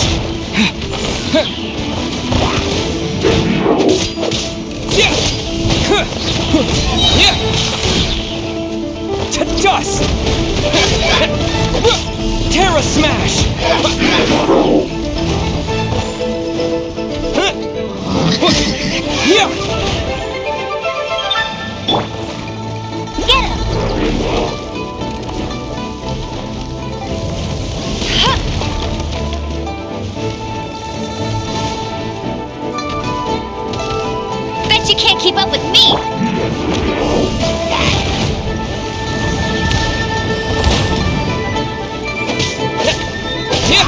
Aura Smash!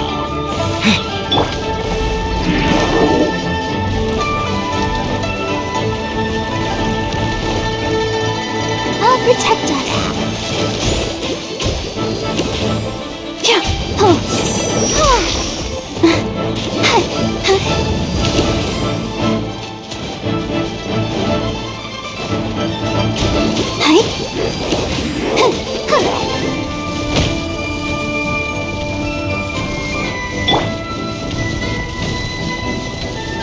Go, Barret Bunny!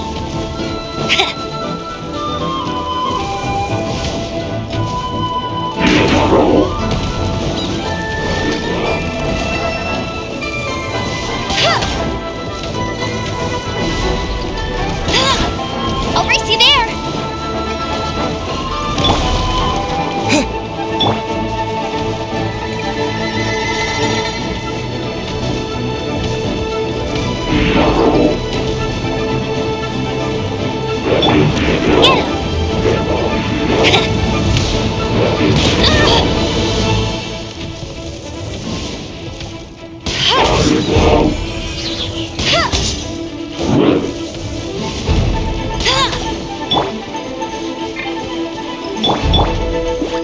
No one escapes my sight! Cool it! Don't get frostbite! Freeze!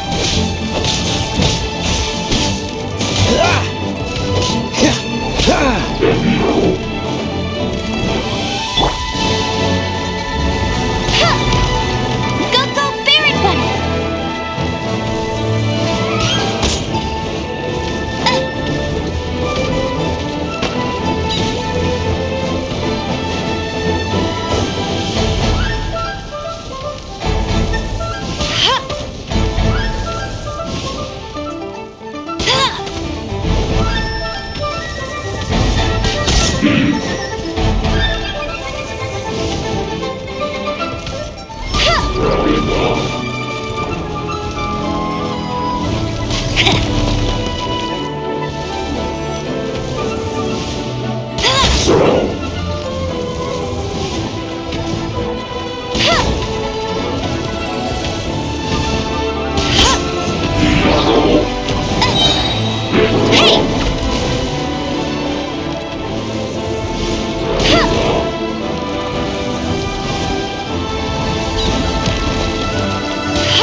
Let the show begin.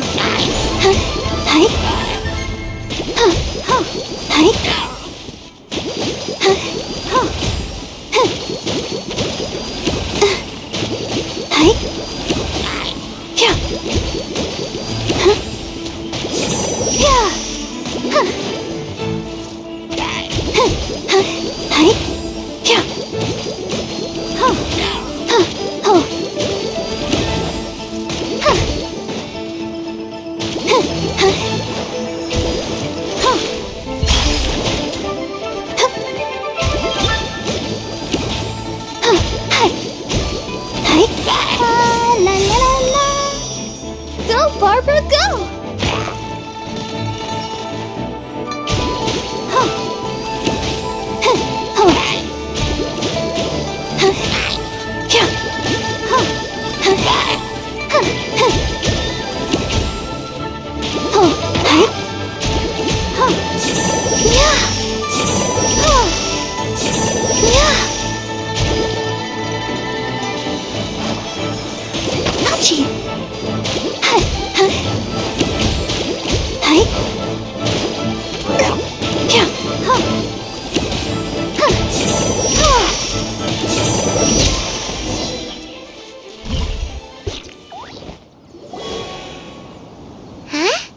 This abyss maze dropped a talisman.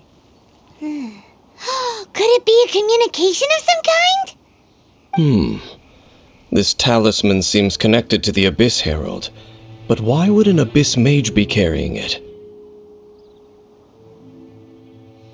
Perhaps it really does contain information about their operation. But Paimon can't read the writing on it. Is that the script of Conria? Engulf the faith of an enemy in flame, and bring glory to Her Highness the Princess.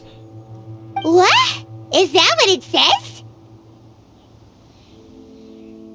Loom of Fate, initial operation. They, the Abyss, seem to be carrying out a large operation. The keyword here is Loom of Fate. It seems like they are still launching the operation, or rather, are still conducting preliminary tests. Loom of Fate? What's that? Is it literally a fate-weaving machine?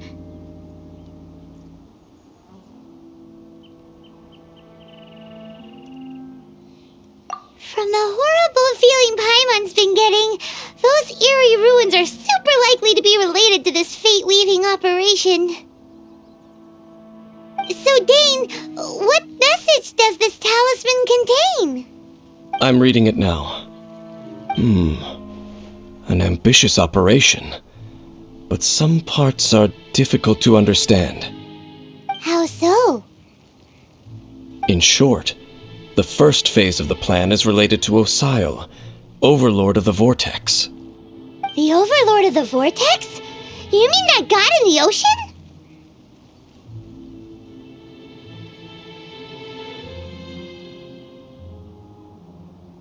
What do they want with Osile?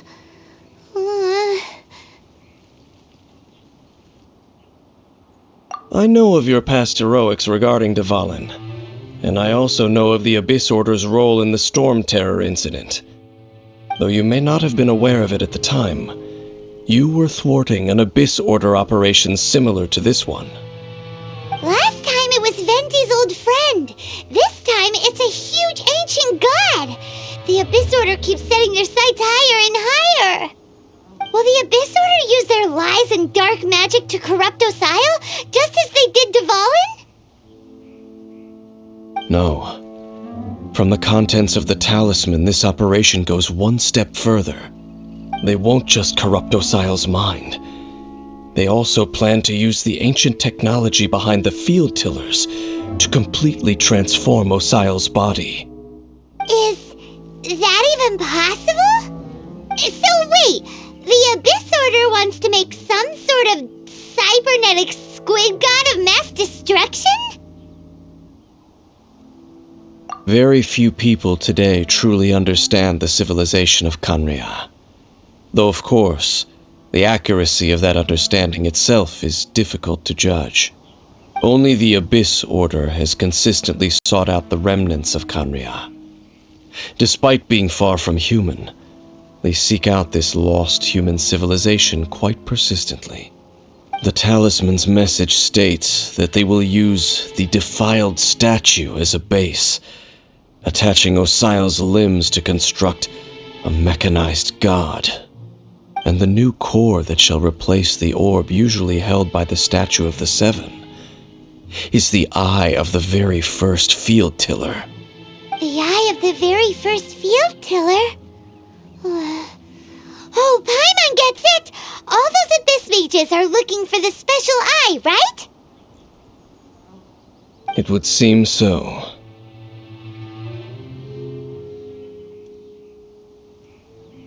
This whole thing keeps getting more complicated. But basically, it all has to do with that eerie Statue of the Seven we saw, right? Yes.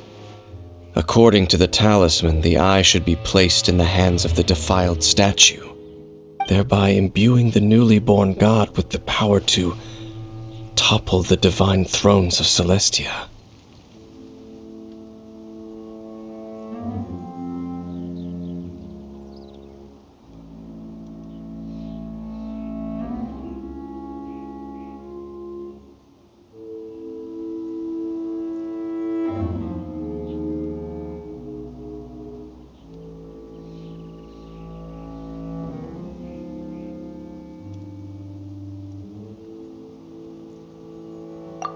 boy, the Abyss Order sure isn't holding back with this plan. Since no one knows where the first field tiller is, how about we take the information about the statue as the starting point for our investigation?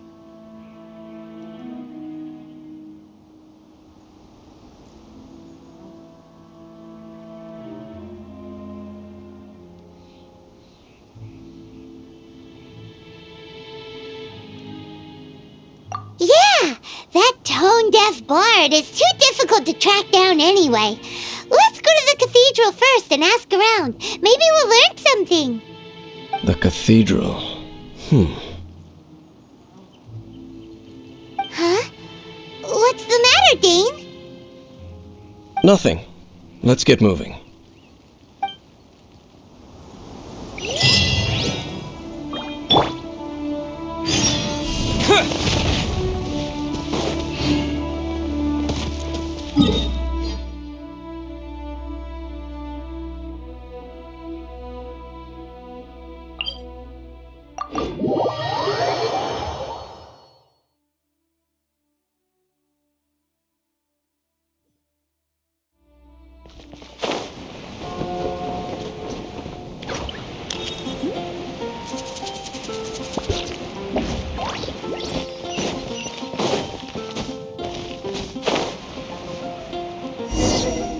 A huge statue, a grandiose cathedral. The people of Mondstadt clearly spent a great deal of resources and energy to construct them. But how aware of this was the Animo Archon on receiving this gift? And how much did he give back in return? Faith doesn't ask for anything in return, though, does it? As long as the gods have a clear conscience about it all, there's nothing I can say about it. Shh! We're about to enter the cathedral! Don't say anything bad about the Animo Archon! And actually, the Animo Archon is... never mind! I never specifically said I would enter the cathedral. I'll leave you two to mingle with the sisters. Huh? You are the honorary knight of Mondstadt. They will surely allow you to poke into these affairs with their utmost trust. Having me tag along would only make them suspicious. Correct. And just as our little friend said, I might say something bad about the church at any time. When a non-believer steps onto holy ground, the result is never pretty.